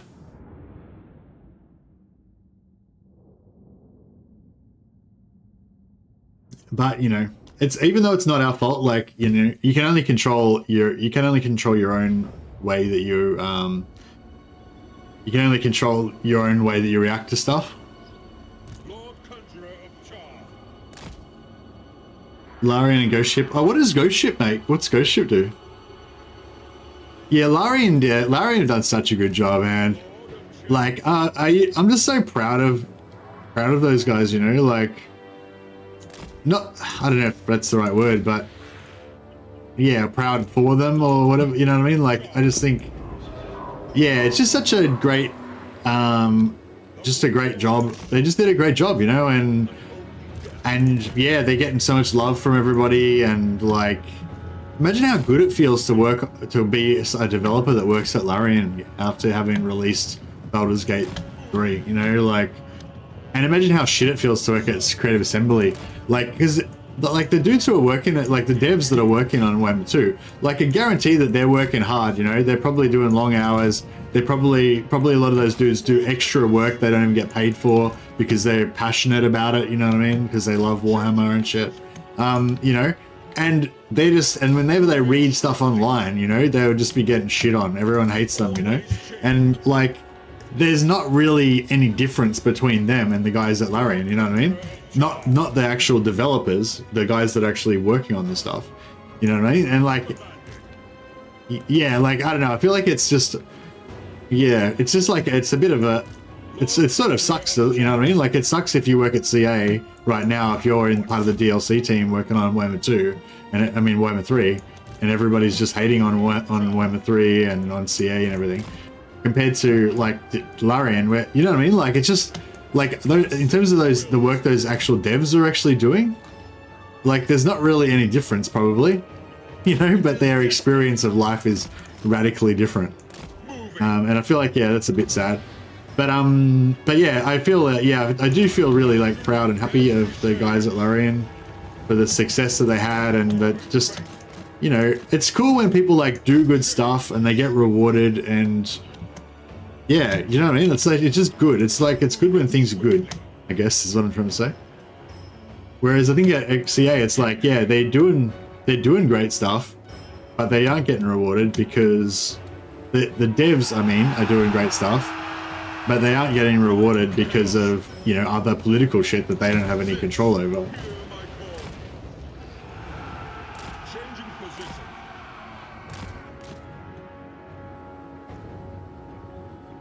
Like, yeah, like a lot of the stuff that you were talking about, Vasily, like, it's like, it's sort of fundamental core game shit that really the main game team should have worked on, you know? But now the DLC team has to fix that shit, and like, they don't have the resources really, and so it's gonna take them a while, you know? And I imagine, I don't really know what's going on, obviously. I'm just imagining that I do. I'm just basing what I'm saying on, you know, the stuff that other commentators like Indie Pride and Legend have said, but yeah. Anyway, long story short, Rich Aldridge and the DLC team, also Mitch, I think Mitch has left. I think Mitch was in the DLC team for Warhammer 2, but he's left and he's now in the main game team that's working on the next thing. But yeah, but Rich Aldridge and Mitch and the DLC team from Warhammer 2, like, they fucking made that game, you know? Like, that game was okay, but by the time they were finished with it, it was fucking a masterpiece, you know? And they're the guys that are working on Warhammer 3 right now. And like, there might only be like 20 guys there. They might be like radically under resourced, but you know, they did a fucking good job last time, and I'm prepared to give them a shot and give them a chance to fucking fix it again this time, because they did a fucking amazing job last time.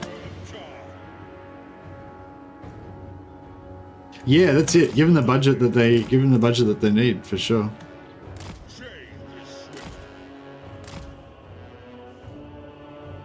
I don't know. Do you reckon I should make a video saying that what's basically all that stuff that I just said over the last hour, except for like without all the rambling, kind of in a little bit more composed manner?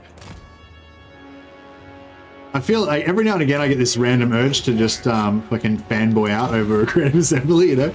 I'm not sure if this is probably not the right time to do it, but I don't know. Because like the thing is, I don't want to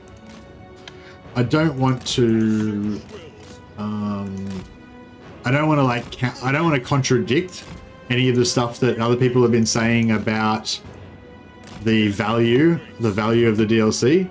I don't really want to talk about that, you know. But yeah, I guess I just want to kind of like remind people about that other aspect of how fucking good the DLC team is and how we love them, basically. Like Monkey's like, no. Jacob's like, no. Do not make a video saying anything positive about CA. That is suicide. Suicide.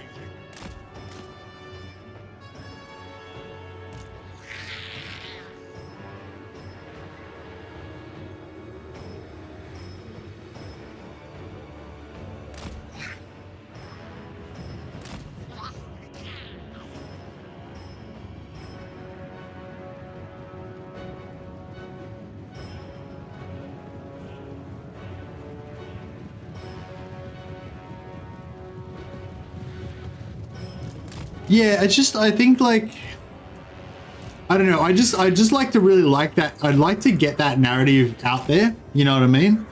Like I think like every time, like, so yeah, like the last video that Legend did, he was pretty like on that side of it. He was talked up Rich a fair bit, and he was like saying how he shouldn't shit on them because they're doing a good job and blah blah, you know. And I'd like to, I guess I'd just like to push that more so that, you know, every time, like what I want, like what I would like, how I would like to slightly change the conversation. Not that I have like fuck all influence, like no one listens to me, but if I could in a fantasy world, like change the conversation slightly, I'd like it to be, instead of every single comment on Reddit being like, fuck CA, trying to steal our money, you're all assholes or whatever. If every single comment on Reddit was like, fuck the executive branch of CA, they're all trying to steal our money, but Rich and the DLC team, we fucking love you, never change. You know what I mean? Like just add that extra little bit onto it, you know what I mean? And I think that, because like I said, like those dudes at Larian, like they did a fucking amazing job and they deserve every accolade that they're getting, but so do the devs at Creative Assembly, you know what I mean? And like, do you know what I mean? Like no one is saying you guys are amazing, fucking we love you and shit right now, but they deserve it. They still deserve it, you know?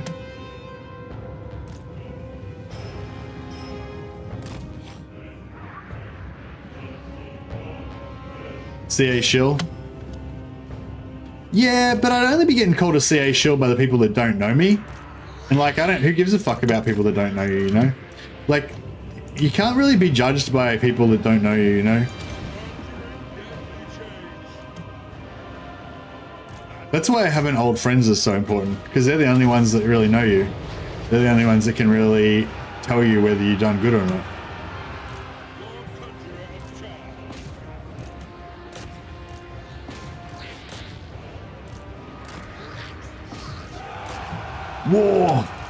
War never changes.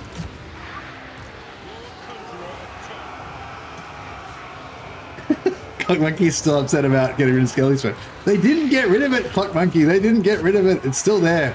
Just fucking adapt, bro. It's just called zombie spam now, but it's still the same thing. It's still there. Yeah, just use a necromancer as your lord and you can still do it. Zombie spam is better than skelly spam. Yeah, now. In Warhammer 2, skelly spam is better.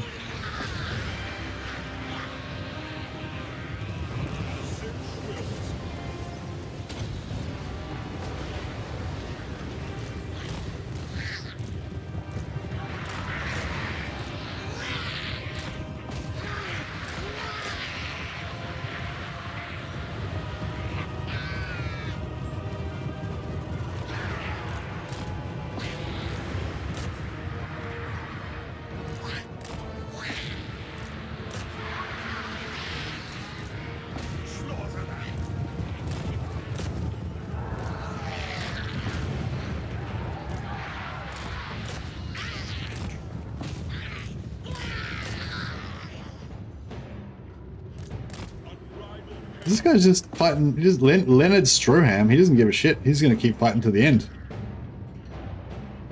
He's like, I ain't heard no bell.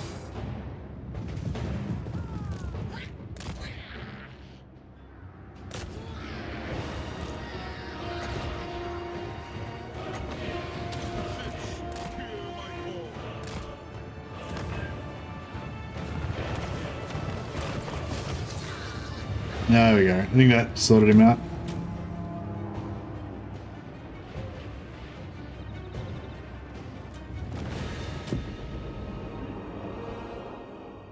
Show him the blue fire, exactly.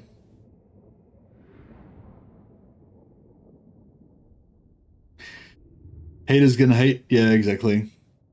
If I were to condense my thoughts about the game into one message, I miss the Warhammer 2 graphical style. I want a reason to sweat. I don't care about bugs as long as they don't break the game. Yeah, I'd agree with all those things too, Vasily. Yeah, I mean, I feel like the way that the challenge of the game is okay. Like I think the very early game is okay, but it seems to drop off probably because of the supply lines thing. So yeah, I think they need to redesign. Like they need to figure out like. Yeah, they need to do a redesign of the pacing of the game and figure out how to make it better. A change of rule is at hand. But yeah, I don't necessarily think that that's easy though. Yeah, I keep building these expensive spreaders. They cost 100 gold each. That's why I'm broke.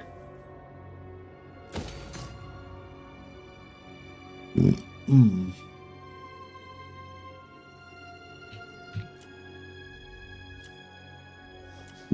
Mm.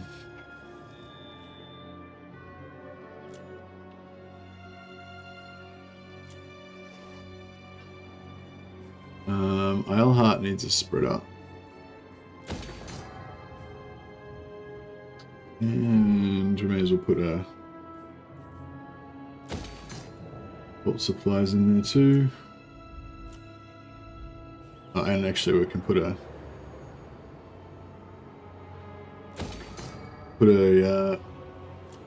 positivity matrix in there as well. A love creator. Alright, cool. How is my man? It was I who let Slaanesh's precious silver apples of knowledge to rot in Nurgle's garden. Where are we going to go next? I mean, it'd be good if we could get up here into Zoishank and all that, but yeah, I don't know. If only the master would let me be him. We could get Norden. Maybe. The Changeling.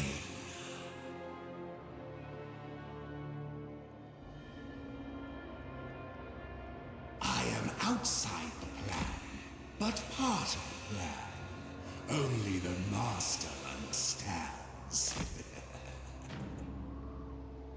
All this. Yeah, I'll try and like do it on this side so we can go out a little bit closer to Norden.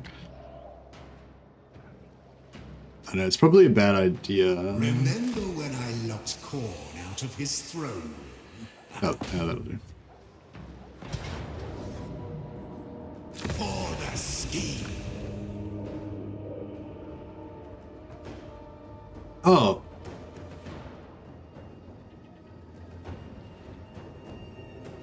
Today, What a noob.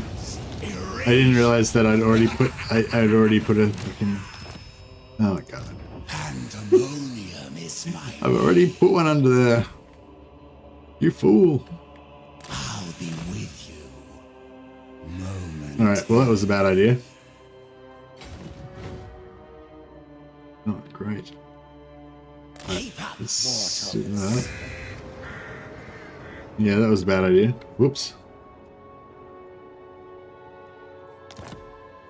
Too much ranting, not enough concentrating on what I'm doing.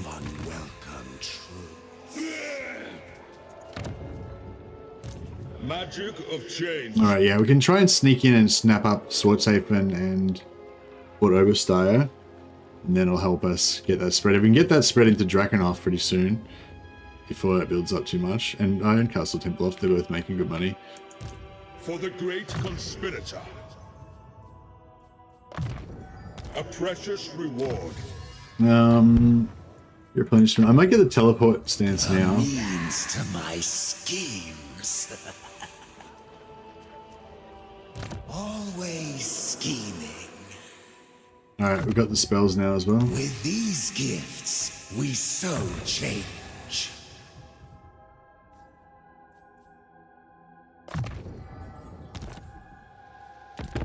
Alright, now so we'll start getting some heroes soon, I think.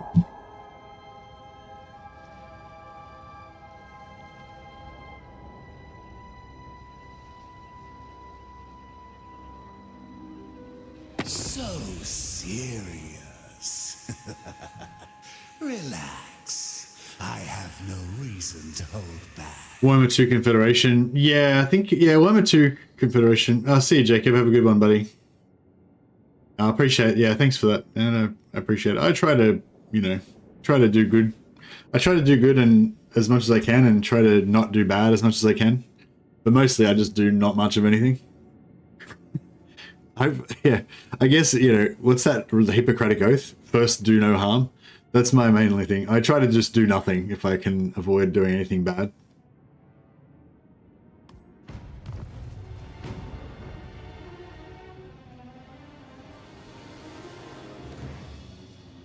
It's, yeah, I guess that's one of the good things. It's like that's, you know, with great power comes great responsibility.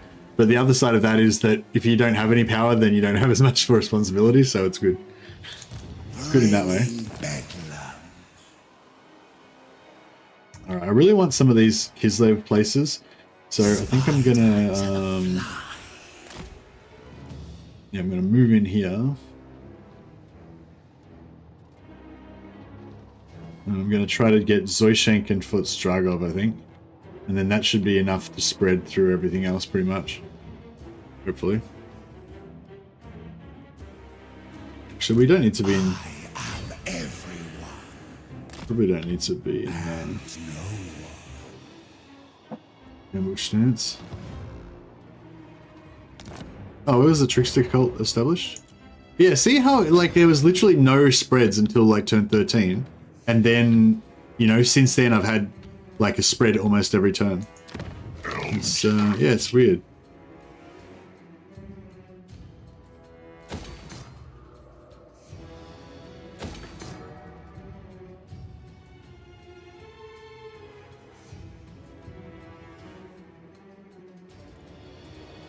I don't know if a spreader in there will do anything.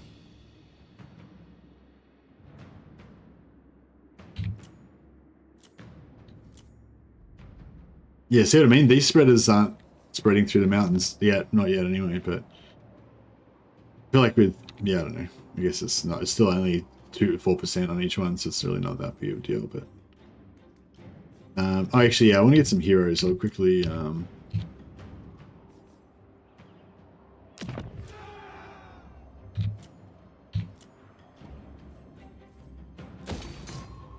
we go. Alright, then we can pop out another hero. We can maybe build a few more of those around the place.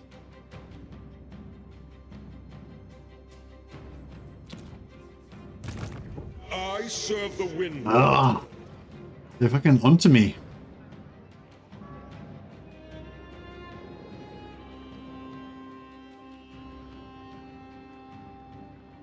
Well, they can't get a trick around here.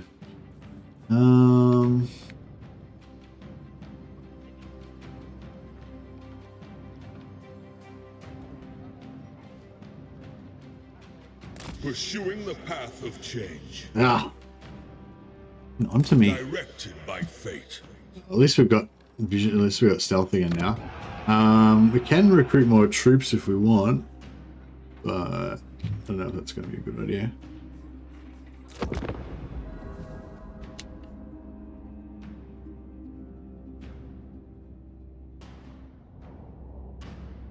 For you, I'm wearing my best skin.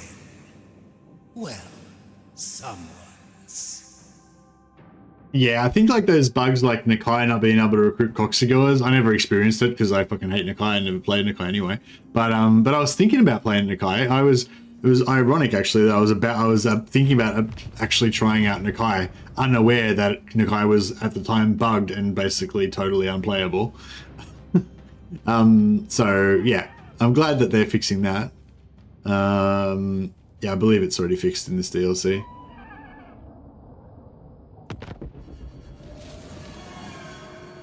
Yes. Kislev. Give me the money, Kislev.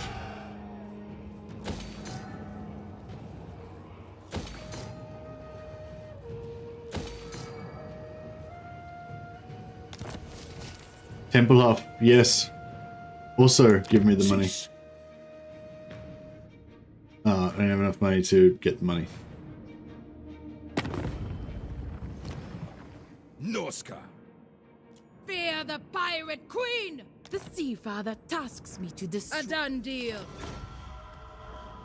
Nah, whoop. Agreed. Now. Am I at war with like every single? Oh, yeah, we're at war with everybody who could potentially give us a peace deal. Yeah, obviously. By the light of the... I concur. The Eye of Syrian has already told me your offer, but I will now. Harbin, Sivlat, Volvo. You... Glade Lord. Let... You called? The death. Love the sick. Yes. It is night. Aranessa salt spite.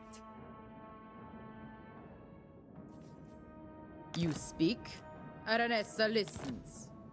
For now. True King, I am revenge incarnate. Know this and we already peaced out with Sartosa, so we can't declare war on them, but we can declare war. What do you want? On their enemies. For money. Yes! The winds blow true! Yep. Yes. So, who calls? All right.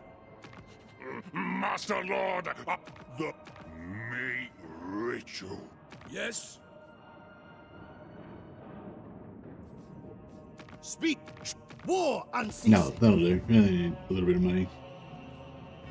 Templar, more money. Boom. And another spreader. And that'll do.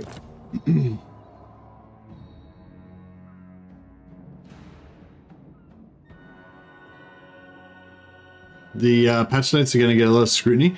Yeah, I'm actually really interested to read the patch notes. I hope that there's more like update content than I'm aware of so far, because at the moment I don't know about any update content at all, really. Oh yeah. For Zenith. Claim this place for the glory of Zench. Where did the Templehof one come from? Well, that's spread here. Okay, so that's interesting. So the Templehof spread came from across the river here. There is a river there, isn't there? Yeah, there's a river there. So that's interesting. And the road doesn't connect Templehof to those things. So I don't know. Maybe rivers are fine. I'm not sure. Yeah, I don't know. Maybe mountains and rivers both fine. I don't know.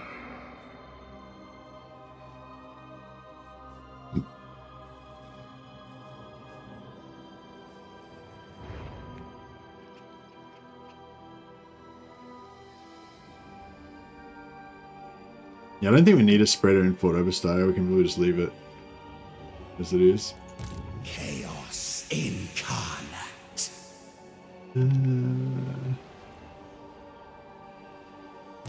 The deceiving horror.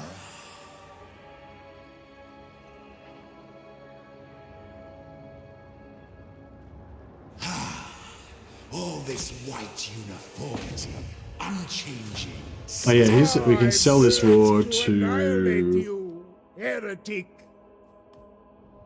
As the damned prince is damned no longer. Greatness good.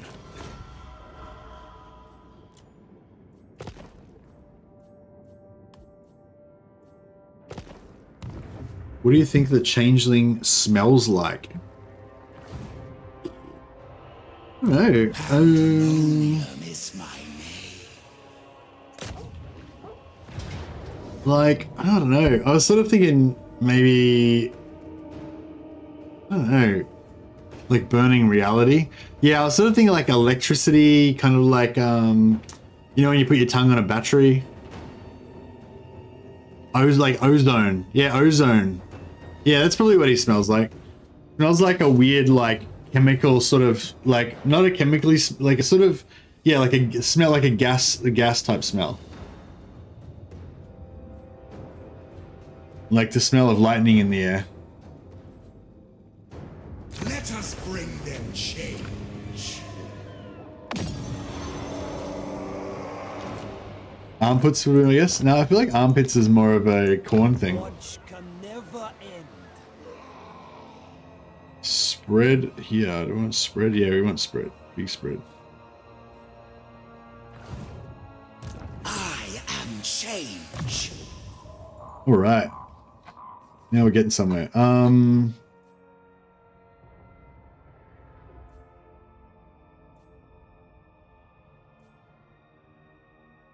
don't want to save the rest of my points so I can get more of this. Yeah, maybe I'll save the rest of our points. And now we're ready to get our A Cold Hellbrass action going on. I think we'll just, yeah, I'll just go like blam, blam, take those two, maybe Troll King, and then we'll just get the hell out of here. Maybe I'll disband the army, and then we'll come back and start building up our Warwick Warrior forces. Oh, who the hell's this dude? Leave me to my manipulation. Zeech Rebels. Okay. Yeah, see, this is the problem, isn't it? We're creating too much unrest with all of our purple buildings. Yeah, maybe I'll start changing some purple stuff to blue when we upgrade it. A Cold Hellbrass, you get a quest at level 12. I made a video about it, Captain Chunks. If you just Google how to recruit A Cold Hellbrass, there's probably like 10 million videos about it.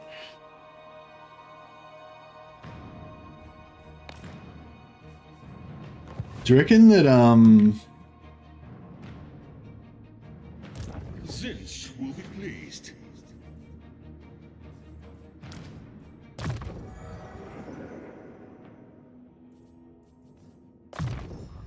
My power. do you reckon this guy's actually going to be able to do anything else down here, or should I just get rid of him? I wouldn't mind trying to get Swordshaven, just so that, you know, we can get in there more.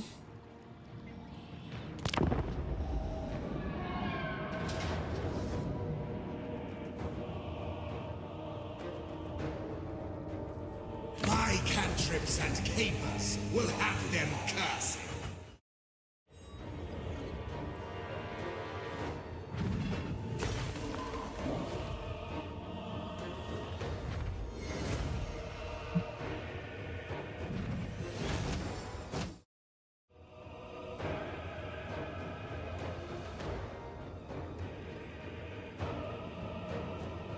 Your blood is up.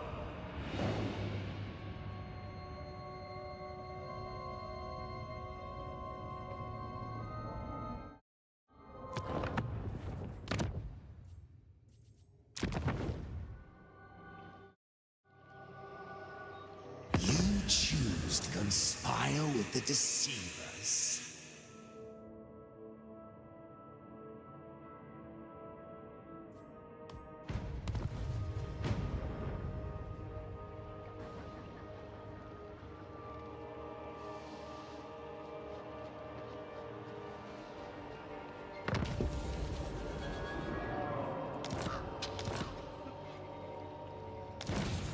Fused armor. Alright, so we got the Blue Scribes quest unlocked. Eringrad, very nice. Reason to command me. Now, do we need a spreader here? Not really. But we'll put these bad boys. This Alexandrov. We need a spreader here. Siege wills it.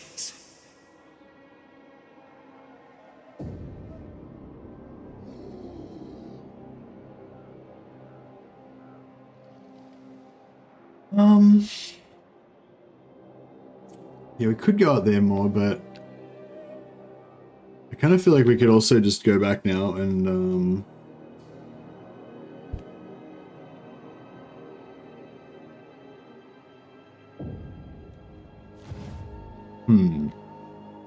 Battle time is feeding time.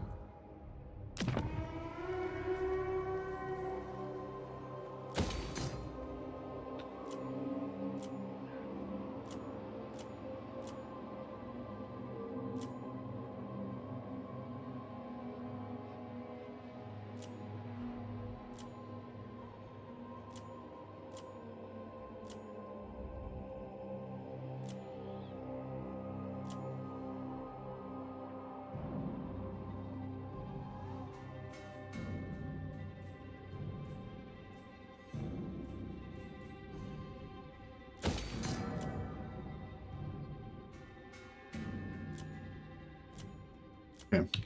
Oh yeah, I should start gifting regions too.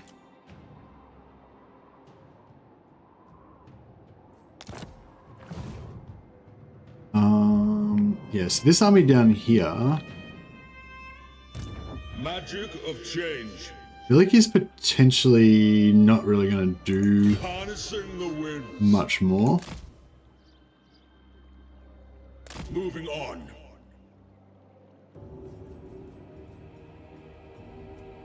But we'll leave him there. Guides me. Not possible. Yeah, we'll leave him there and we'll try and gank Swordshaven. And then I wouldn't mind trying to disband him pretty soon just to save money, and then we're going to re-recruit a new army that's going to be like Chaos Warriors and stuff. Whisperer of unwelcome truths. Alright. Siege spare us.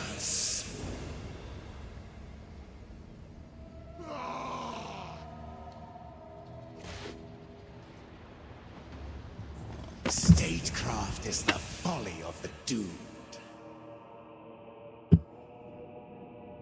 Wonder if you have like massively high I wonder if you have massively high ambush chance, if you can actually ambush from that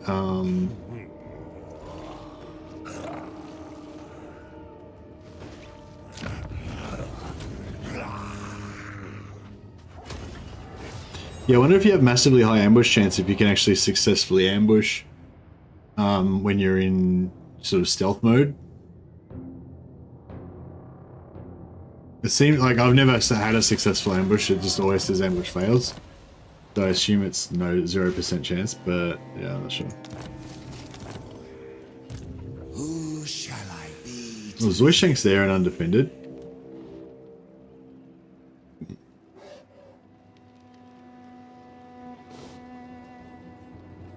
I stretch my jaws and wait. Yeah, hopefully we'll get that next turn. The ultimate scheme. Honestly, don't like the Changeling, very boring. Yeah, it's For the great conspirator. yeah, very not scary, isn't it? Meet your fate.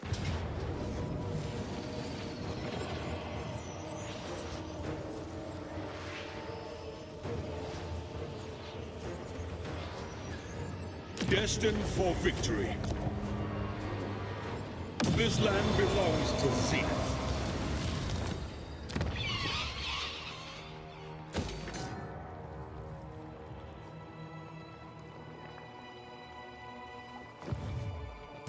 Servants of the Wind Lord. Right. I think we'll disband this army now. Probably can turn our graphics spec up too high again.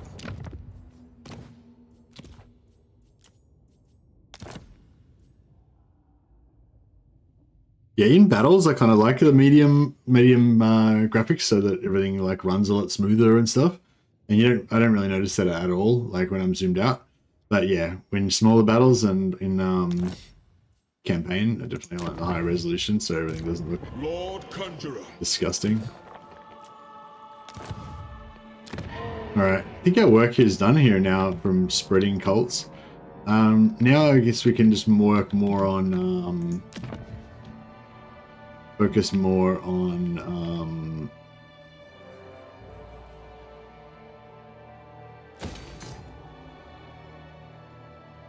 the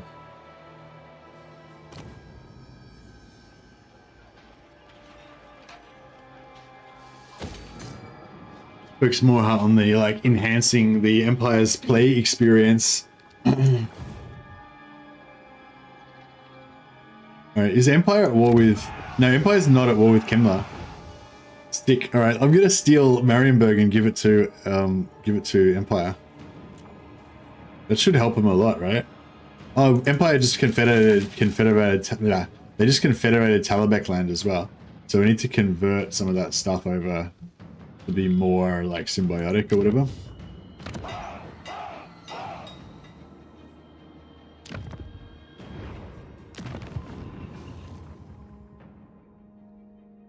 Oh, I haven't unlocked it yet. Oh, crap. Alright. 2 more turns to get the teleport. I did still want to get the replenishment, but...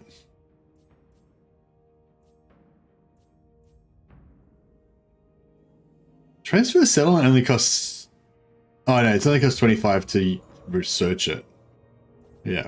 Okay, I'm gonna get that. Because I think it's got a 10-turn cooldown, so basically every 10 turns we can give more settlements to Reichland and just help Reichland to become a powerhouse.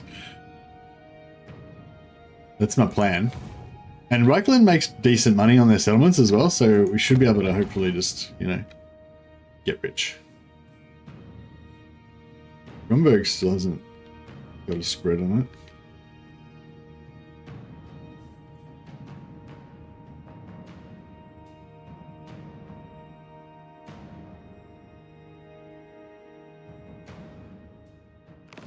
Yeah, I think I might come back and try to work on killing Vlad as well. There we go. Pandemonium is my name. Lucius says best and worst Primarch. Oh, it's so hard. Primarch, like, because Primarchs, you know, they're like superheroes, you know, like each one is designed to appeal to a slightly different kind of power fantasy kind of thing, you know, like, you know, like if like Rogel Dawn is like the stalwart one, you know, like the dour, mysterious kind of guy, and he's like, you know, just you know, the unbreakable kind of dude. Rogel Dawn is more, I mean, Rabute is more like the kind of heroic kind of but civilized, heroic but civilized kind of thing. The lion is like the, you know, the knight, the knight who's maybe like a little bit arrogant and everything, but he's also very strong.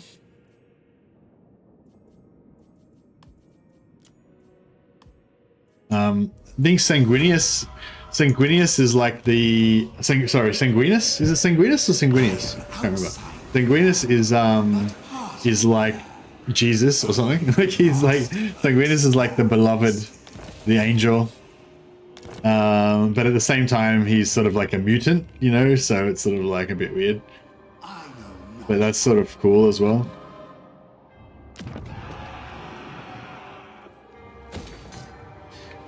We still want spread on Ubersreich, so we'll go purple spread, but we'll go blue land, and we'll go for extra likability. And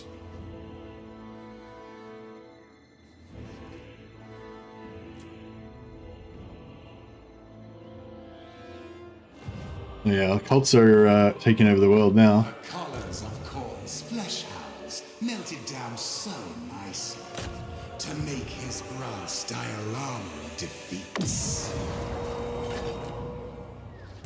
I was going to turn back, but now I'm like, oh, there's more stuff to get.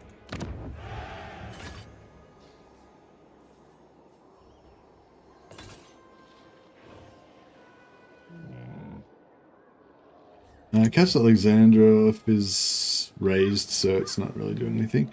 Zoishank can spread onto the Tower of Frak and Fort Ostrog, so we need a spreader in there.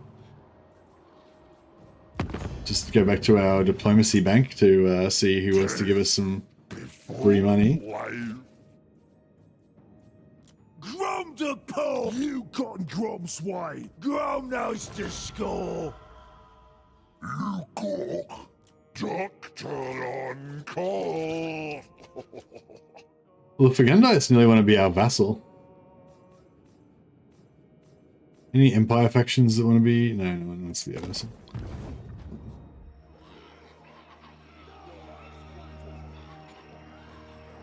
Like, I feel like Angron is like one of the least successful Primarchs, you know, one of the least effective Primarchs. So he's like, Angron's like one of the shittest Primarchs, but I also kind of really like him because, I don't know, I don't know, I like dark kind of characters and like shadowy, multifaceted, you know.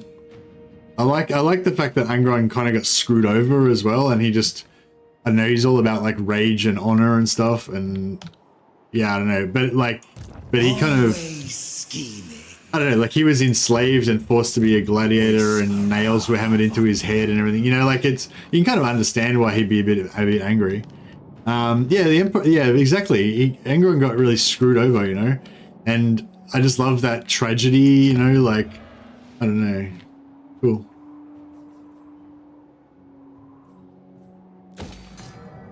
Alright, we'll go spreader on that one. Conrad Kurz is alright. He's a little bit too emo for me, but he's got some pretty cool quotes.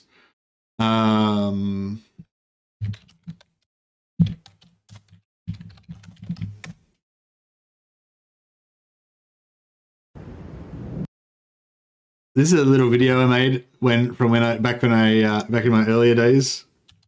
It's probably a little bit embarrassing. It's yeah, it's like I love Warhammer 40k and so much, but and I love quotes. I love those like all those hardcore 40k quotes, but it's so but I've got an Australian accent. So it's like, you know, anyone who's got a British accent is like so well equipped to do 40k quotes.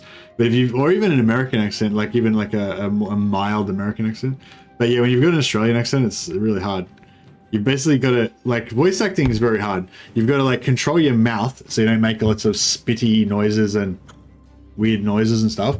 Then you've also got to like act the part, the voice acting, you know, like the emotion, and you try to like intonate it the way that it blah blah, and you've also got to fake an accent that's not your accent and a different way of speaking that's the character's way of speaking.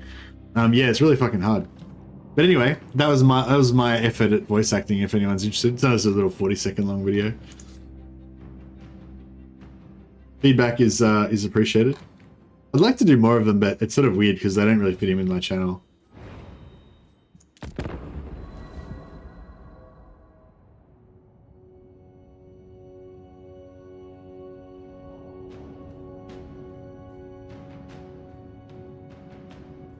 I should do a Noga one.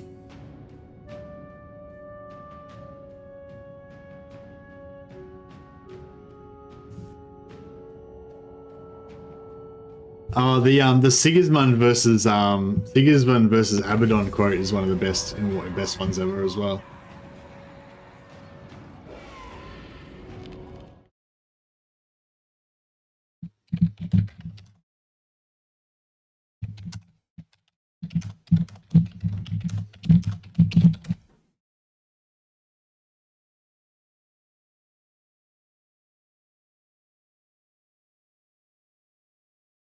Oh, thanks, Wildroid. Cheers. Thanks for the nice feedback.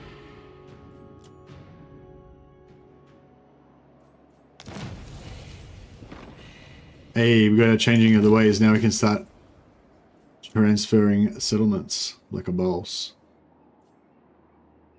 Trickster cult established in Waldenoff. Oh, that's right. It was hidden. The symbol was hidden inside the wall. I was like, oh, is there a bug? It says it's there, but there's no thing there yet. But there is. There is. Beautiful. All right, we'll put a spreader there because we want to get into these sweet, sweet dwarf lands.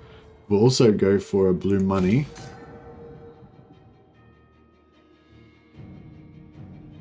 Temple Health needs level 2 blue money, but we can't afford it right now. We also need more cult supplies. Absolute ruler of the motherland. What attrition are we taking right now? Kids of the motherland. Rest whilst I fix my form. Minions, move!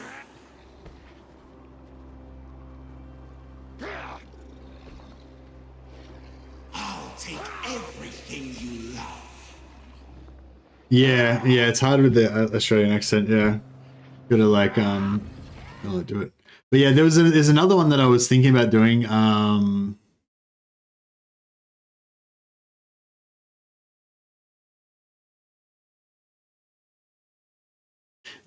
yeah, it's hard. This one's not as good maybe because it's like it's a conversation between Abaddon and Sigismund.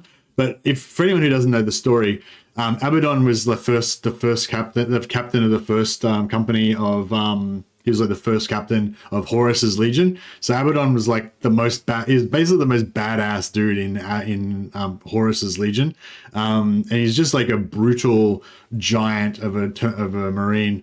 In Terminator, he led the Terminator company, and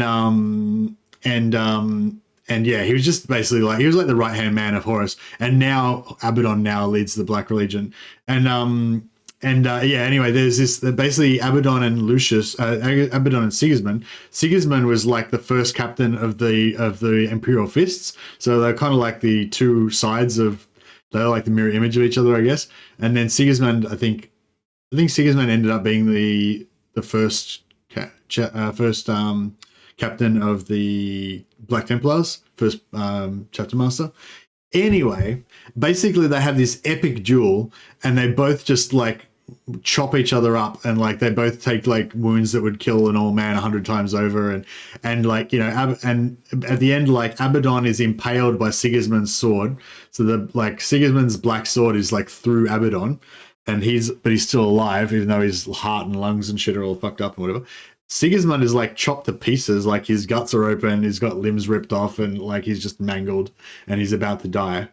And basically, but Abaddon kind of respects Sigismund, you know, even though they're on the opposite sides of this conflict. And yeah, as just as they're both kind of about to die, although Abaddon ends up living, he says, "Sigismund," Abaddon said through lips darkened by his own lifeblood, "this claw has killed 2 Primarchs. It wounded the Emperor unto death. I would have spared it the taste of your life as well, if you could have only seen what I have seen." And then there's a bit of a pause. And then just before Sigismund dies, with his last breath, he says, "You will die as your weakling father died, soulless, honorless, weeping, ashamed."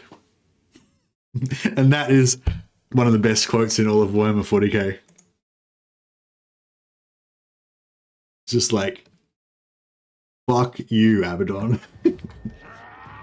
You pussy. Bringing bedlam. I love it.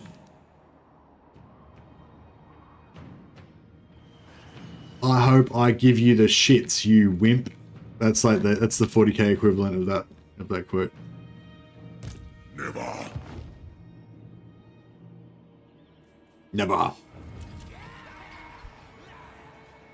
Who shall I be today? All right.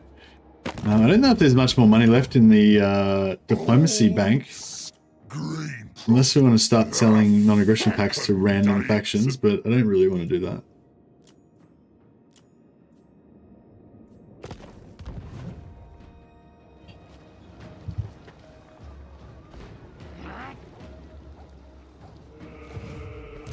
deceiver. It's actually quite cool. Like I think it's quite hard with 40k for like the authors to write stuff that really gives the Space Marines like their a sort of human side, you know. And it's sort of and like how to relate to them and stuff like that, because all they care about is like honor and like, you know, being a warrior and stuff like that, you know. It's kind of a bit hard to relate to, but yeah, but they do a good job. Dan Abnett does a really good job of the loyalist stuff, especially I think. Aaron Dembski Bowden does the best Traitor Legion stuff that I've read.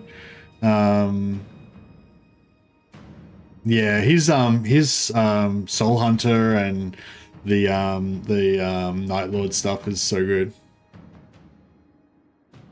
All right, so I want to take this settlement and I want to give it to Reichland. Oh, it's really expensive. Okay, I didn't realize there was like multipliers and stuff. Okay, that's interesting.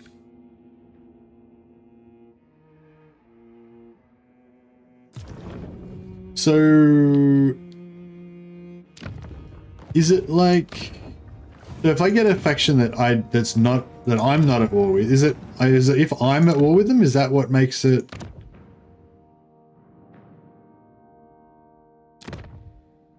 No, because I'm at war with them and there's no modifier from that. Wait, here's, oh wow, this one's even more expensive, like 6,000.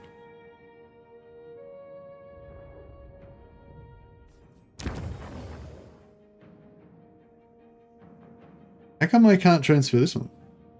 Oh, it's their capital, right?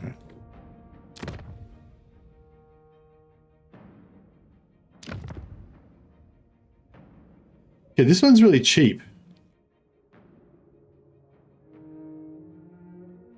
Oh, is it because of the settlement level? Because it's like a shitty busted ass settlement? Because they're like essentially like tier 0 because they're wood elf settlements.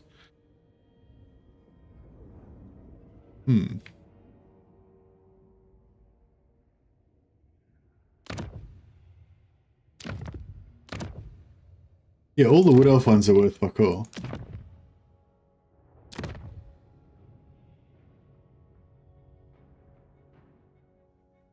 Oh man, Izzo's getting wrecked.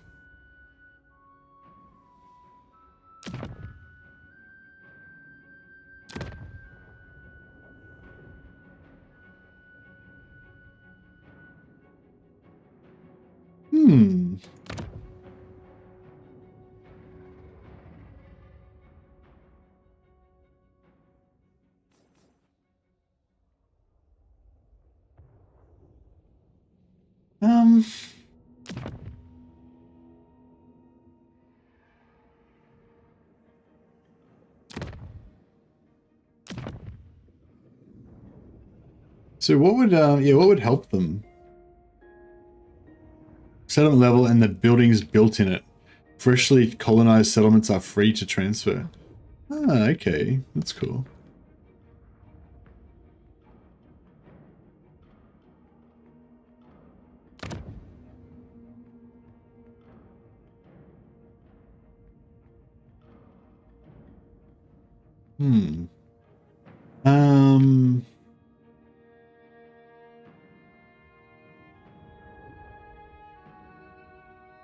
So something maybe I should do like, you know, like Flintsburg and stuff because it's like a good money maker. Oh, it's too expensive though, yeah.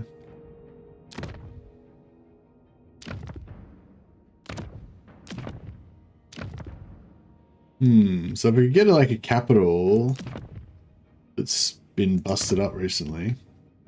Oh, Paragon.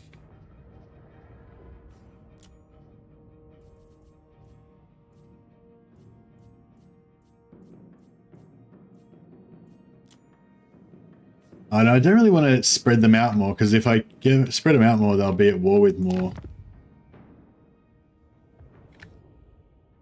factions.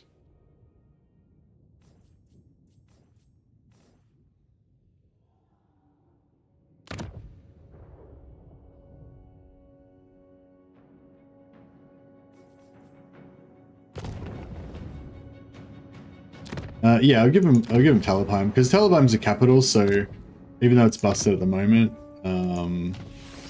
it'll they should be able to build it up and make it into some good money, hopefully. Alright, so now we've got a 10 turn cooldown, I think. Yeah, so we'll just keep doing that every 10 turns, and give them pivotal, pivotal ones. Okay, so now I'm because before I was oh, I've got thousands of grimoires, I just keep getting more and more and more, I've got nothing to spend it on. And then I'm oh, who cares about grimoires? Now I'm oh my god, I need heaps more. I need heaps more grimoires. There's not enough. More.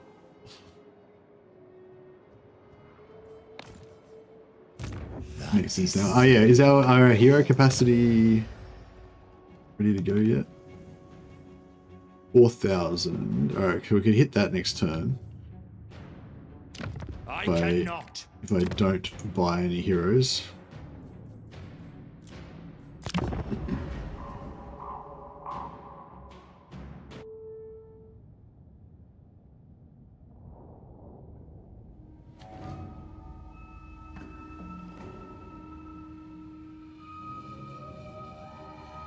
He gets the elect account? What?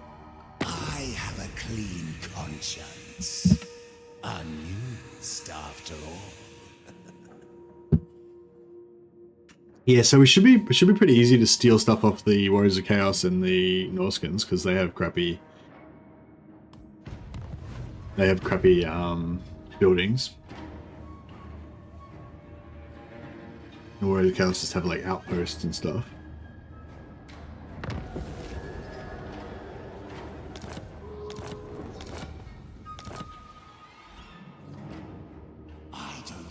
Kill you to steal your face, but I want to, as fate demands.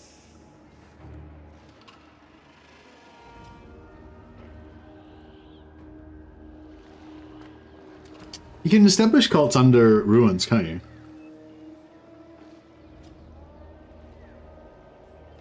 Gather round, tales I have to tell.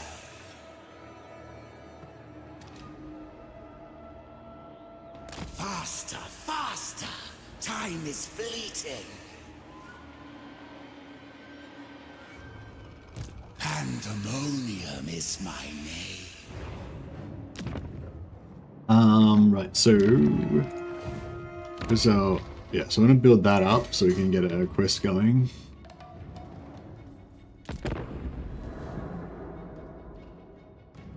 And then I want to build one more hero. So serious. Relax. I have no reason.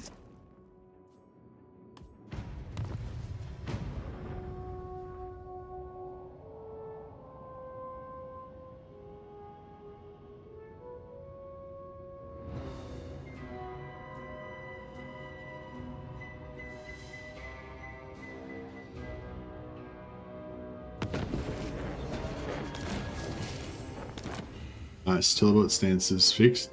Oh, Karak Ungor is gold. Nice.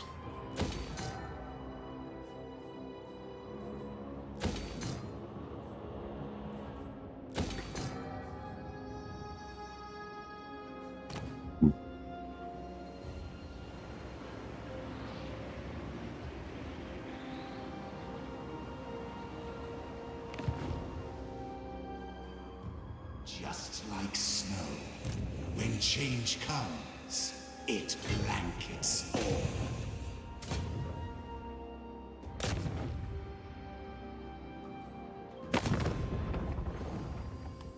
I will eat you! Fight fiercely, but not fairly.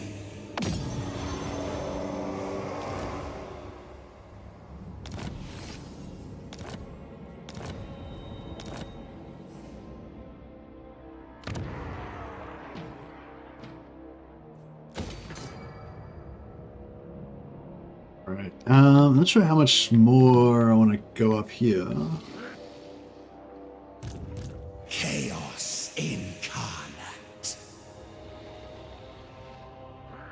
I guess we'll stay to get that. Many hijinks and many souls for the master. Yeah, I think we're pretty much ready to give it. We don't need to actually actively do any more cults. Like, see, this like this early game is like this. You got to go around. You got to establish all the cults if you want to get it going as fast as possible. And then, actually, that would be fun to do a completely passive game with the Changeling.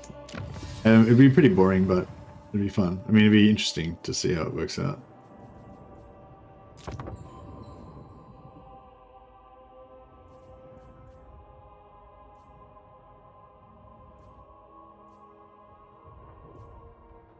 Yeah, we'll get this replenishment, then we'll get Force Peace. I think that'll help us keep the Reichland healthy as well. And then I want to basically get rid of this army. Yeah, get rid of all the Beastmen, the Zangors. Get rid of the Blue Horrors. Probably keep everything else. Or maybe get rid of the Burning Chariot.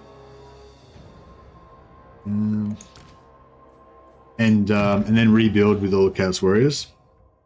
What do we got here? Locus of Change, etc. Conjuration.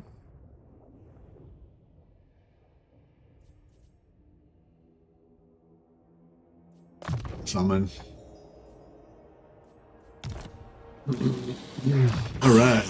So, we've got hero action cost for cultists, recruiting for cultists, guardian for embedded lords and heroes. Beautiful.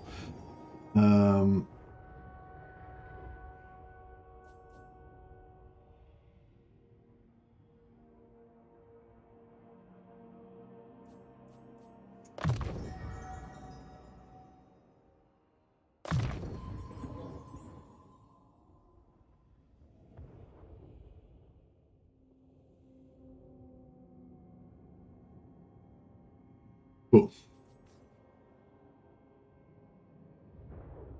Yeah, so we got like super cheap recruitment cost and request army cost. And we've got equipped to deceive.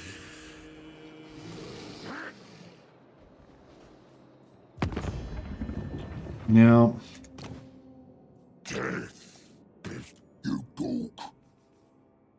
Speak up, or I'll take your tongue. 8,000 gold a piece. Nice. I want to try and get peace with some of these Empire factions, but they all kind of really hate my guts. Yeah, because we're at war with so many of them. That's right. I might try and, yeah, we'll get our strength rank up, and then hopefully they'll want to peace out with us more.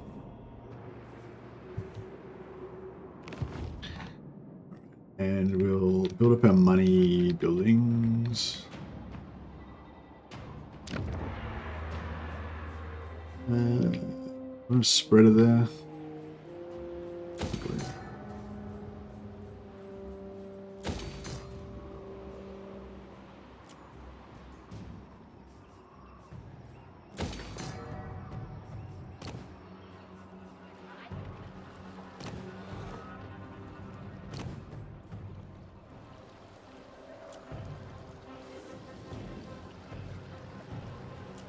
Damn it, all these like shitty Norscan factions that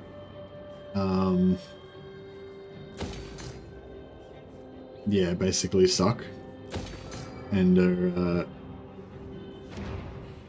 don't make any money.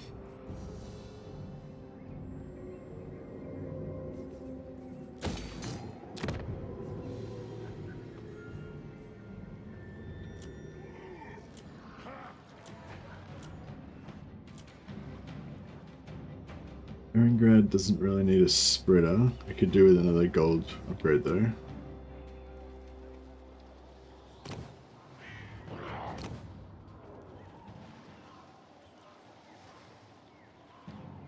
Fort Strogoff. We'll give Fort Strogoff a spreader. Just love killing humans. Yeah, I kind of like killing them, but I want to try and be friends with them in this one.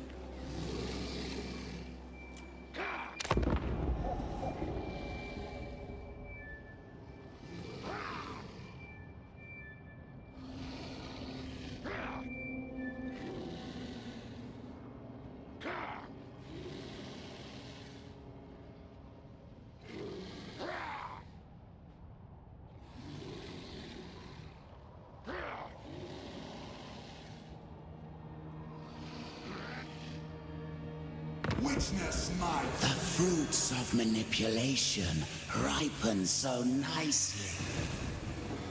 Being friends with the weak humans? Yeah, exactly.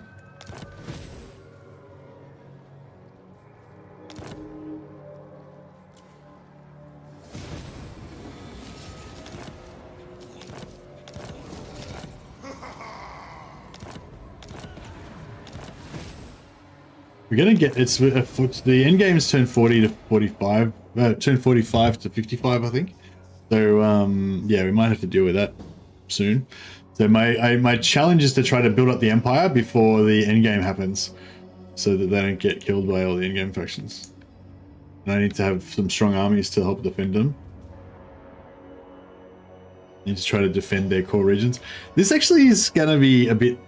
I think this could actually be fun, actually. Up until now, granted, it's been pretty boring, like for you guys. It's kind of fun for me. You can imagine I'm just like going around, like just fucking around with all my little settlements and shit, you know. And it's probably pretty boring to watch, but it's kind of satisfying when you're playing it. You know what I mean?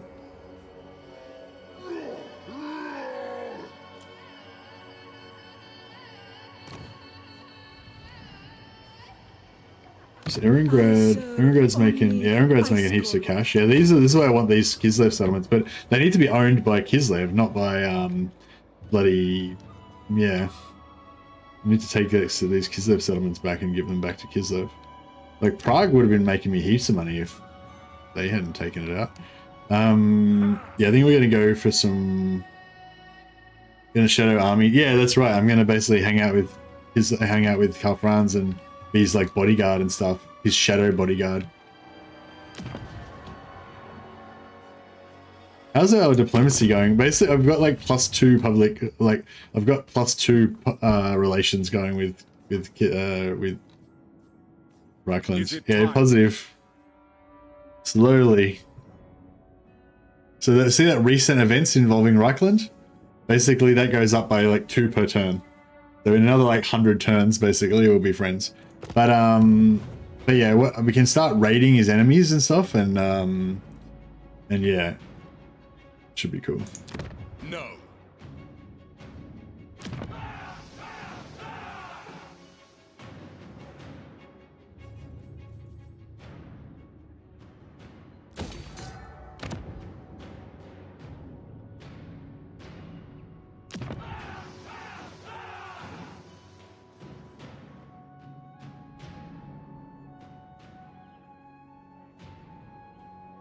No, that's cool, black and blue. I'm glad you're enjoying it, buddy. A delight awaits.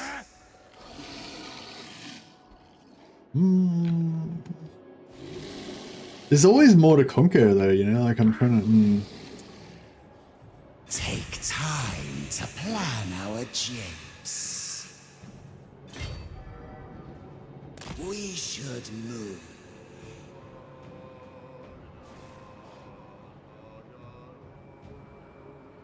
Yeah, alright, I'll take like one more. And then that's it. Then we just concentrate on building up our new army. Where is Carl? I'm not sure where he is actually. But yeah, I want to spend more time shadowing Carl. Sure. I think I need some blue line. Is all I need. Peace treaty, yeah. Sure. Yeah, I should try and peace out with everybody now. That way, if I have to redeclare war on them again to protect Carl from them, then that's be alright.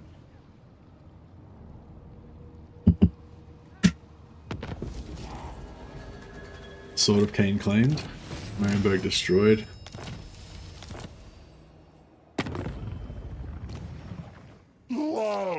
Fine. Old squaw. Oh yeah, so Karl Franz. Where is he? Karl Franz that were with Festus and us. Alright. Well, we better kill Festus then, I guess. Oh wait, we'll take out this one more settlement up here. And then, I don't know, I kind of want to just delete Changeling's army. Deceiver. Because that would just be faster.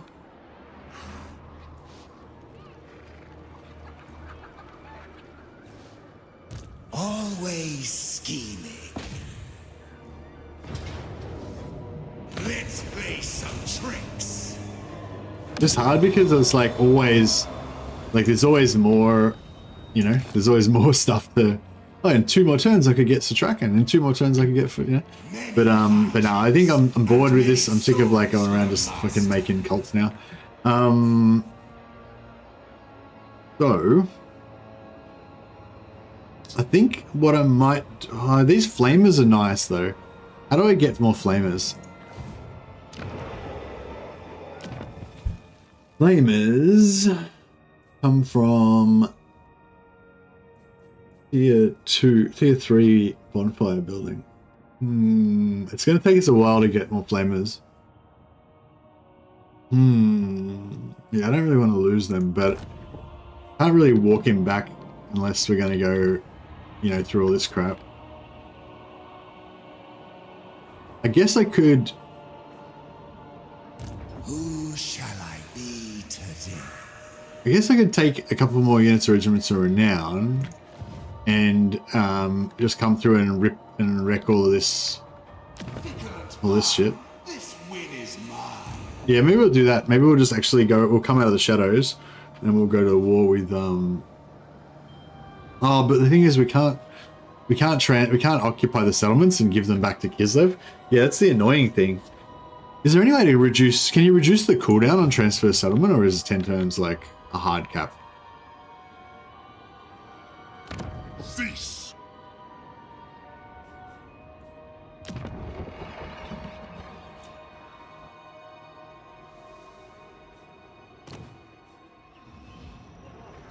Right, wait, what's the most expensive settlements? So Reichland is making the most money.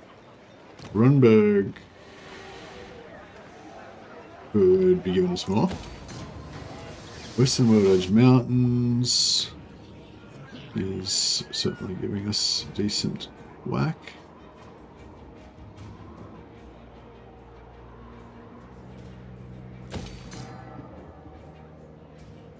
Northern Sylvania, got that covered.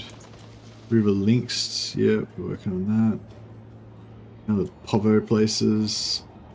Swarthafen.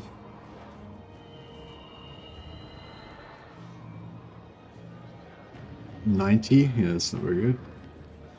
Stirland. No. No. No. Griffin Wood, we got that maxed out already. Ostland. That's not looking as terrible.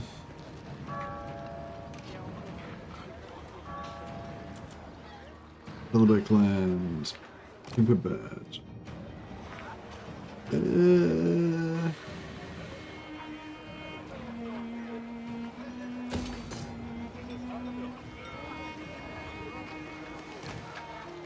Guggenheim, nope. Wissenland. Dottenbach. Oh yeah, Dottenbach's making some money. Giant Home Mountains. There have the Troll King. We need a spreader. And more cult supplies. And yeah, I think that's about it. Raise Prague and transfer it to Kislev once somebody freshly occupies it. Yeah, I'm sort of thinking about that. Hey, just raise it.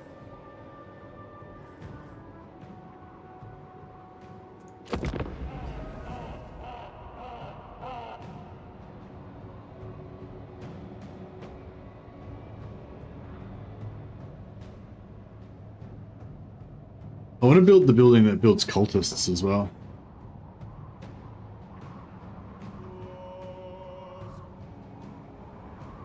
Where's the oh yeah, where's the portal? Oh, that's the portal there. No, is it the portal? Or is there more than one portal? Is there a portal in Kislev and a portal in Empire? That's the Empire portal, right?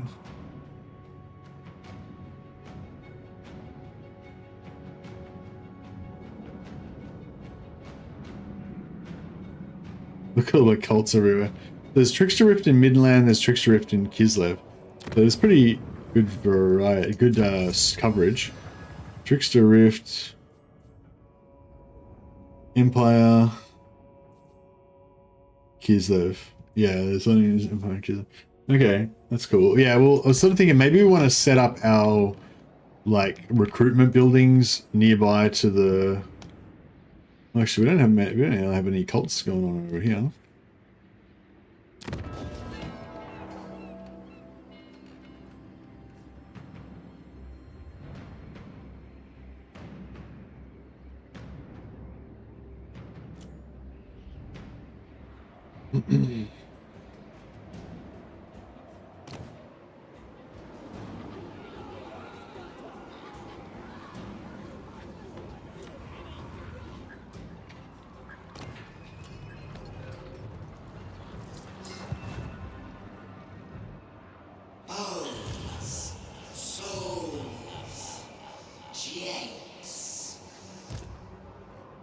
The deceiving horror.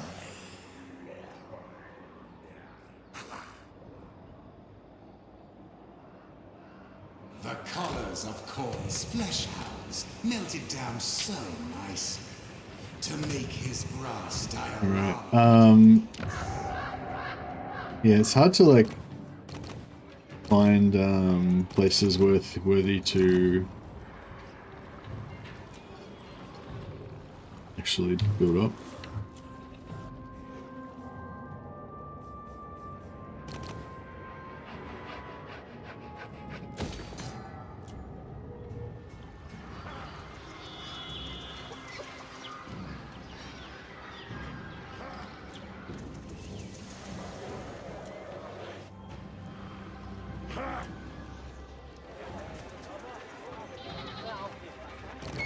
Work badge should be getting up there.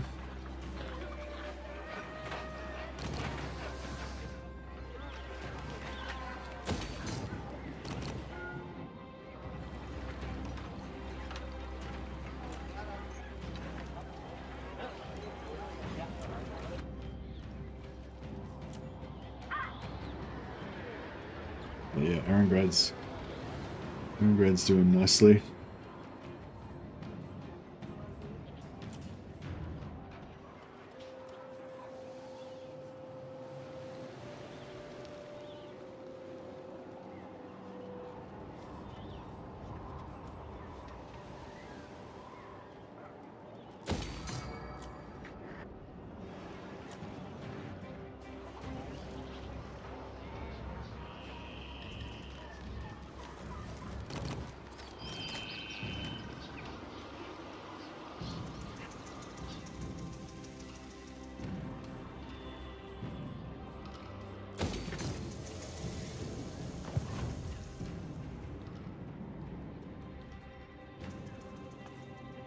Yeah, I'm researching Force Peace next, I think. Yeah, I'm just going to get Endless Mutation, then I'm going to get Force Peace. Yeah, good call, Shadow Legion.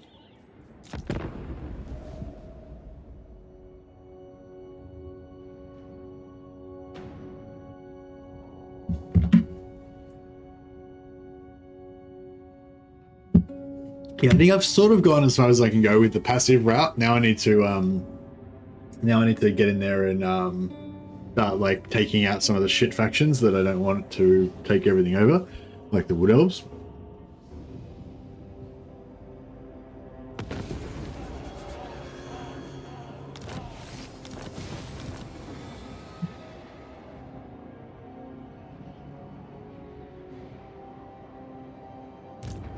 I must eat, feed.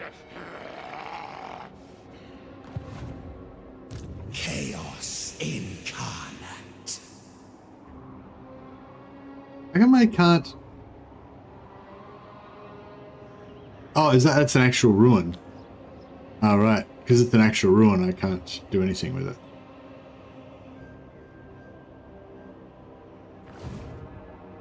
I am everyone, and no one. Two infinite outcomes. Alright, I think I'm just gonna sneak back. Screw it. Time for some fresher faces. If we die, we die.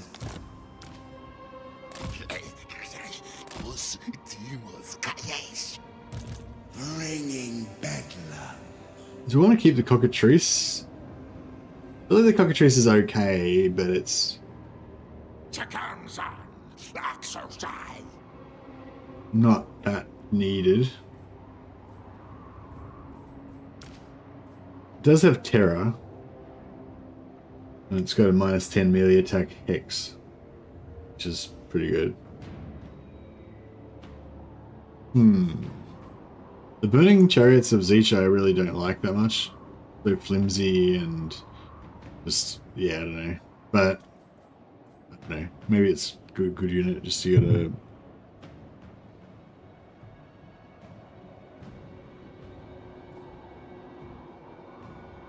I am change. Right, that didn't actually make that much difference to our money, but it's good. Iron skin gives armor, which I like. Scale skin and missile resistance and physical, which I like even more. Alright, let's get some cultists and wizards and things going. I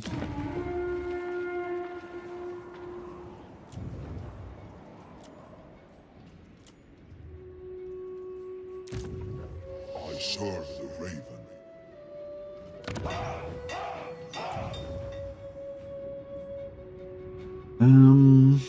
Ambush success chance, local armies. Oh yeah, I wonder if we could stack that and actually get, you know, a really good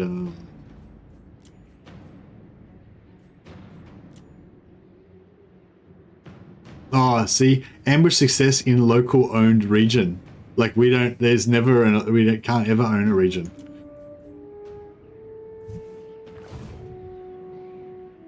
So that's not cool. It's not that awesome. True chaos awaits. Yeah, these guys have the block army on them, I think, but yeah, which is really useful. But you need tier 4 to be able to. I mean, yeah, tier 5, I think, tier 4 or 5 to get capacity on them. So yeah, it's pretty of a late game thing. We're not gonna have ages. Not gonna have many of them for a long time.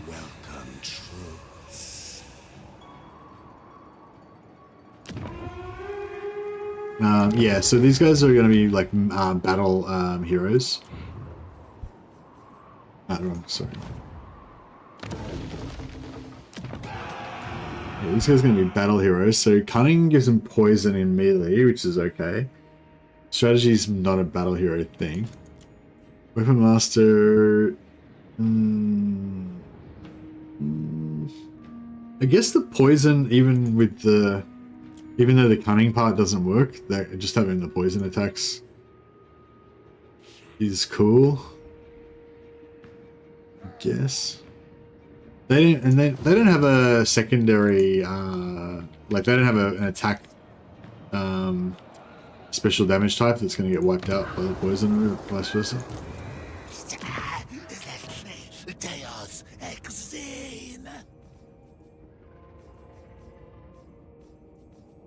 No. Right, yeah, cool. We're gonna poison because if they had like armor break on one of their attacks or anything like that, then the poison would like override it, or the armor break or whatever would override the poison. You can only have one what do you call them? Status effect. Well, you can only have one status effect on your attacks.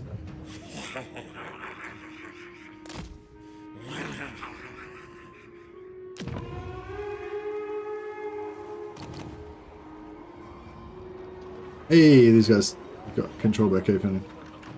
Nice.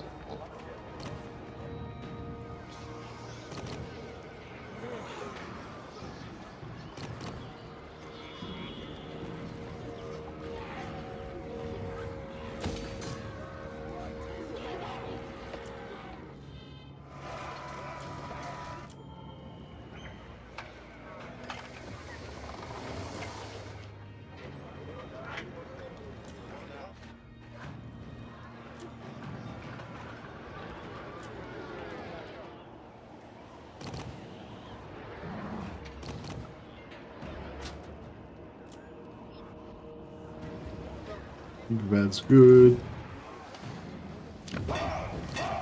Guggenheim is busted. Alright, that's probably fine. Right, we'll see if we can get the Changeling back to see if we can get the Changeling back to our recruitment area.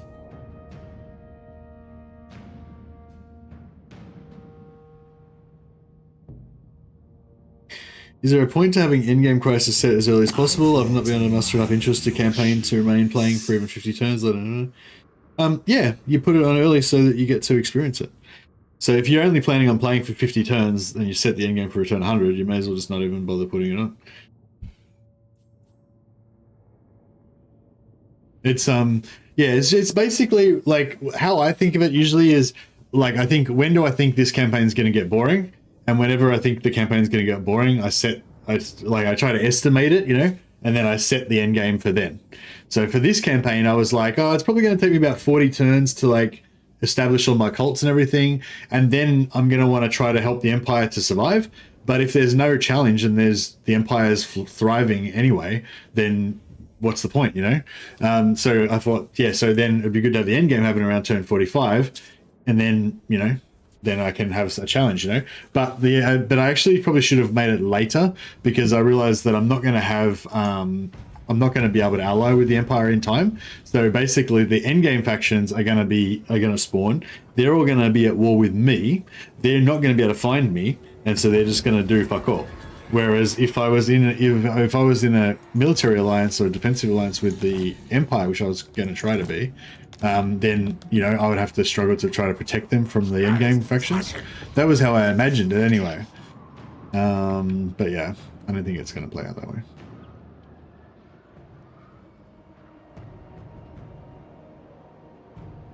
This way, that way.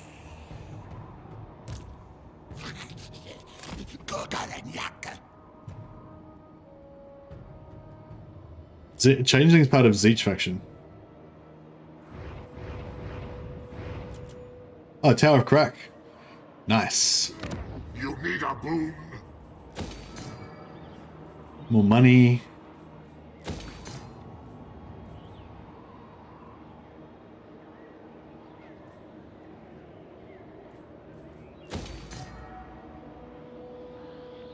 And what was the other one? Norden. Oh yeah, Norden's doing good. No. Norden's doing alright.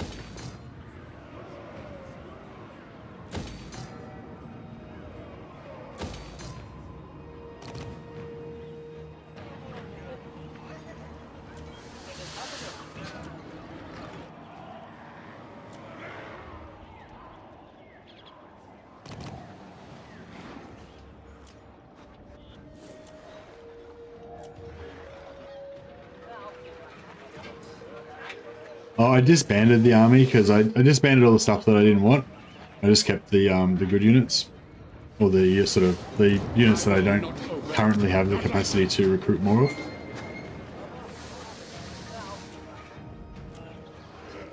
Yeah, because I'm about to recruit Chaos Warriors, so it's like I don't really want Beastmen and Blue Horrors. You know, they're shitty, low tier crap. So there's no point doing them.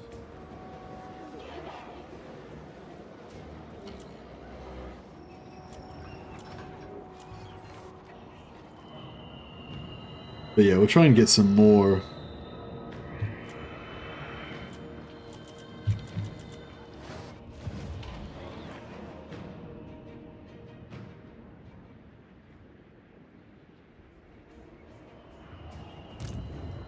Endless broiling change.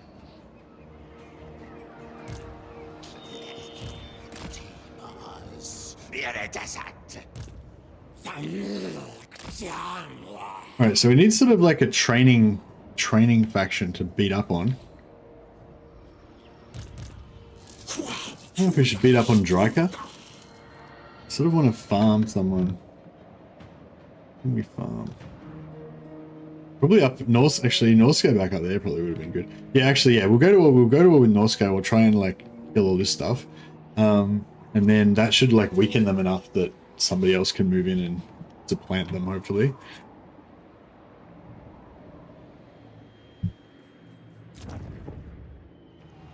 It'd be actually cool if we could get the portal going between Kislev and Empire Reichland, because then we could just jump back and forth between those two areas.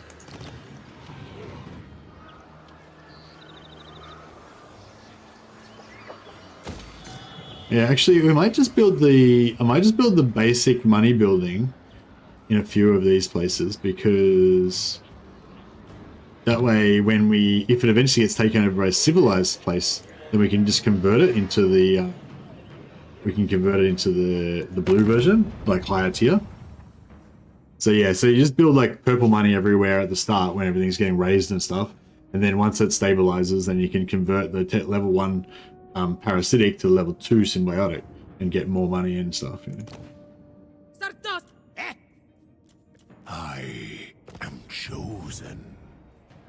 Yeah, if you look at Karl Franz, he's still like slowly getting more. He's getting about 3 + 3 positive relations every turn. What? So now it's up to 27 recent events. You know. So yeah, I probably should try and invest. Yeah, I might actually next turn I might build more of the positive relations things for Empire. Oh yeah, we gotta get rid of Vlad as well. But yeah, it's sort of weird at the moment because Empire's kind of insulated because they're surrounded by allies and stuff, and it's more like it's not like Reichland's really getting killed by them, but it's like all Reichland's allies that they would otherwise confederate are getting killed by their enemies, you know. So I'm sort of I don't know. Oh, they just confederated Wissenland. Okay, that's cool.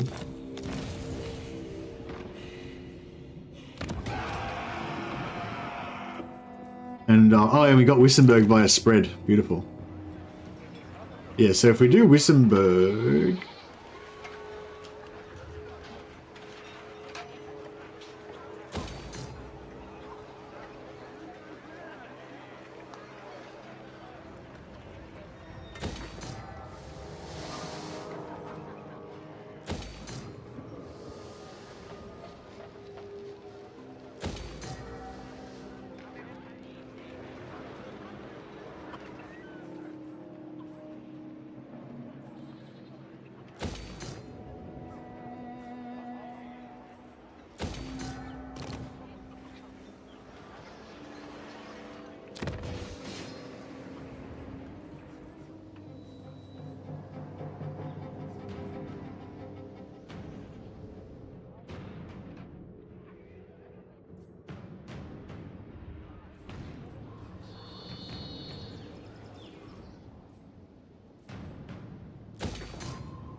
Alright, what else we got? Alpine. Alpine? Oh, we Guggenheim. Krudenwald. No, don't have. Alright, so every Reichland thing that we've got, we've built a plus relations building under it. That's good. All of our top money makers. Reichland's the best. We've got that maxed out. Southern Sylvania, Tempelhof. We can max out some more.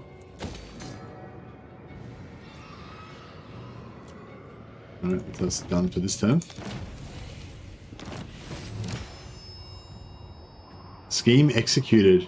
Raise 75 Siege corruption to raise Siege corruption to 75 in Nangao and maintain it till the following turn. Nice. So Village just completed this for us. Trickster cultist contacted, summoned via technology panel. Sick. All right, we're in business. All armies plus 10. Is that permanent? Permanent casualty replenishment, all armies. Oh, so we probably didn't even need to research those other replenishment bonuses, but oh well. Okay, cool. So we can now do. We can summon a Trickster cultist in Empire. We don't need that. Oh, Ulthuan. We've got to do one in Ulthuan, right? Even more replenishment, yeah. I feel like Ulthuan would be the coolest place to have it, right? Oh, maybe Cathay. Cathay would make a fair bit of money, wouldn't it? Who makes the most money? Or Nagaroth? I feel like Nagaroth might not. Bretonia and Athel-Loren. Actually, it might go Bretonia and Athel-Loren because it'd be cool to get oh, Athel-Loren. Yeah, fully, yeah. Yeah, we'll get one in Athel-Loren and fill up all of those big get all of those tree settlements. And then we'll have heaps of cash. And then yeah, cool. And also that I like the idea of getting these getting the teleporter there, like, because teleporting across the whole other side of the world and doing something over there, that's kind of cool, being able to like play in two places at once. But having like the portals, like having a portal there and a portal here and then another portal here is just good for close, you know what I mean? Like if we want to control this whole area and defend the Reichland, then like we want to get all the portals around Reichland to give us the maximum ability to defend and attack Reichland's enemies. And is there one? There'd be one down in the Badlands somewhere here too as well. Sure. Probably. Anyway, yeah, you get the gist. We'll try and get all of the portals around everywhere around Reichland. Oh, there's one here too. How cool is that? These portals are sick. I can't wait to get them all activated. All right. Deceiver.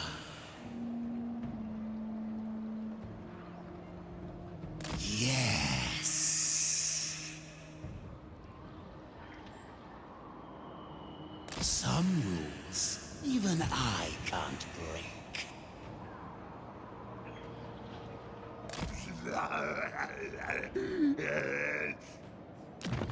How many turns? 2 more turns so we can transfer more settlements. Nice. If only the master hidden for a moment. Alright, so yeah,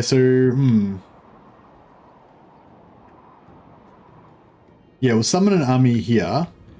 We'll maybe sack our way up there.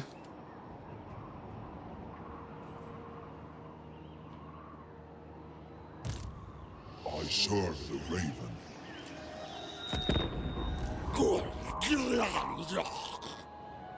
Assuming Dark Elf AI building counts as always having slaves? Yeah, maybe. Don't know. Yeah.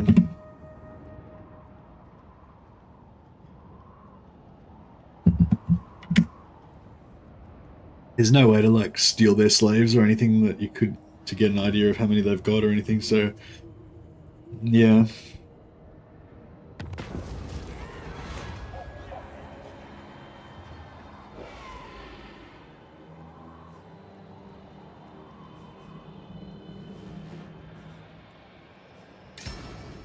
I serve the eagle.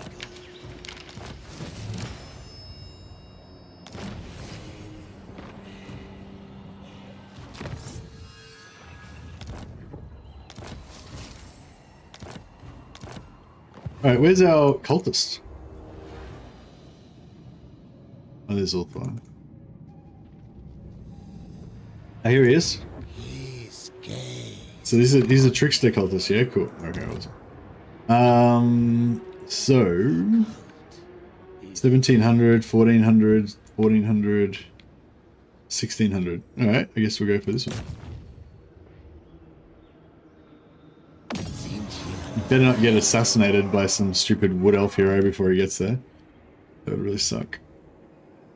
See, Corone should be worth a lot, but it's probably gonna... This is the problem with playing this, like, Symbiotic like we're playing. All the barbarians keep coming and trying to, like, wipe out all this shit. Never. Yeah, they're at war with Karl Franz now, so we've got to go and help them out. The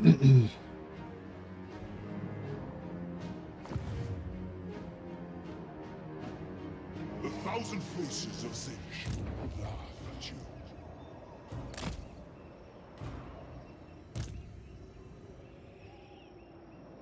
May arcane fires consume you.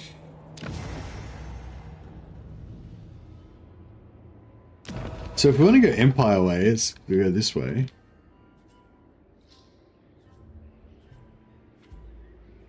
We could kill the... Yeah, we could kill these ogres. Anyway. We'll set some more, so sword safe and, yeah, we'll set up the,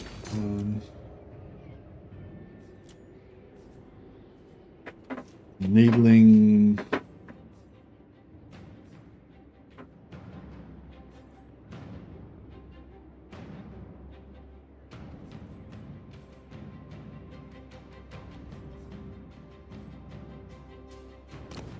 Winsburg.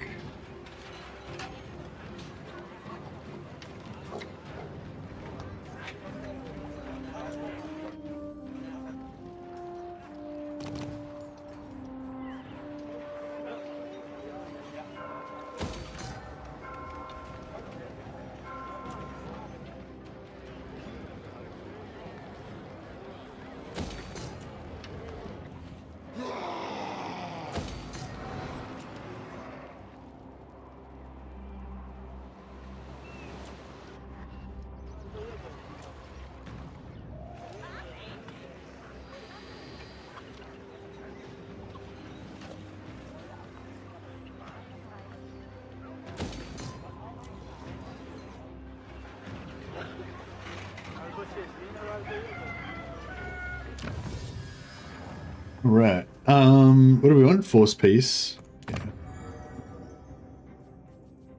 Iridescent madness. I must have it. Right. Now, so yeah, so does anyone know how to do this exploit, this two-turn recruitment exploit thing? Like exactly how to do it, like step by step?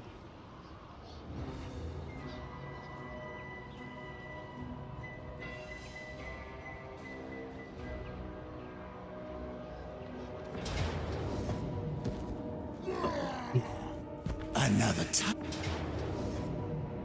Siege spare us.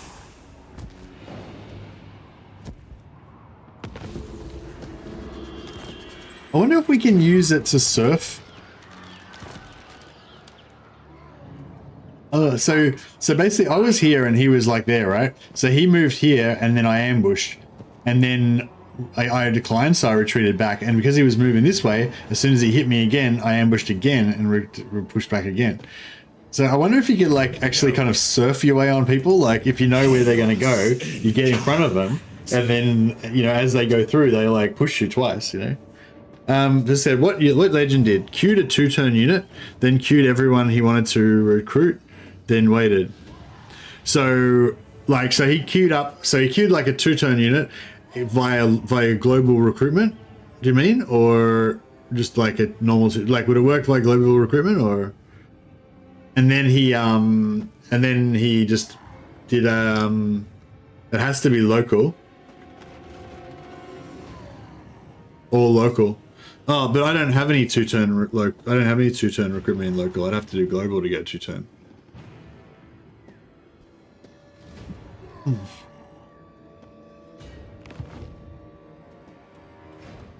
Why? Does the does it have to be in any order? Like, do you have to do like? Do you do it like a two-turn one first and then do all the rest, or does it not matter, or what's the go?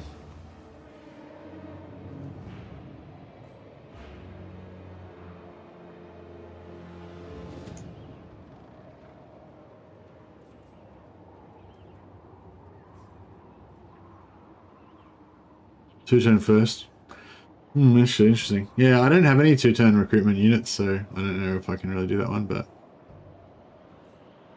Okay, Mordheim. So we can get rid of... Actually, we can go through and delete a lot of our spreaders now. So Mordheim is completely surrounded, so there's no point having a spreader here anymore. Unless we want to try and get more corruption onto...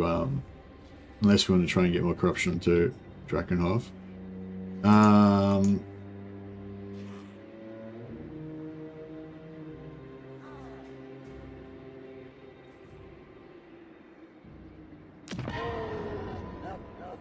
Yeah, Waldenhof needs to keep its spreader.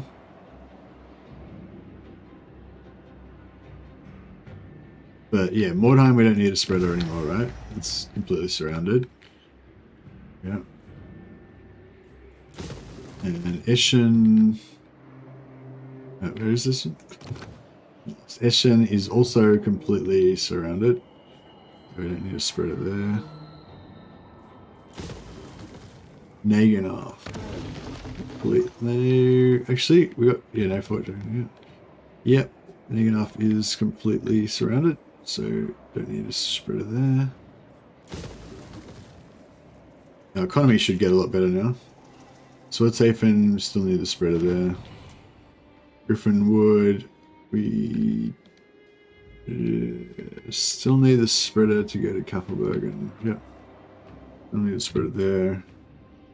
Stirland, Needling. What bad? No, yeah, Needling's completely surrounded.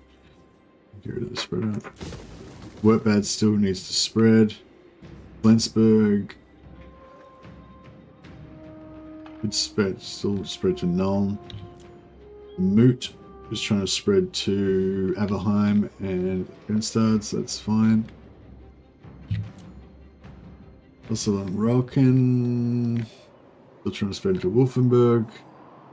That's good.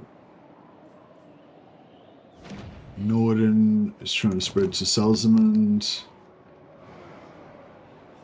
So that's good. Ehrengrad. Ehrengrad is... yeah, Ehrengrad doesn't need a spreader. That's fine. That doesn't need a spreader. Zoishank. Zoishank is... it needs to spread still. Fort Stragov. Yep, that needs to spread. Kimmerbad is completely surrounded. Actually, is Kimmerbad... No, Kimmerbad's touching on Talabek land, so we still need to spread it there.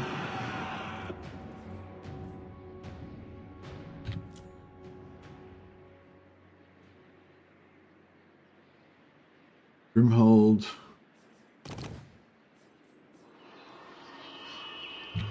Yeah, they both still need spreaders. Dottenbach. I'm guessing it still can spread to Carrick 9, but I'm not sure on that one. Luxembourg doesn't have a spreader. I mean, we could put one in, but...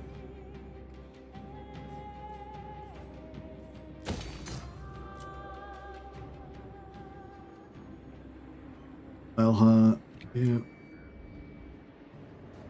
Yeah. Eric Cadron. It's a spreader.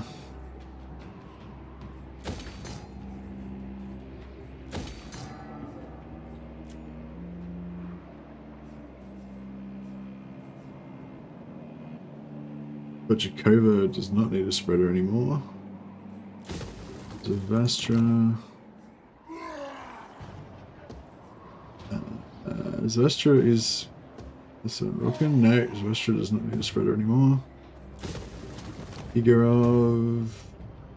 Yeah, well, we still don't know whether Igorov can spread through mountains, but even if it can, it doesn't want to spread. No, so Igorov's completely off now. Don't need that. The veto is now that Beckhaven is, yep, the veto's completely spread. Islev needs to spread more.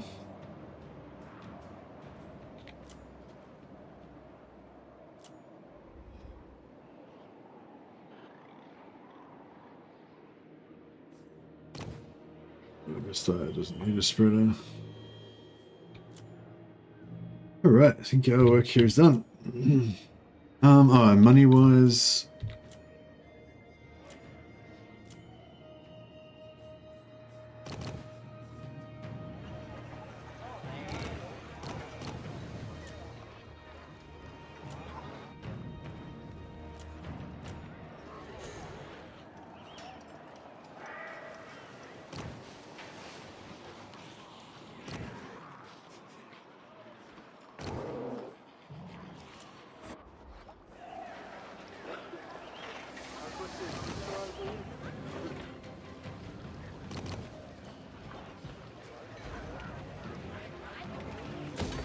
Yeah, we got like 11,000 per turn now, so it's starting to get up there a little bit.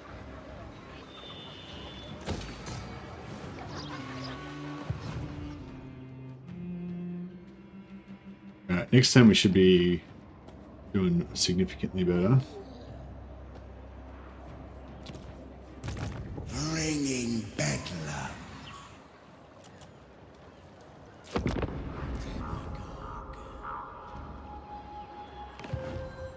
Chang. Alright.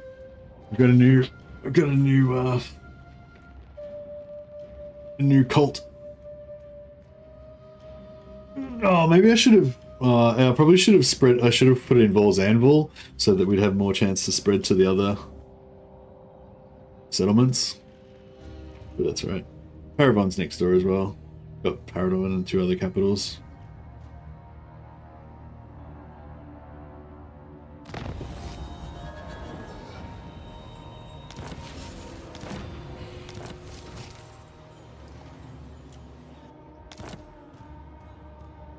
Mission needs a spreader because we've got to try and get Drakenhof.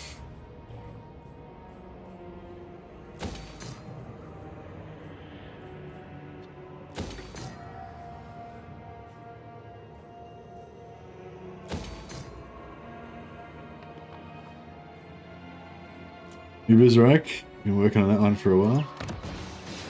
Ubizrak needs blue money. And does Ibizrak touches Helmgart, doesn't it? Yep. We need a spreader on it on left to get Helmgart. And we want more positive relations and more blue books. More cult stuff.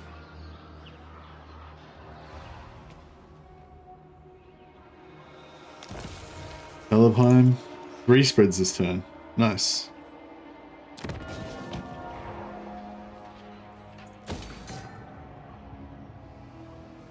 Yeah, we want a spreader to go to Hergig. Positive relations with Empire.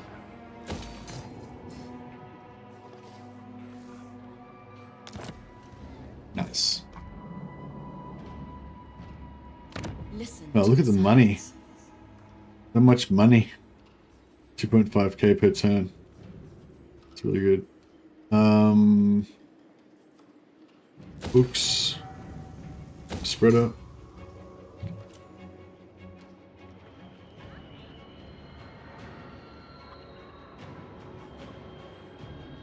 Yeah, I think these are too expensive for what they do. I'll just keep putting the cheap ones. Like, building the tier 1 buildings is the most efficient sort of way to go about it, I guess, you know.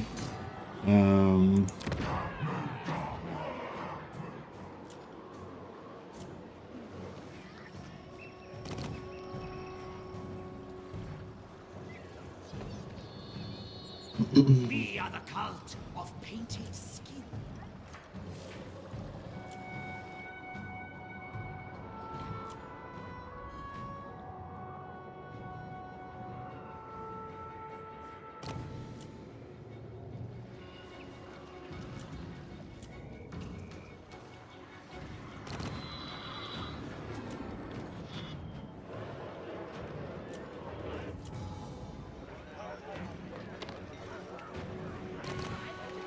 Is Wordbird ever going to make any money? Not really.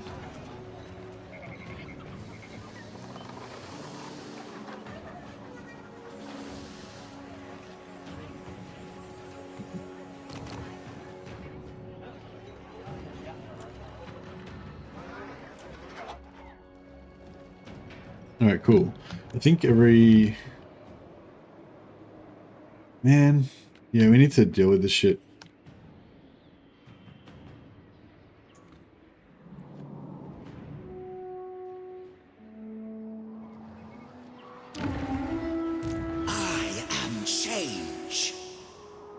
Alright, where are we going to go first?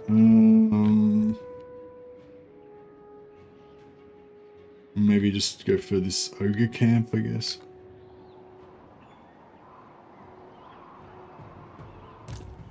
Actually, I might just sack I might just sack Naganov, because it makes no money anyway.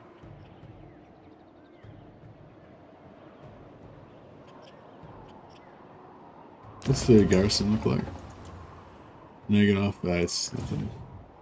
Pandemonium is my name. Let us Yeah, we'll just sack this so we can farm some XP for our little dudes.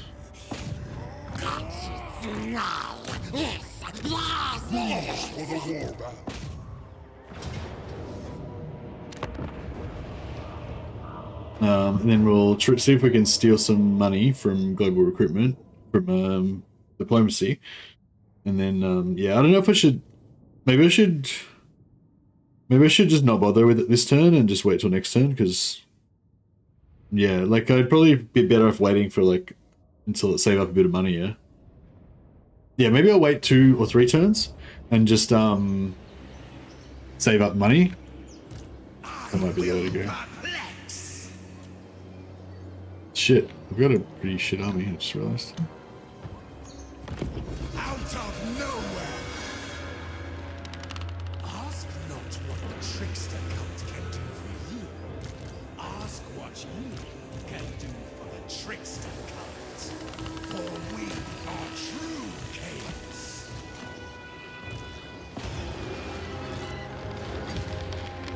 Kashzani!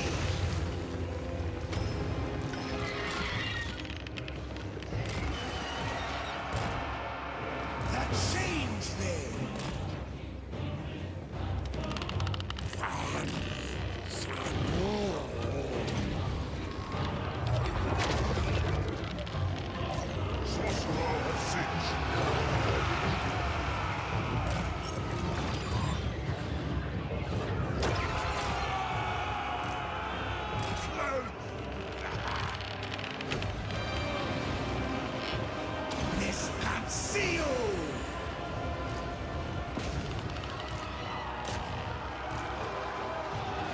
Oh, fuck it. Let's go pulling the curry on these bulls.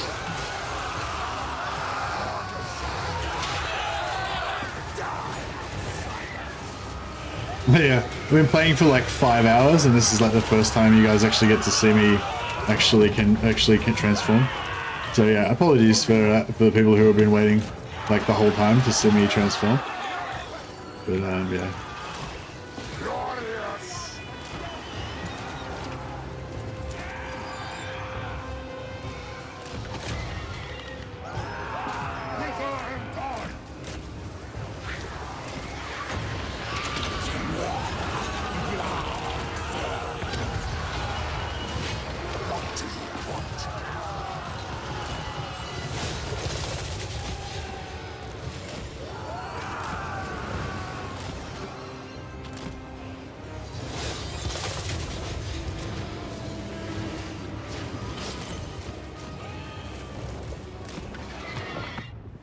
Still there, black and blue. Nice one, buddy. All right. Now it's happening.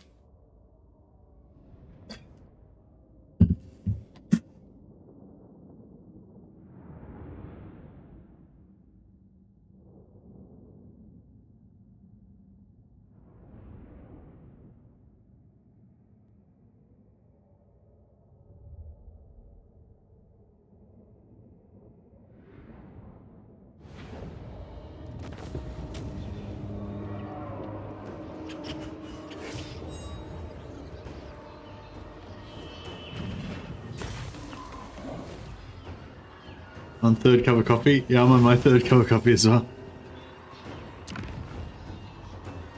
Will you be doing a Kislev campaign once the embargo ends? I don't know. I mean... It all comes down so easily. The change. Okay, so raising doesn't use up your movement. It doesn't end your movement. So that's kind of cool, I guess. Faster, faster. Time is fleeting.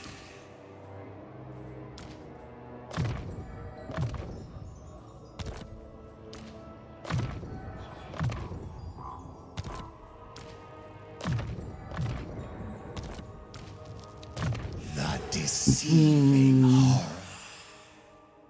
Stalk for the whole Lord's army. I didn't even realize that you got that. That's so cool. These gifts, Especially if we're going to have a heap of Warriors of Chaos with halberds, because the halberds don't have shields, right? So if they got Stalk, then they can just silently walk up to the enemy and then just start halberding them in the face.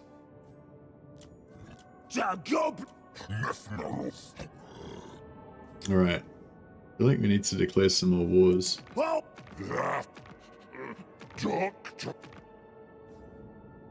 I am chosen. Unto my tack. Ready to sword! Stretched craven tail. We make claw pact, yes. Strong oath, never broken. Good. That wasn't very good. Twist.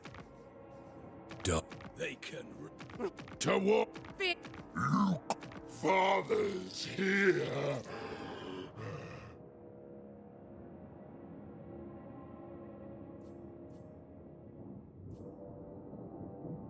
The gods. The Eye of Shirian has already told me.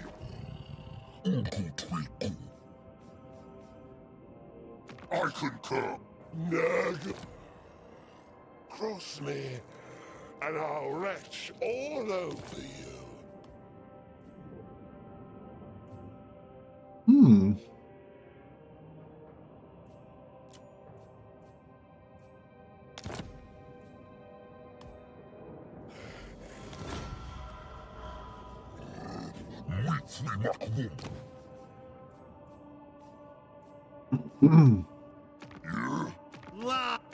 Big as it.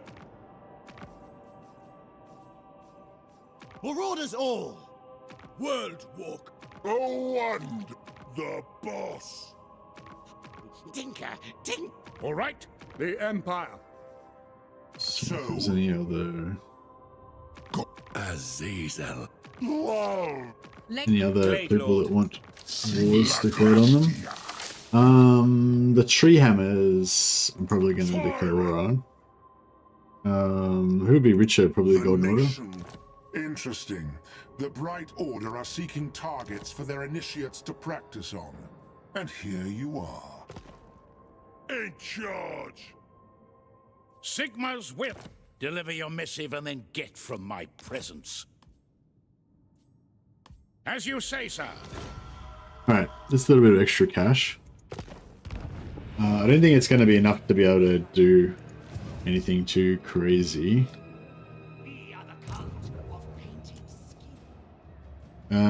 Oh yeah, I've got there, Chaos Spawn.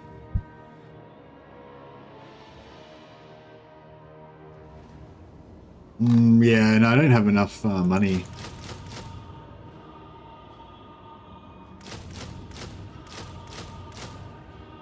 Oh yeah, I do. 3 turns. There we go. So we can test it out at least for silly, right? So you're saying if I do this, so after 1 turn, this will be down to 1.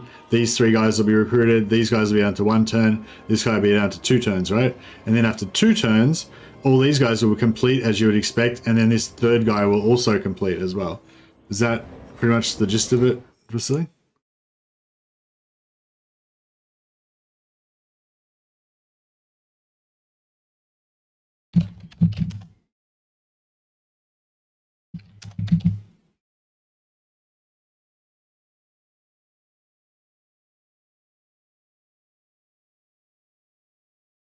Yeah, no worries. Just making sure I was doing it right.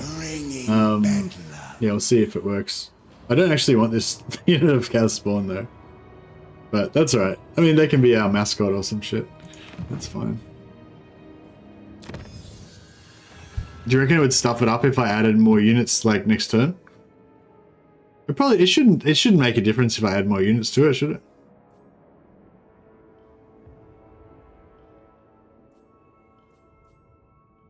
Because you think it'll be checking again at the end of the 2nd turn. It won't be like remembering anything from like 3 turns ago or anything.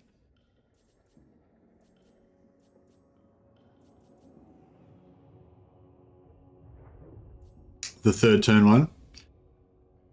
So you reckon if I add more on after 1 turn, it should be alright?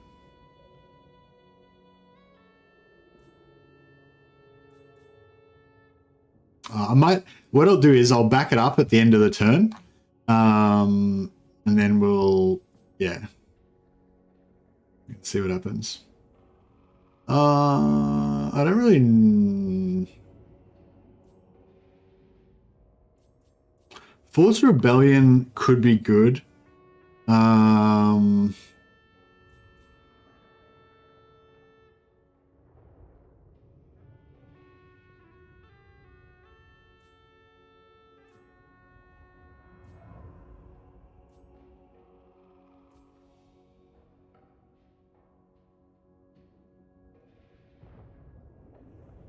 Plus 50% experience for Lords and Heroes. That's actually pretty good.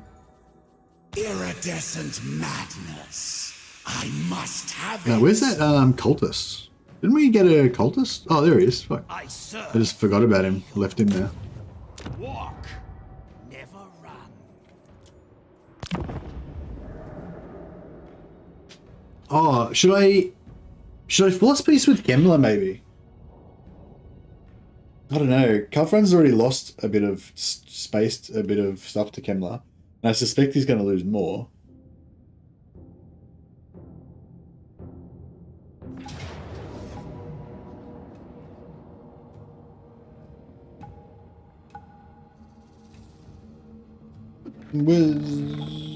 Oh, because I raised the settlement. Oh, I'm not hidden. Oh no, whoops. See? I didn't, oh shit, whoops. Alright, sorry everyone. You're all dead now. For the ski. On the plus side, our army upkeep is extremely cheap now. Okay, now we can do it properly at least.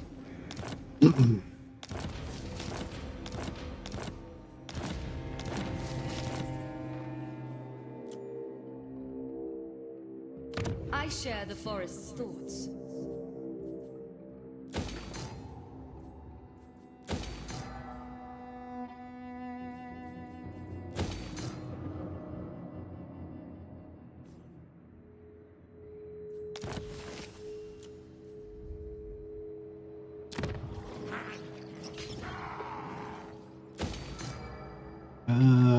We still want to spread it for help hit.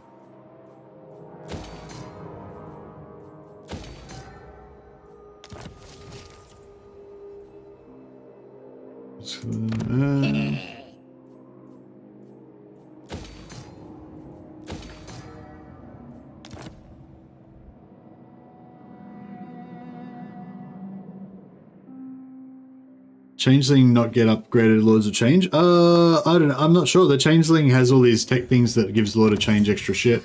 Like if you go over here, you get like Arcane Mirth for no.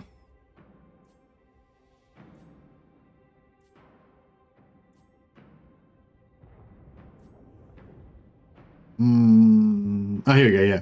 Zeech's Firestorm for Lord of Change, Bound Spell, Treason of Zeech for Lord of Change, Infernal Gateway for Lord of Change.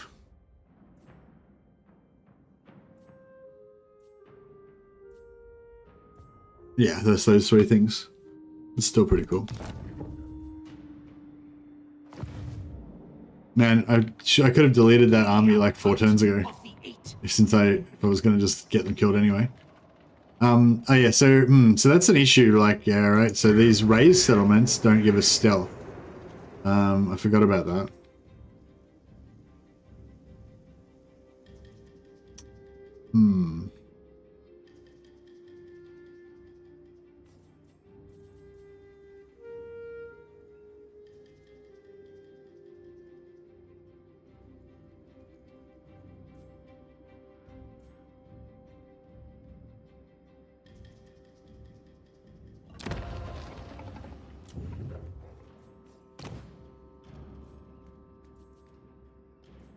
Anders Warrenbach lives again.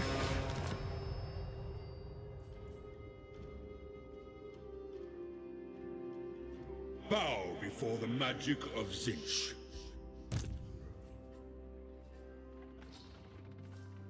Serve the changer of ways.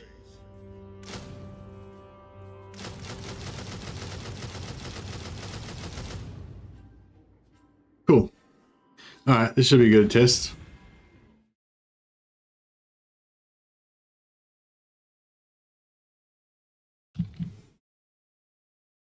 We don't want anything else, do we? Nah, pretty much just the Chaos Warriors is where it's at.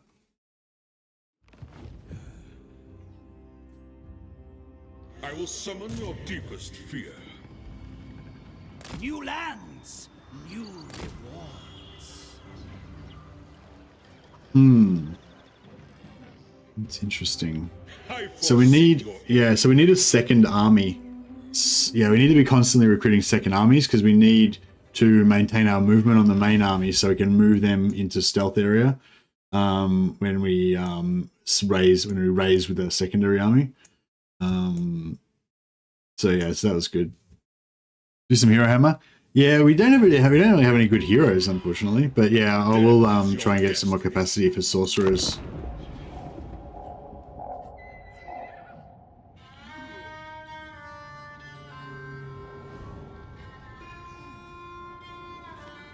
I'll recruit another lord now, and then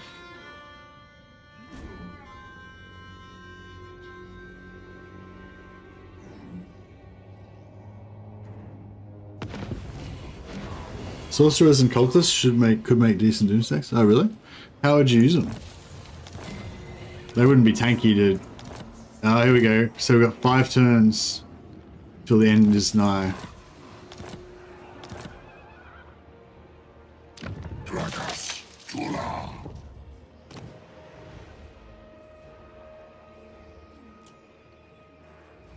I am chosen.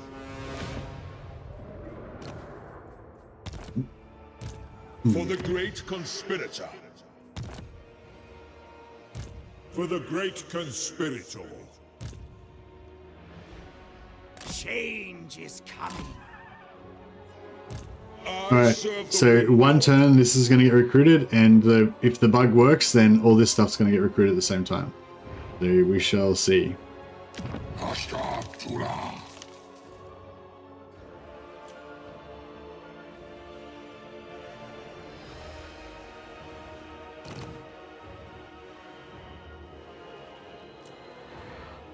Did we get any new spreads?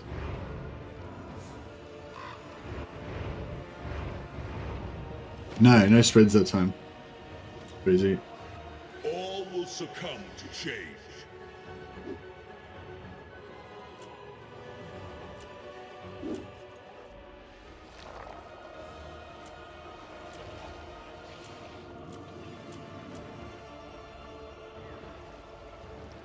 Look at Babs, looking fine. Telebheim is getting there.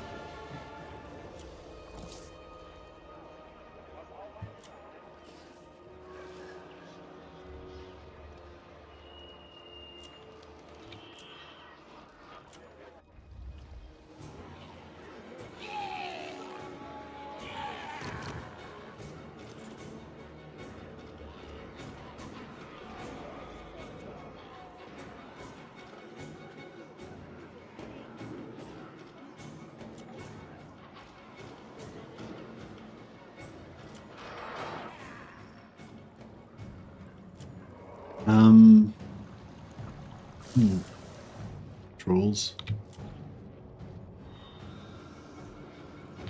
Alright. We need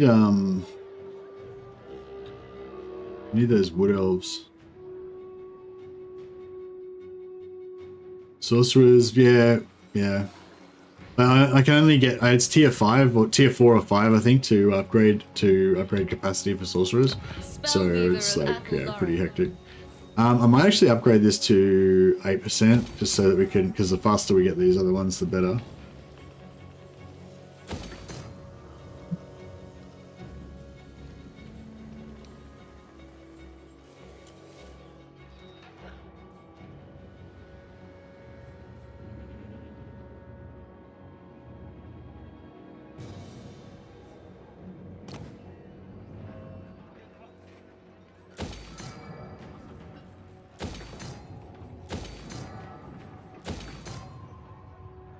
We haven't lost much to...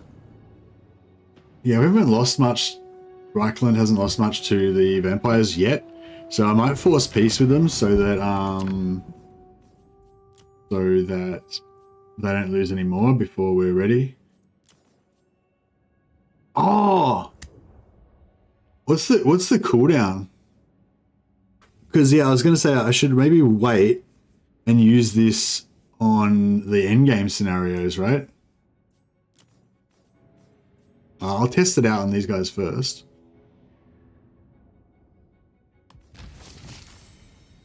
It's only 5 turns. Oh man.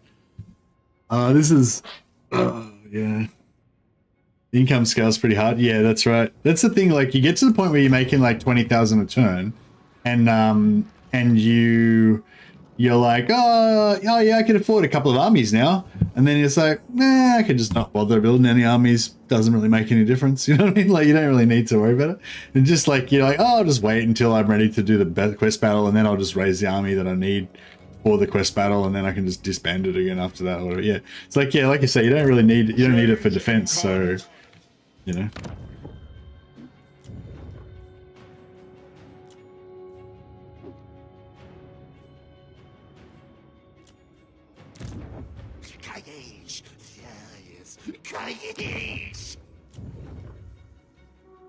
Iron skin's good.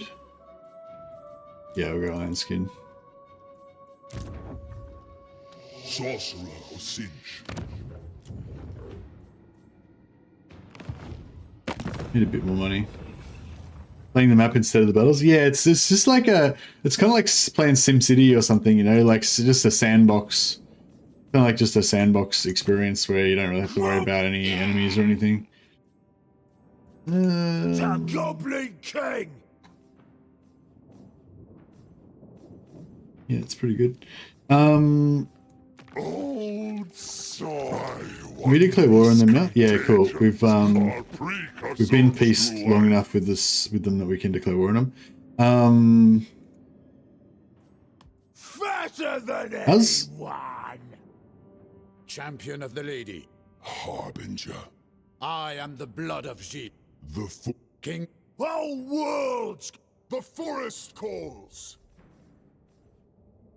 What? I was just going to check what Reichland's up to now.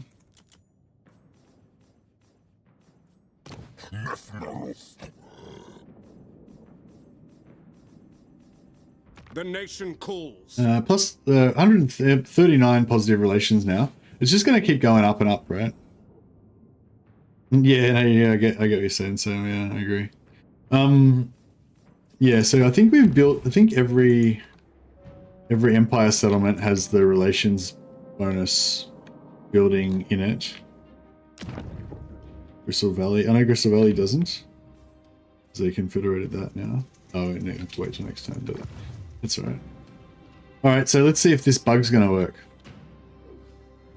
So next turn, our 2-turn recruitment of the spawn's going to happen, and then potentially all this stuff's going to recruit at the same time. So we'll see how we go.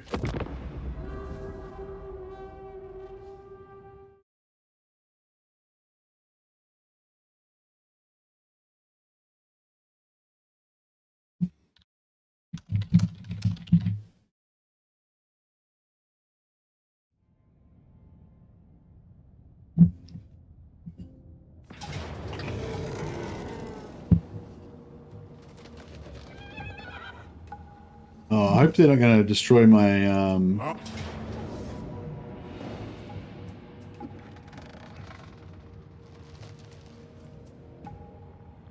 Oh, he pushed him back. He pushed him back out of... Oh, wait up. How did he do that? I thought that everything... Oh, he must have pushed him back into the ruins. Your fate is at hand. Oh, these guys... Not you. Bother someone else. I'm not sure what happened there. I'll have to check it out once we... Peace for 2,000 gold. Yeah, sure, I guess so.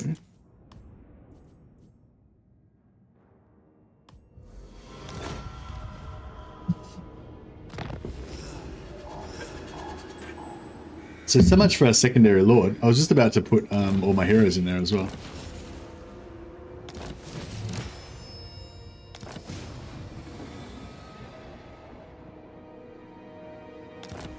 Yeah, I'm pretty sure that it worked. Where's our army? Yeah, yeah, it worked exactly as you said, Vasily. Yeah, interesting. Very interesting.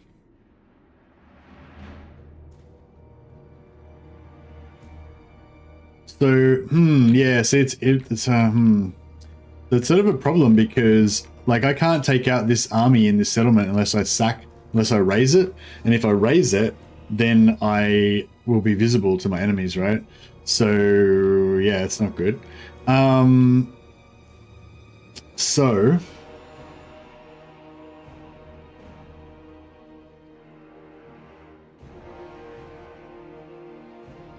I think what we'll do... Meet your fate. This cannot be my destiny. Not that. Dark sorcerer. Hang on. There is raise the Lord. Lord's going to be on the wrong side there. Alright, raise the Lord over here. Serve only the great and more. Seizing my destiny.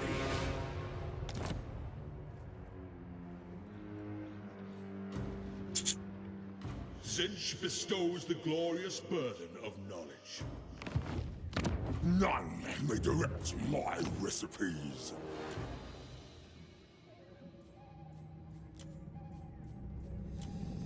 The power is mine.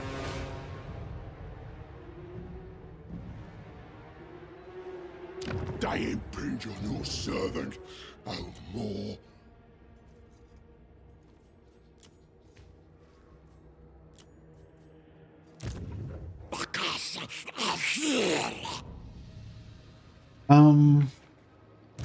Change beckons. Yeah, so we'll take out this camp, You I are guess, destined to die. just for something to do.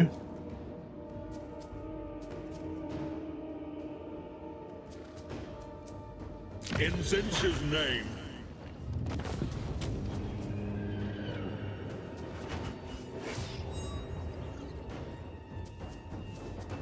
Zinch has no use for them.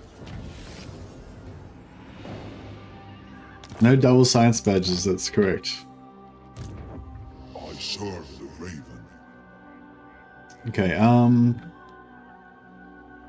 yeah, so now I'm gonna...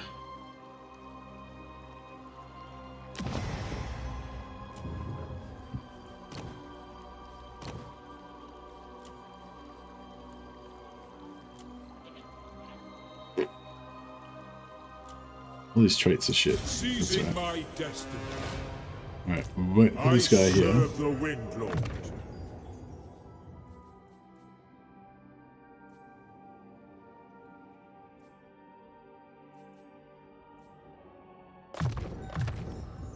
Yeah, so we're gonna get some raiding armies going pretty soon.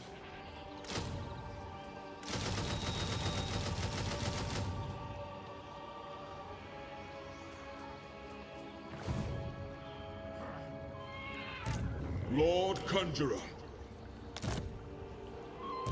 Chaos awaits. Spread. Keep moving. Alright, so yeah, next turn we'll have like double stacks of halberds. I think the halberds should be pretty good for auto resolve in general, but Magic of change. yeah, we'll see how we go.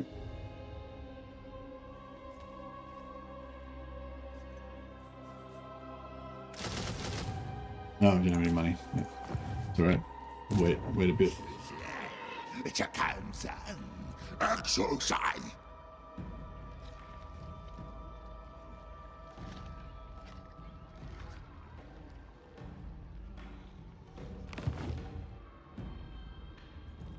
I will summon your deepest fear.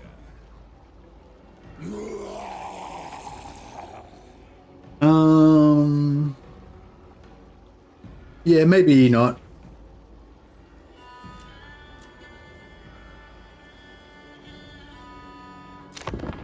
Alright, so we've stopped the war with Kemler, so Kalfranz is kind of safe for the moment, I think. I don't think there's anyone else that can really threaten him. But we do have our endgame about to kick off in like 4 turns.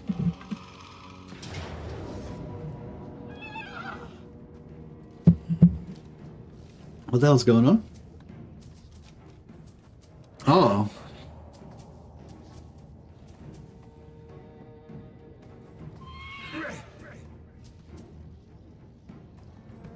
Oh, how come I want to fight this battle? I want to see what the Empire is going to do versus the ogres.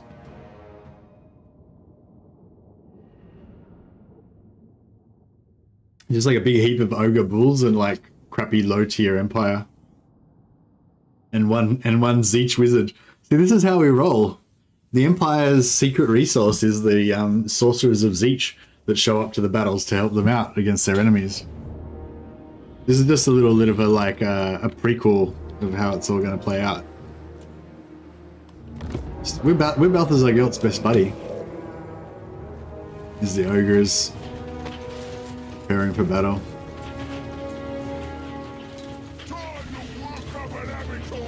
Time to work up an appetite. We're gonna pulverize them. Pulverize them, indeed. What are the Empire guys doing over here? They're all like, oh no, that's ogres.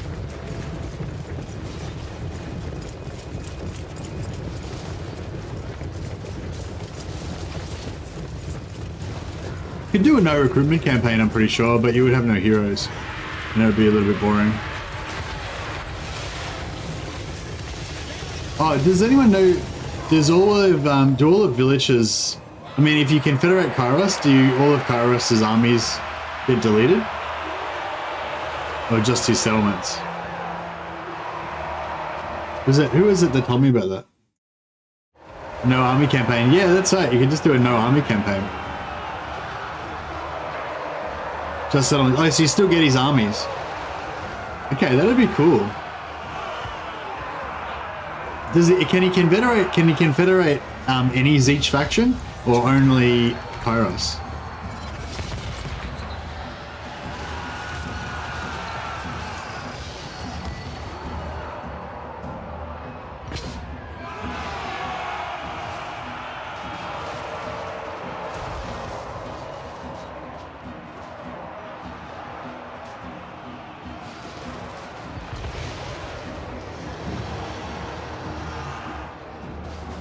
Our allies are about to arrive.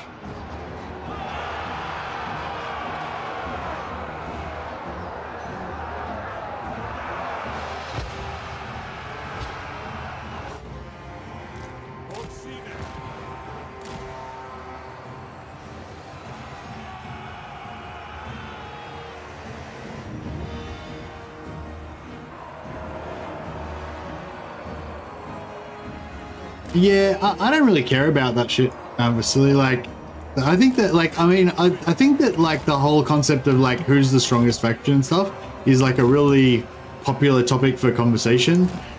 But I don't really understand why. like, who cares, you know what I mean? Sorry, I don't mean to sound rude. Obviously, you care, but, yeah. It's just like, you know, like each campaign is totally separate and different from each other, so I feel like there's almost no point really comparing them like that much. I mean, you can compare them, but it's not like it matters, you know what I mean? Yeah, it's just idle curiosity. But it basically, like, the thing is that sort of question is sort of meaningless because it always just comes down to defining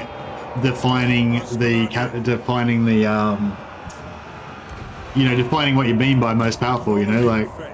Do you know what I mean? Like, like basically it's like, oh, who's the most powerful out of these two factions? Oh, what do you mean? Do you mean in terms of speed of conquest? Do you mean in terms of most powerful units or blah, blah? And then you define the competition until you've specified which one of those two that you want to win, basically. Do you know what I mean? Like, so yeah, it's kind of meaningless.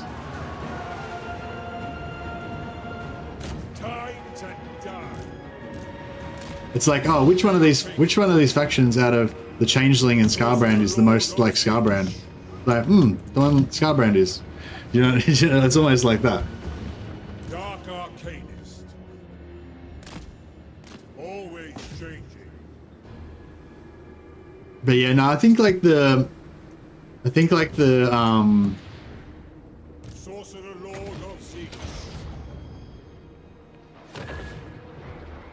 ability to paint the map. Yeah, true. Yeah, true. So it's like if you wanted to just paint the map and you don't care about having fun or like anything or you know anything, probably like you want like the best auto resolve. Like you know, in terms of real time, lifetime, you just want the fastest auto resolvable army that can paint the map. Then you know, then that's going to be this. You know, if you want an army that's going to be able to paint the map in the shortest amount of turns. And you're willing to fight the battles, and it's a really strong battle army kind of, you know, one with campaign. You know, do you know what I mean? Like it's just, it doesn't matter what you like. It's just all comes down to how you're going to judge it, and so that's why I feel like it's kind of like, you know, what I mean? It's like whichever faction that you have in mind is the faction that's going to be the strongest. You know. Hey, little master. But no, I don't know. Anyway, like the point of my whole rant there was just basically I was saying like I don't really care about who the strongest is. I feel like it's a bit of a meaningless question, you know. But if you specify like this one's the fastest at painting the map with auto resolve, this one's the fastest at using exploits to do the map in one turn. You know what I mean? Like, but yeah, most interesting is challenging without being tedious. Yeah, that's right. So when somebody says who's the best faction, like what I take that to mean as the base thing is which one is the most fun faction, you know? And like from my sort of criteria is like a faction that has lots of different, has a few different mechanics that it feels satisfying to use, and ideally that those mechanics kind of work together or they can stack together to kind of make even better. Like, yeah, because it's like it's a strategy game, so you want to be able to do strategies. You want to make decisions that you feel are useful. And I feel like the best factions are the ones that have the most ability for you to do like useful stuff and for that to kind of combine with other useful stuff. But obviously my opinion is different to everybody else's, so it's like, I don't know.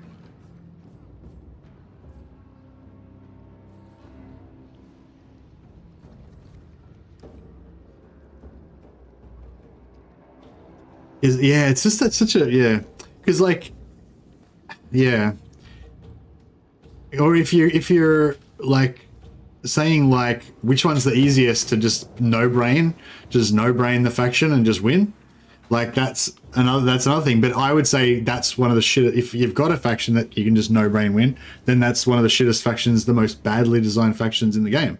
You know what I mean? So it's like that's why I kind of have a problem with that whole like what's the best faction, because it's like. If it's the best faction, then it's probably the shittest faction, you know? Depending on what your criteria are.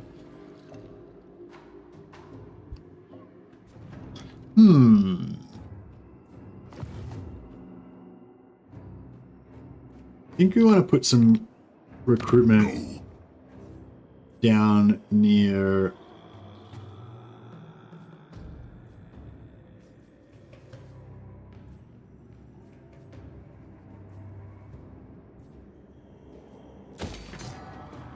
down near here.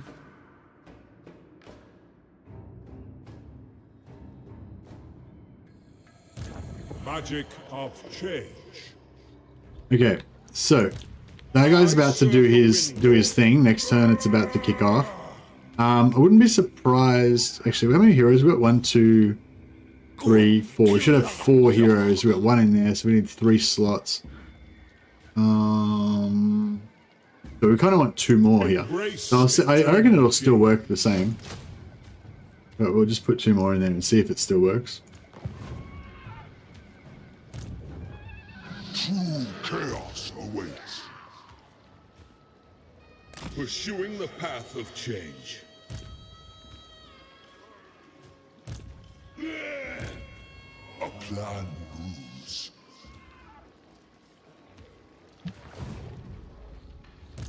Change beckons.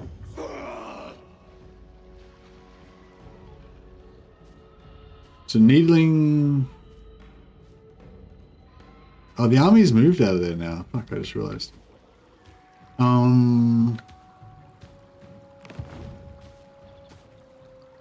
Servants of the Wind Lord. Crap. For the great conspirator.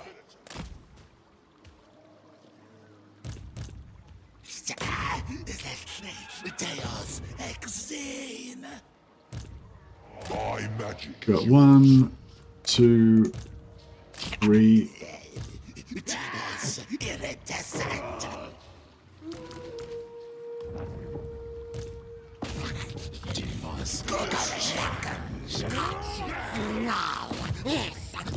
When I speak, they will listen.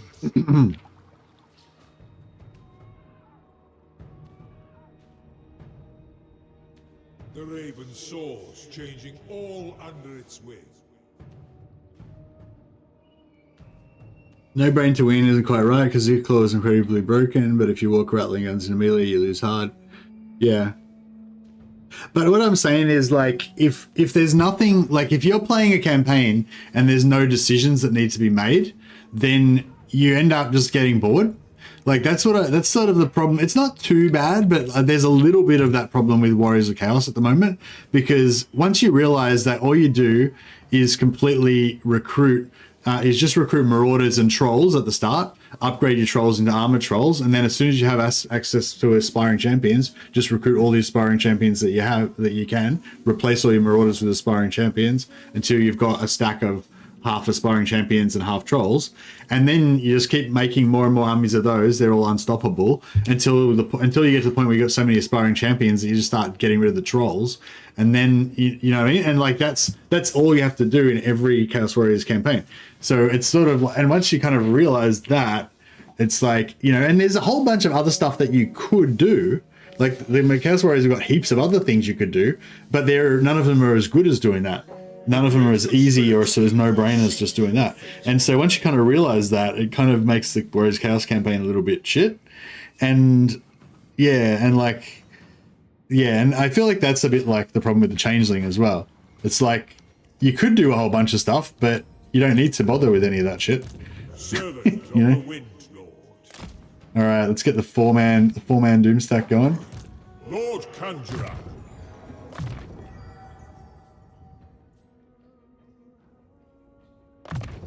A precious reward.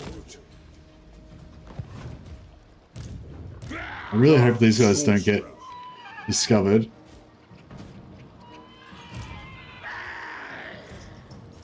Fuck it, I might move them up. We're going all in. We've done enough. We've done enough running for one campaign. No more running.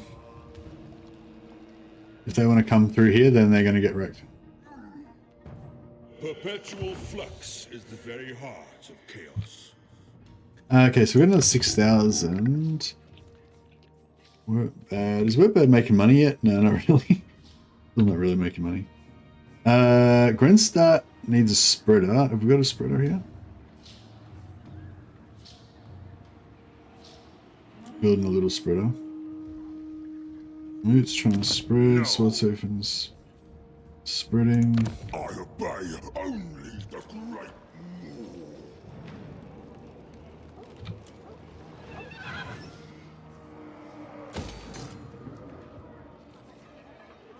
Norden.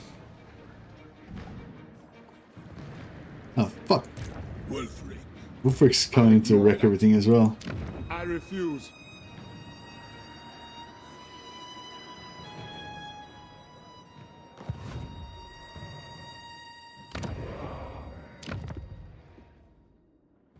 Oh, they burnt down Helleheim. Damn it. No.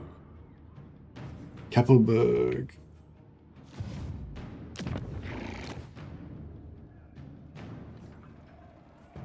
We need spreader here. Oh yeah, for Wolfenberg we need a spreader.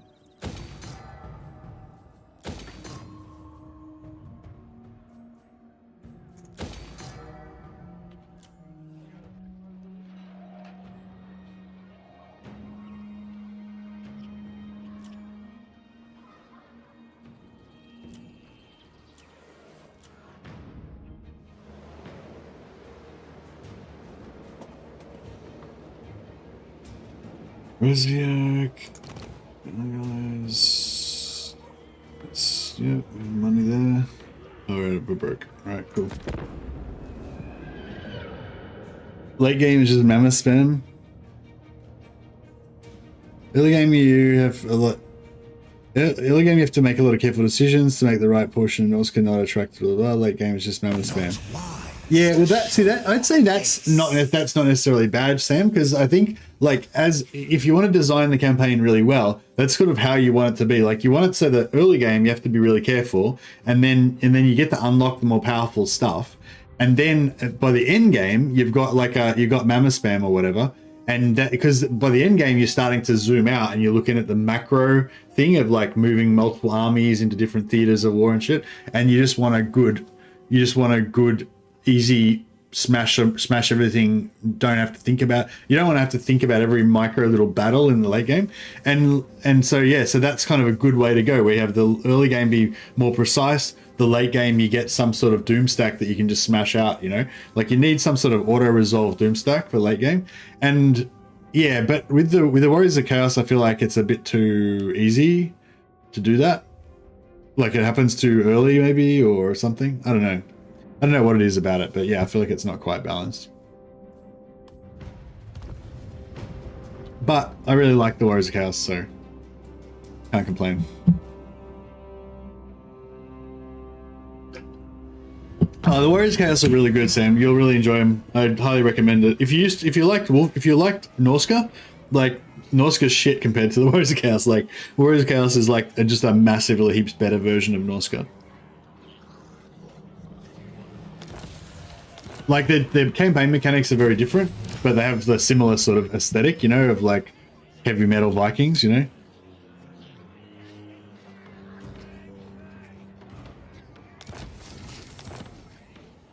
Have we got the quest battle for Oh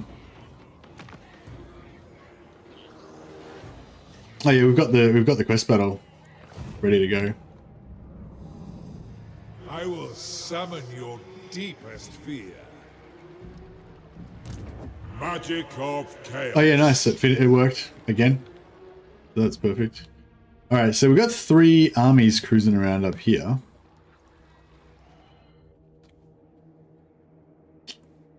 Now I don't.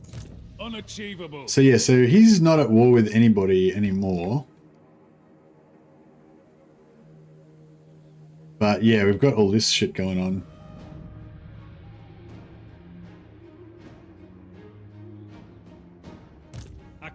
So he's not at war with Wolfric either. I don't know, this is actually hard. I don't know, how am I supposed to help him? Because I can't, like, until I get him to actually forgive me for being such a prick and wiping out all of his shit. I mean, you know, being evil chaos dude. Yeah, I'm kind of screwed.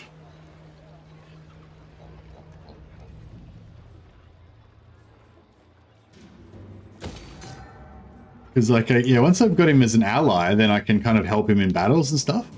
And direct him around the place, direct him where to go and shit. But, it's sort of like, I don't know, yeah. I don't really know how to make it happen.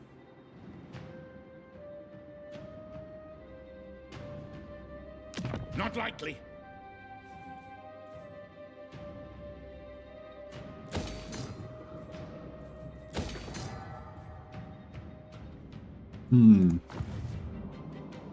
Anyways, all right. Well, let's who are these guys even at war with? Yeah, see, they're not. Oh, they blew up my moneymaker.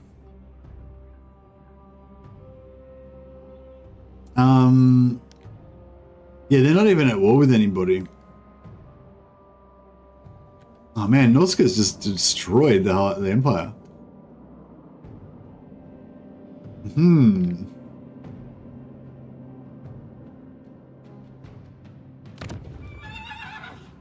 I'll just make sure that nothing's getting corrupted, because I don't want to make any more problems for the Empire than we've already got. Which one's... is this Talabheq land? Oh yeah, Talabheq land's a little bit chaotic. Chaotified. But it's not too bad. There's something beautiful about Norska screwing up the Changeling's plans? Yeah, I know. Oh shit. Yeah, I don't know. I'm like, this is actually pretty hard. I don't know what's going on. And the end game's about to kick off in like 2 turns. So that could be interesting. I serve the Wind Lord. As the Raven bids. Sorcerer Lord of Char. Herald of Change.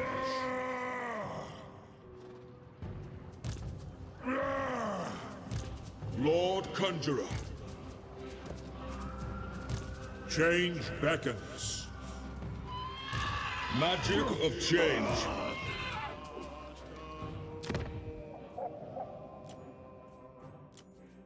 The Changeling will change your mind. Where are they going to go? They don't have any enemies, right? So what are they going to do? You won't like me when I'm angry.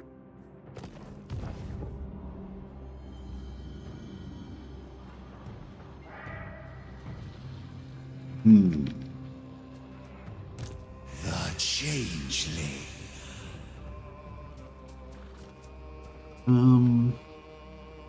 Physicality is such a prison.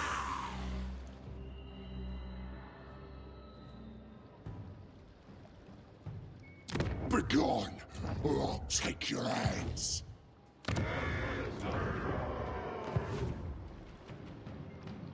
I'll wear your face while I tear you asunder.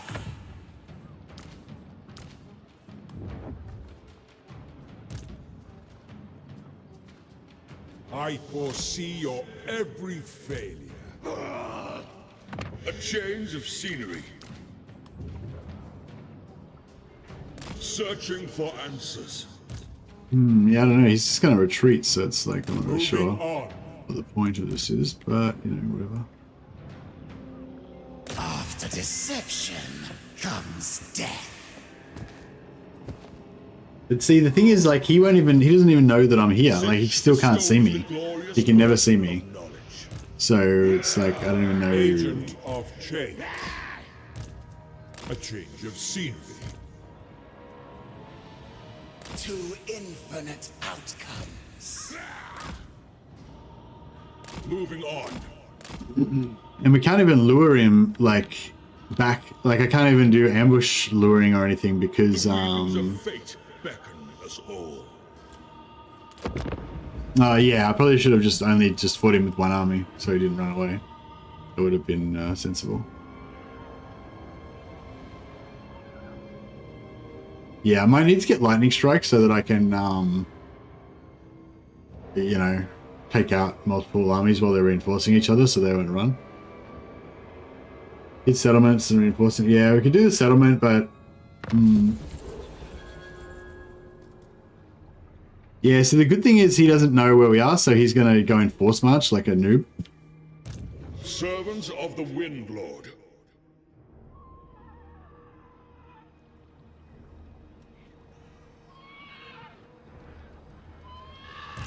Change incarnate. Infinite knowledge awaits. Change of location. End your location. Dark Sorcerer.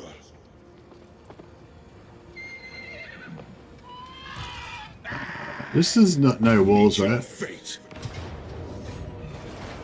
Magic will be your end.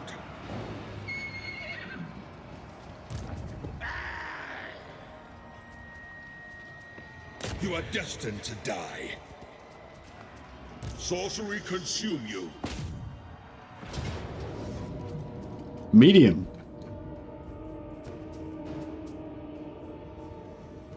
Medium. Medium seems high.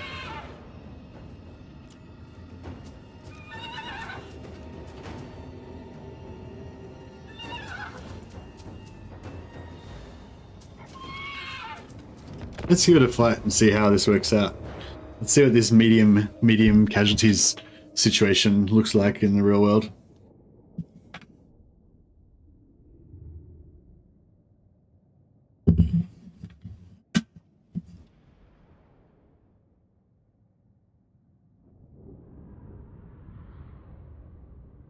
Can you ally an enemy of Reichland to help indirectly? Oh, like ally against them and then fight in the battles and make sure they lose. That could be a good idea. But now all the endgames are going to declare war on me. So, but they won't be able to find me, so it won't really matter. But the ones that raise settlements a lot, they could be a problem.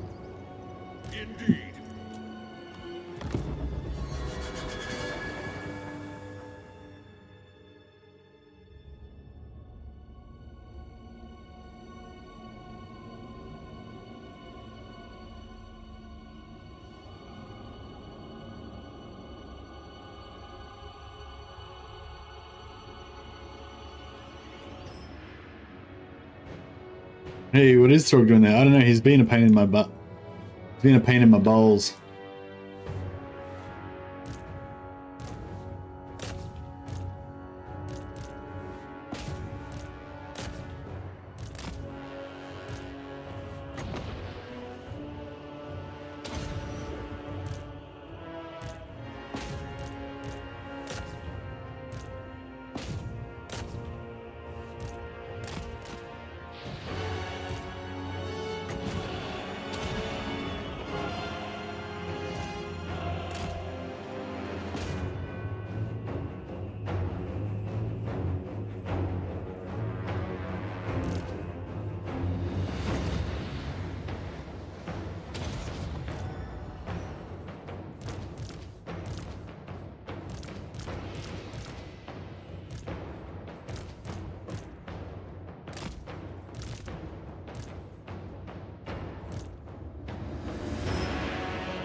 In tactical excellence.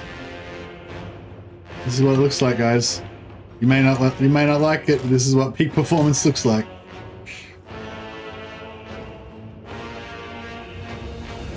Hey, Radiant Ashen viewers have joined. It's cool. We are taking some damage on some of these guys, so we shouldn't be. Gotta look after them.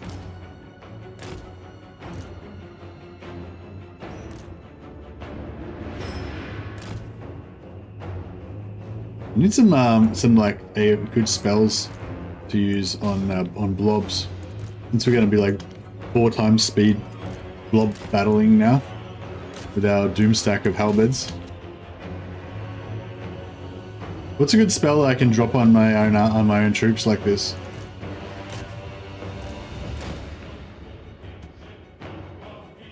Like maybe a debuff or a buff or just a direct damage spell that doesn't hurt, you know, your own troops.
Yeah, so I'm just going on my, as my guys' shields go down, I'm just like pulling them out and giving them a rest. And then as they regenerate, I put them back in the front line again.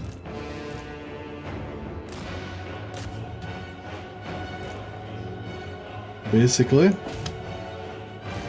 And just, that's pretty much taken up all my time, so I'm not really doing anything else.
Taking some damage, definitely taking some damage.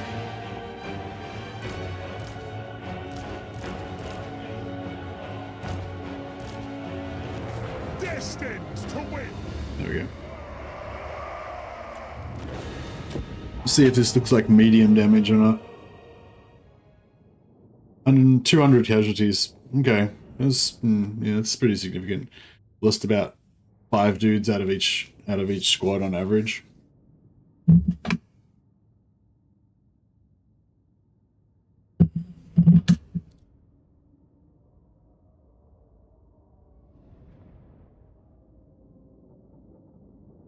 What does the Changeling actually do in melee? I don't know. We'll zoom in on him and check it out at some point. Sense the smile as it burns.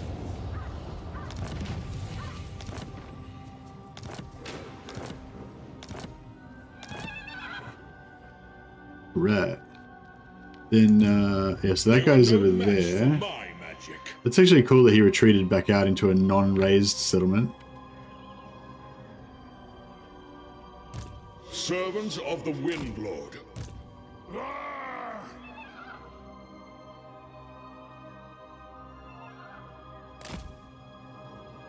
The fools never stood a chance. I might just, yeah, I'll just fight it with, I got 3 levels in 1 out of that one. That was good.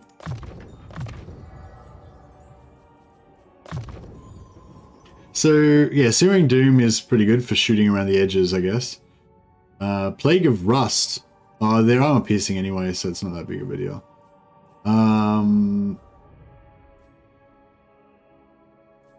Glittering Robe is AoE, so we could pop that on our dudes to give them heaps of armor. Final Transmutation. Yeah, Final Transmutation will work, won't it? We'll just keep spamming Final Transmutation on our enemies.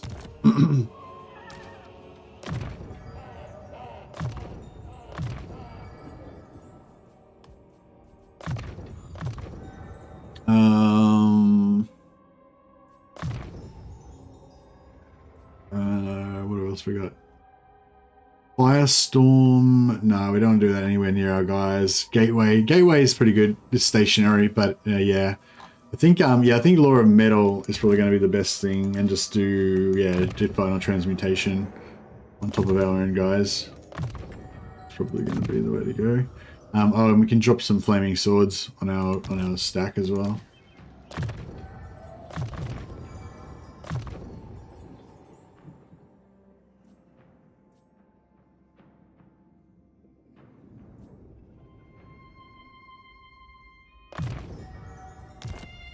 The Changeling.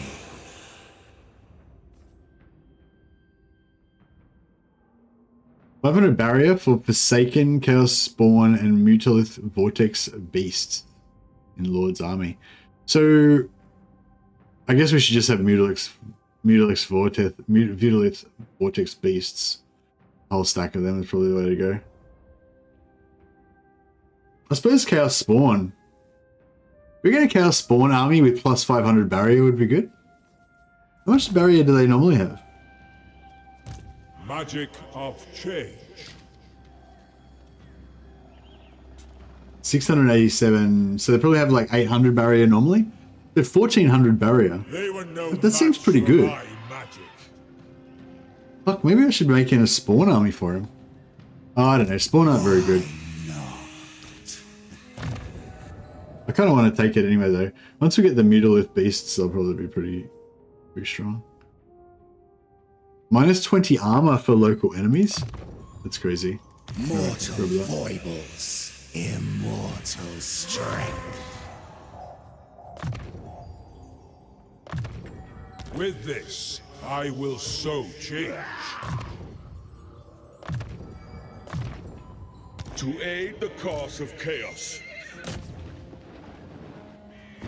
Alright, what's his army look like? Yeah, it looks pretty weak. It says medium casualties. Are they serious? I don't know if they're looking at the same, like, faction that I'm looking at, but...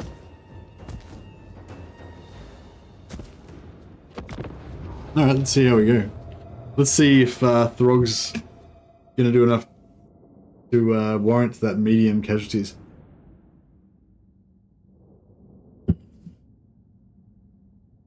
I don't have any range, so I'm gonna have trouble dealing with the flying dragon, but frostworm. Is it? I think it's a frostworm. Bonus versus large and mortis, engine and barrier. Yeah, I know. They're pretty ridiculous, aren't they?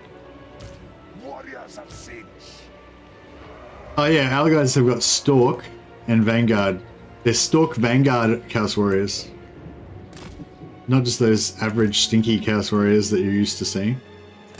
But these are Stalk Vanguard Chaos Warriors. I don't know if we're even going to need the rest of our crew, but we'll have them come in later anyway. Oh, the whole army's got Vanguard, cool.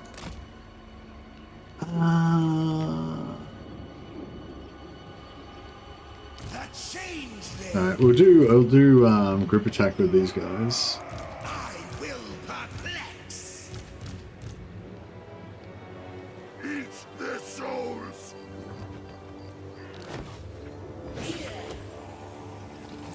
Check out the Chaos Pony versus the Chaos Destroyer horse. I feel like the Chaos Cultist should be on like an unarmored troop unit or something. Warriors of Siege. What a lark.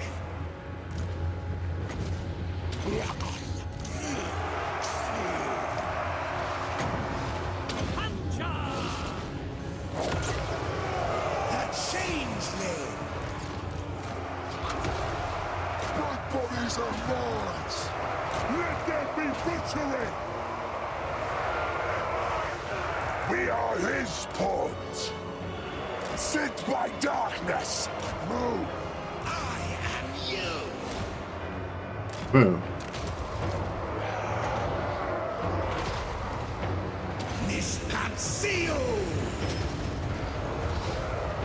The Changeling.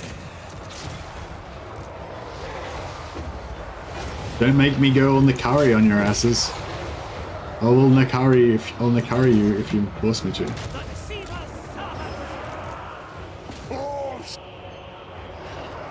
The Changeling.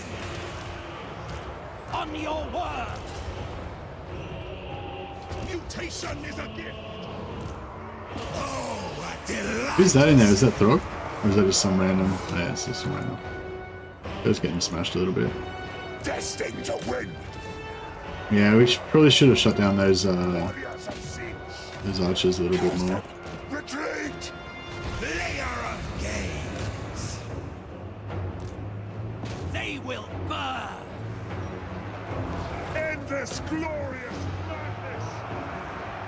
Warriors of Sinch.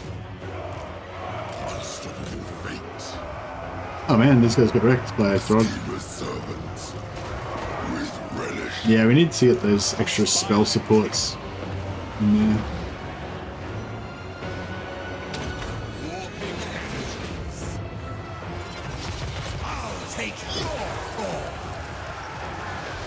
Oh wow, the Marauders beat out. What the fuck is going on there?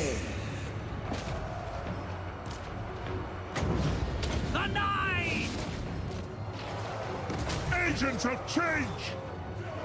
Move on them! The Raven's justice! Warriors of Venus. Eviscerate them. Glorious mutilation! Tinks is on!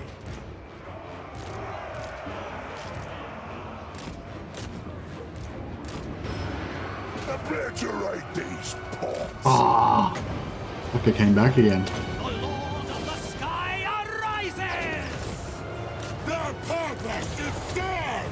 Alright, you asked for it. I'm gonna Nakari these fools.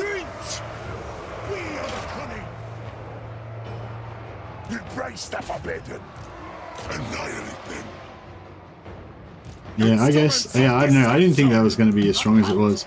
I guess if I zoomed in and actually paid attention to what was going on, I probably would understand why I was getting my ass kicked so much. But that would defeat the whole purpose of having a 4x speed army. The point is that the whole point of it is that I don't have to zoom in and care what's going on. But I don't know, it's not really working very well. I thought these Marauders. What the fuck is going on? Did that ability give her like plus 20 armor instead of minus 20 armor or something? Sure.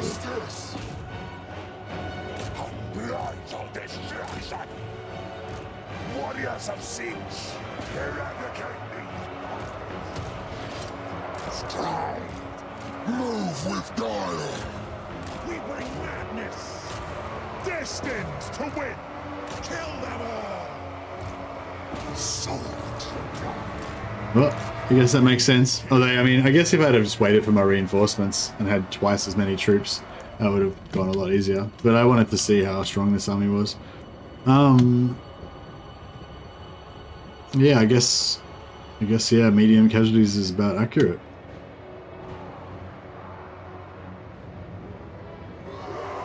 Yeah, this is not a very good army for, like, fighting on the actual battlefield, I guess. Maybe I should have taken the auto.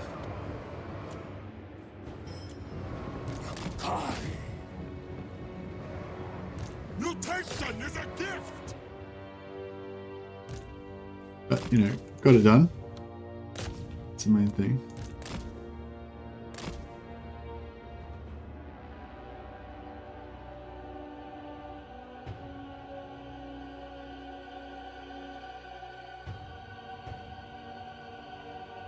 Not to say that they should be nerfed, that those sort of units should not exist.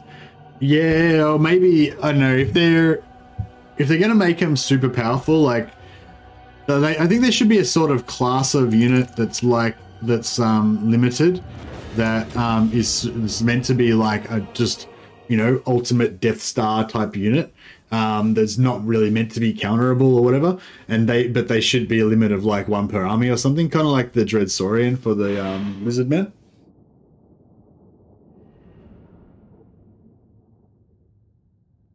But I don't know. It's like, although a lot of times I feel like there's stuff like that, like Star Dragons and stuff, like they should really have a cap. But then again, it's like, yeah, but then you imagine that time where, you know, you want to have this, you know, epic time in history where your lord gathered together 19 Star Dragons for the largest amount of Star Dragons ever in the history of the world or whatever. And you know, you don't want to like take away the possibility of you doing that having that epic moment or whatever. And for the Chaos player, I guess that's, you know, where they managed to become so favored with Zeech that they were able to summon like 17 Mutilith Vortex Beasts. You know, so even though it's kind of, we got Throg. We've got Throg. Throg should be a good one actually, because he's got regeneration, armor piercing, and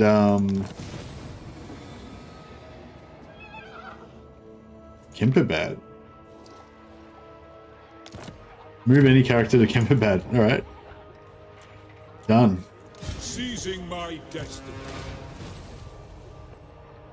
Cheers. Sorcerer Lord of buddy. Dark. Ensure that the following building has been constructed. Cult of Change. Alright, what's a Cult of Change? Is that the cultists building? Never stood a chance.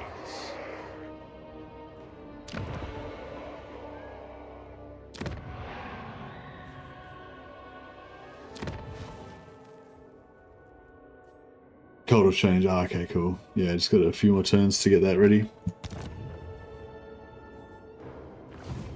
Alright. So...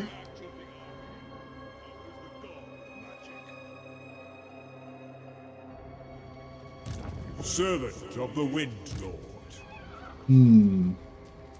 Yeah, I think we need some pink horrors to be able to like shoot stuff while our Zeech halberds hold the line. Or we need some better magic. I feel like magic should be sufficient. But actually Burning Head might be good, because Burning Head won't do much to our armored soldiers. But it will The god of magic knows no equal.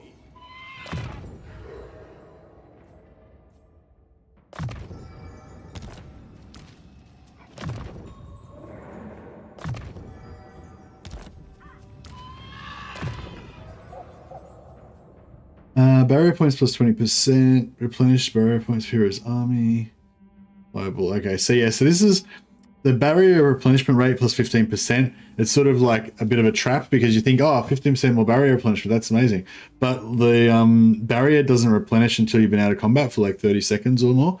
So most of the time when your barrier is in operation, you're in combat and it's not regenerating. So 15% of nothing is nothing. Or you're out of combat and you're waiting for the 30 seconds, so you're not regenerating. Again, 15% of nothing is nothing. Or you're out of combat, the 30 seconds has passed, your barrier is replenishing, but then it replenishes quite fast anyway. This is only 15% increase. So yeah, I feel like it's not that good. Whereas this one, plus 20% barrier hit points, that's actually a lot. Because he's got 600 barrier, so do that, now I'll have like 720. It's quite a good chunk.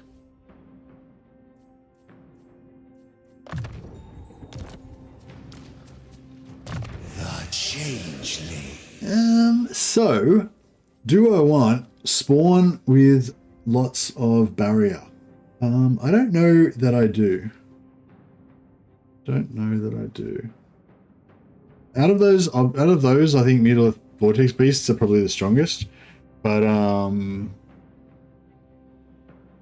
yeah, I kind of feel like Mutal Vortex Beasts are a little bit, you know.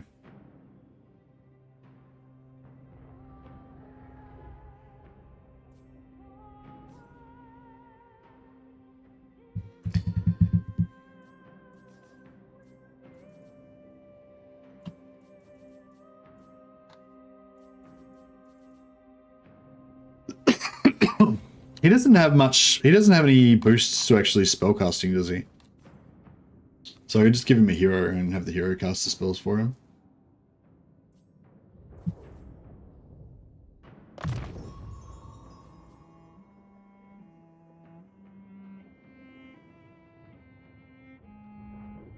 Charge bonus.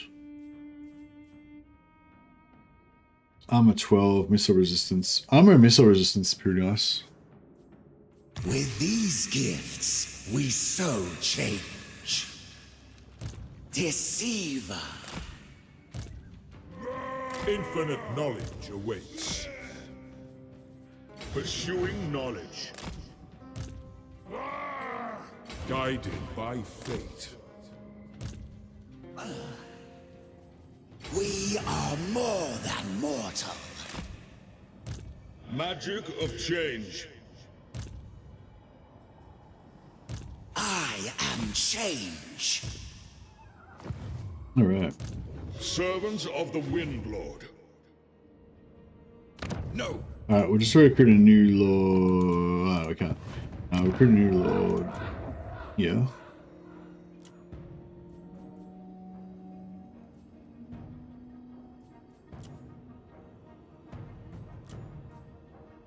Experience gained per turn. Experience gain's pretty good. I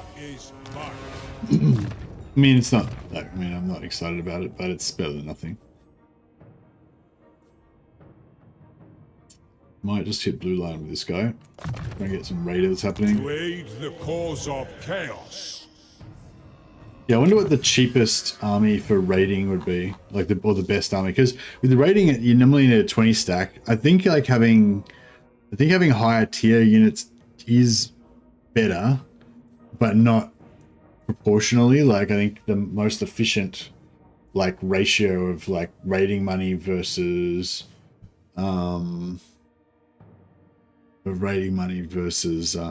units is just about the number of units that you have. Cheap units are better, I think.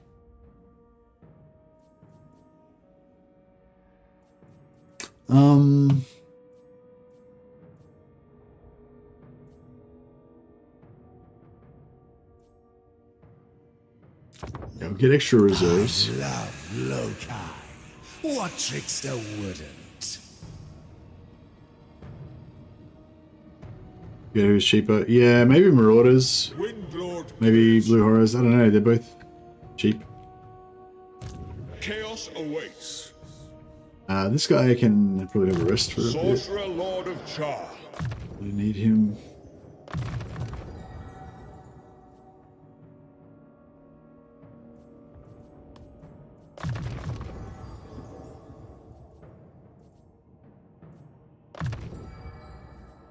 A gift of Zenith.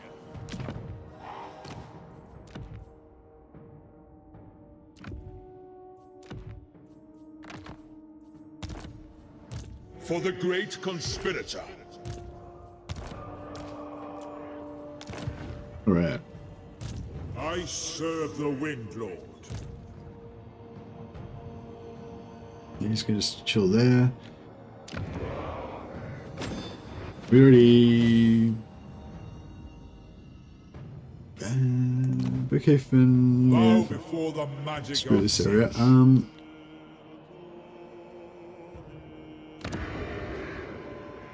Now is chaos.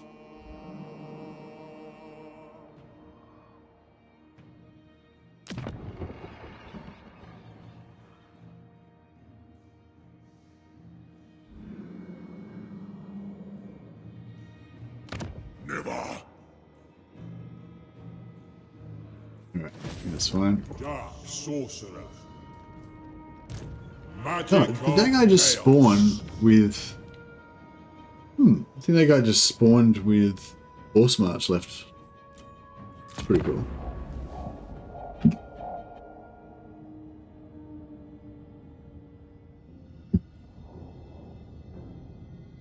I abase myself before.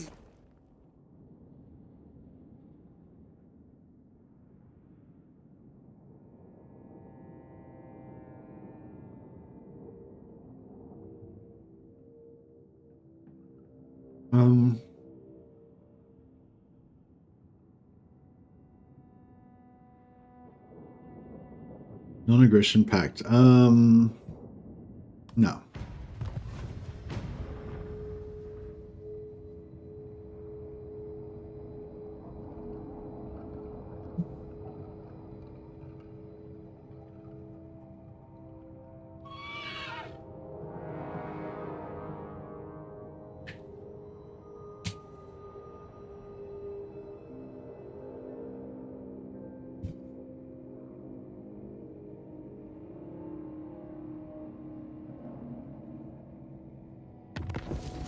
Oh, that was a long end turn. I mean, that was a long pause at the end of the turn. Oh, it's because of this. It's like loading everything.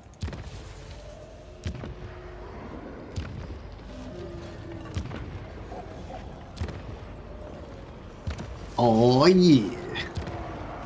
But yeah. I mean, it would be exciting, except for, you know, it's not really gonna make that much difference, but it's alright. Gracie. Need spread still? Yeah, we still need spread, so we'll go spreaders.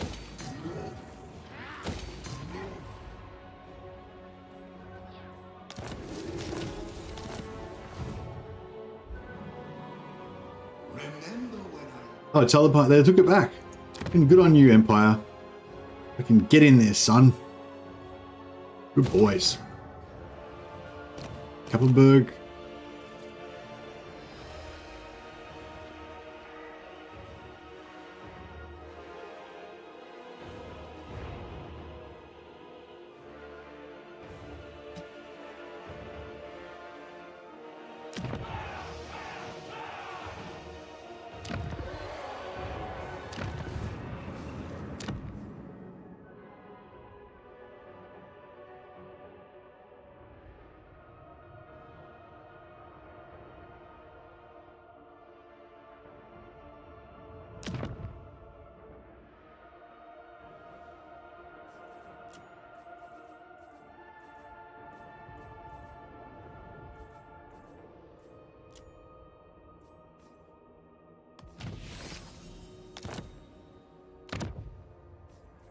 Right. You've worked bad. You've worked bad. Some of this action. Needling is not Empire.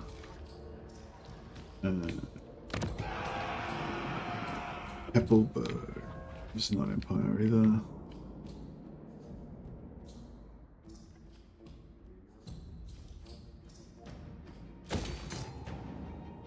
So we're just like, yeah, level up all the Empire related stuff.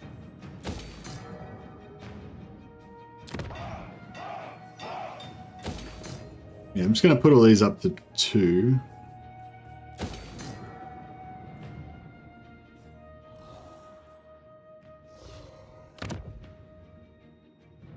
Haven't got a cult there yet.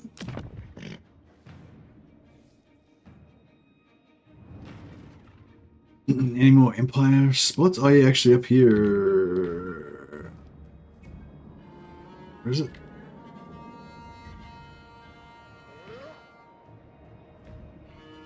Right here. So Wissenberg. Put that up. Donut. Bristol Valley. Grimhold. Where's Grimhold? Not Empire. Carrick Norn. Empire. Norn. No, I've got a cult there yet.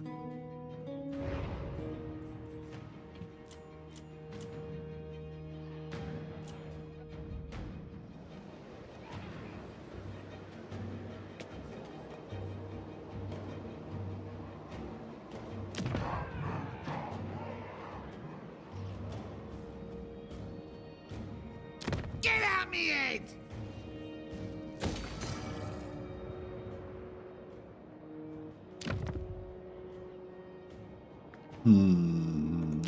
Got Kedron. Yeah, that's cool. Alright, cool. I think we're just about done. Is there any Butchakova? That's fine. Vito.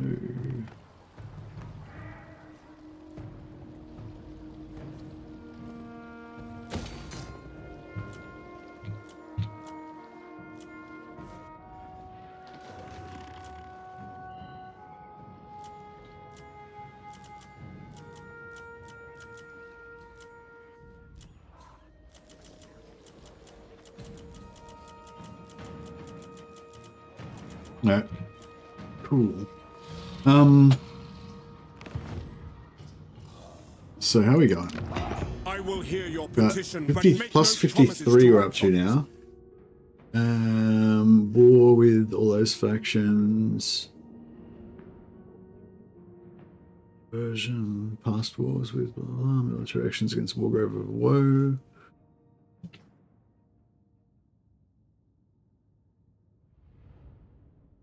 Okay.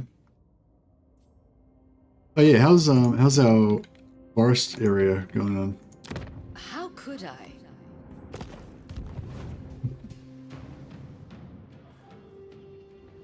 An impossible path. Yeah, hopefully we get spread down here pretty soon. There's our endgame armies. Alright, I'm not sure if I should do the quest battle for ACOD now, or if we should, like, wait.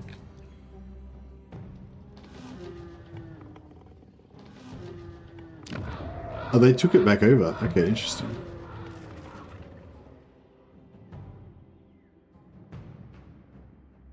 Falling asleep with your eyes open? Yeah, I'm probably about to get there as well. Yeah, I think cats are going crazy. I don't know, this is kind of actually I guess this is a pretty cool place to end it now. So we've kind of done the whole first phase of like just passively building stuff everywhere, and now we're in the like, okay, let's actually try and fight people and see how that works. Plus we've got the end game just kicked off as well.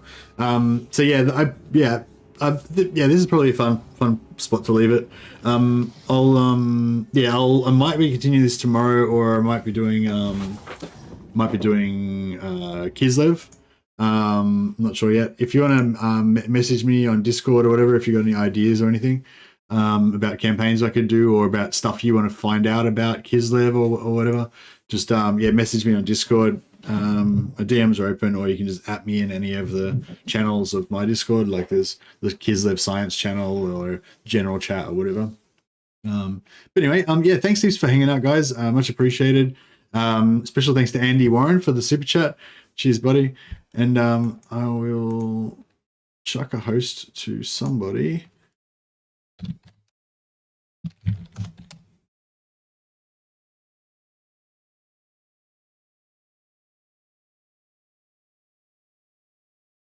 Yeah, I mean, I think that tomorrow is the Kislev. It's time to show Kislev tomorrow, I think. But I haven't really played Kislev. I don't really care about Kislev that much, so I haven't really got any ideas about content to show you guys or anything. So yeah, as I said, if you got any specific questions about Kislev or anything, just just message me or put a comment on one of the videos, and I'll read all the comments. So I'll check it out. Otherwise, I'll figure something out. Helman Gorst, Thorek, Ironbrow,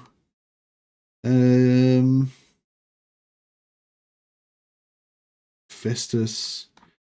No one's, it doesn't look like anyone's playing the DLC. I might chuck a post over to Tan Gaming. He's a cool guy. He's a Total War YouTuber. He's just playing some Helman Gorst. So if you want to check out some vampire action, go and check him out. House for Chicken Legs. No, I'm not saying I hate Kislev. I'm just saying I haven't really explored it. I don't really know what's cool about it. Nothing's really grabbed me about it yet. So I'm looking forward to getting into it, to figuring out what's cool about it and why I'm gonna like playing it. But I just don't know what that is yet. So if you got any ideas for me, feel free to message me. That would be great. Okay, cool. So yeah, go check out Tane Gaming. I'll check him a host, and I'll catch you guys tomorrow.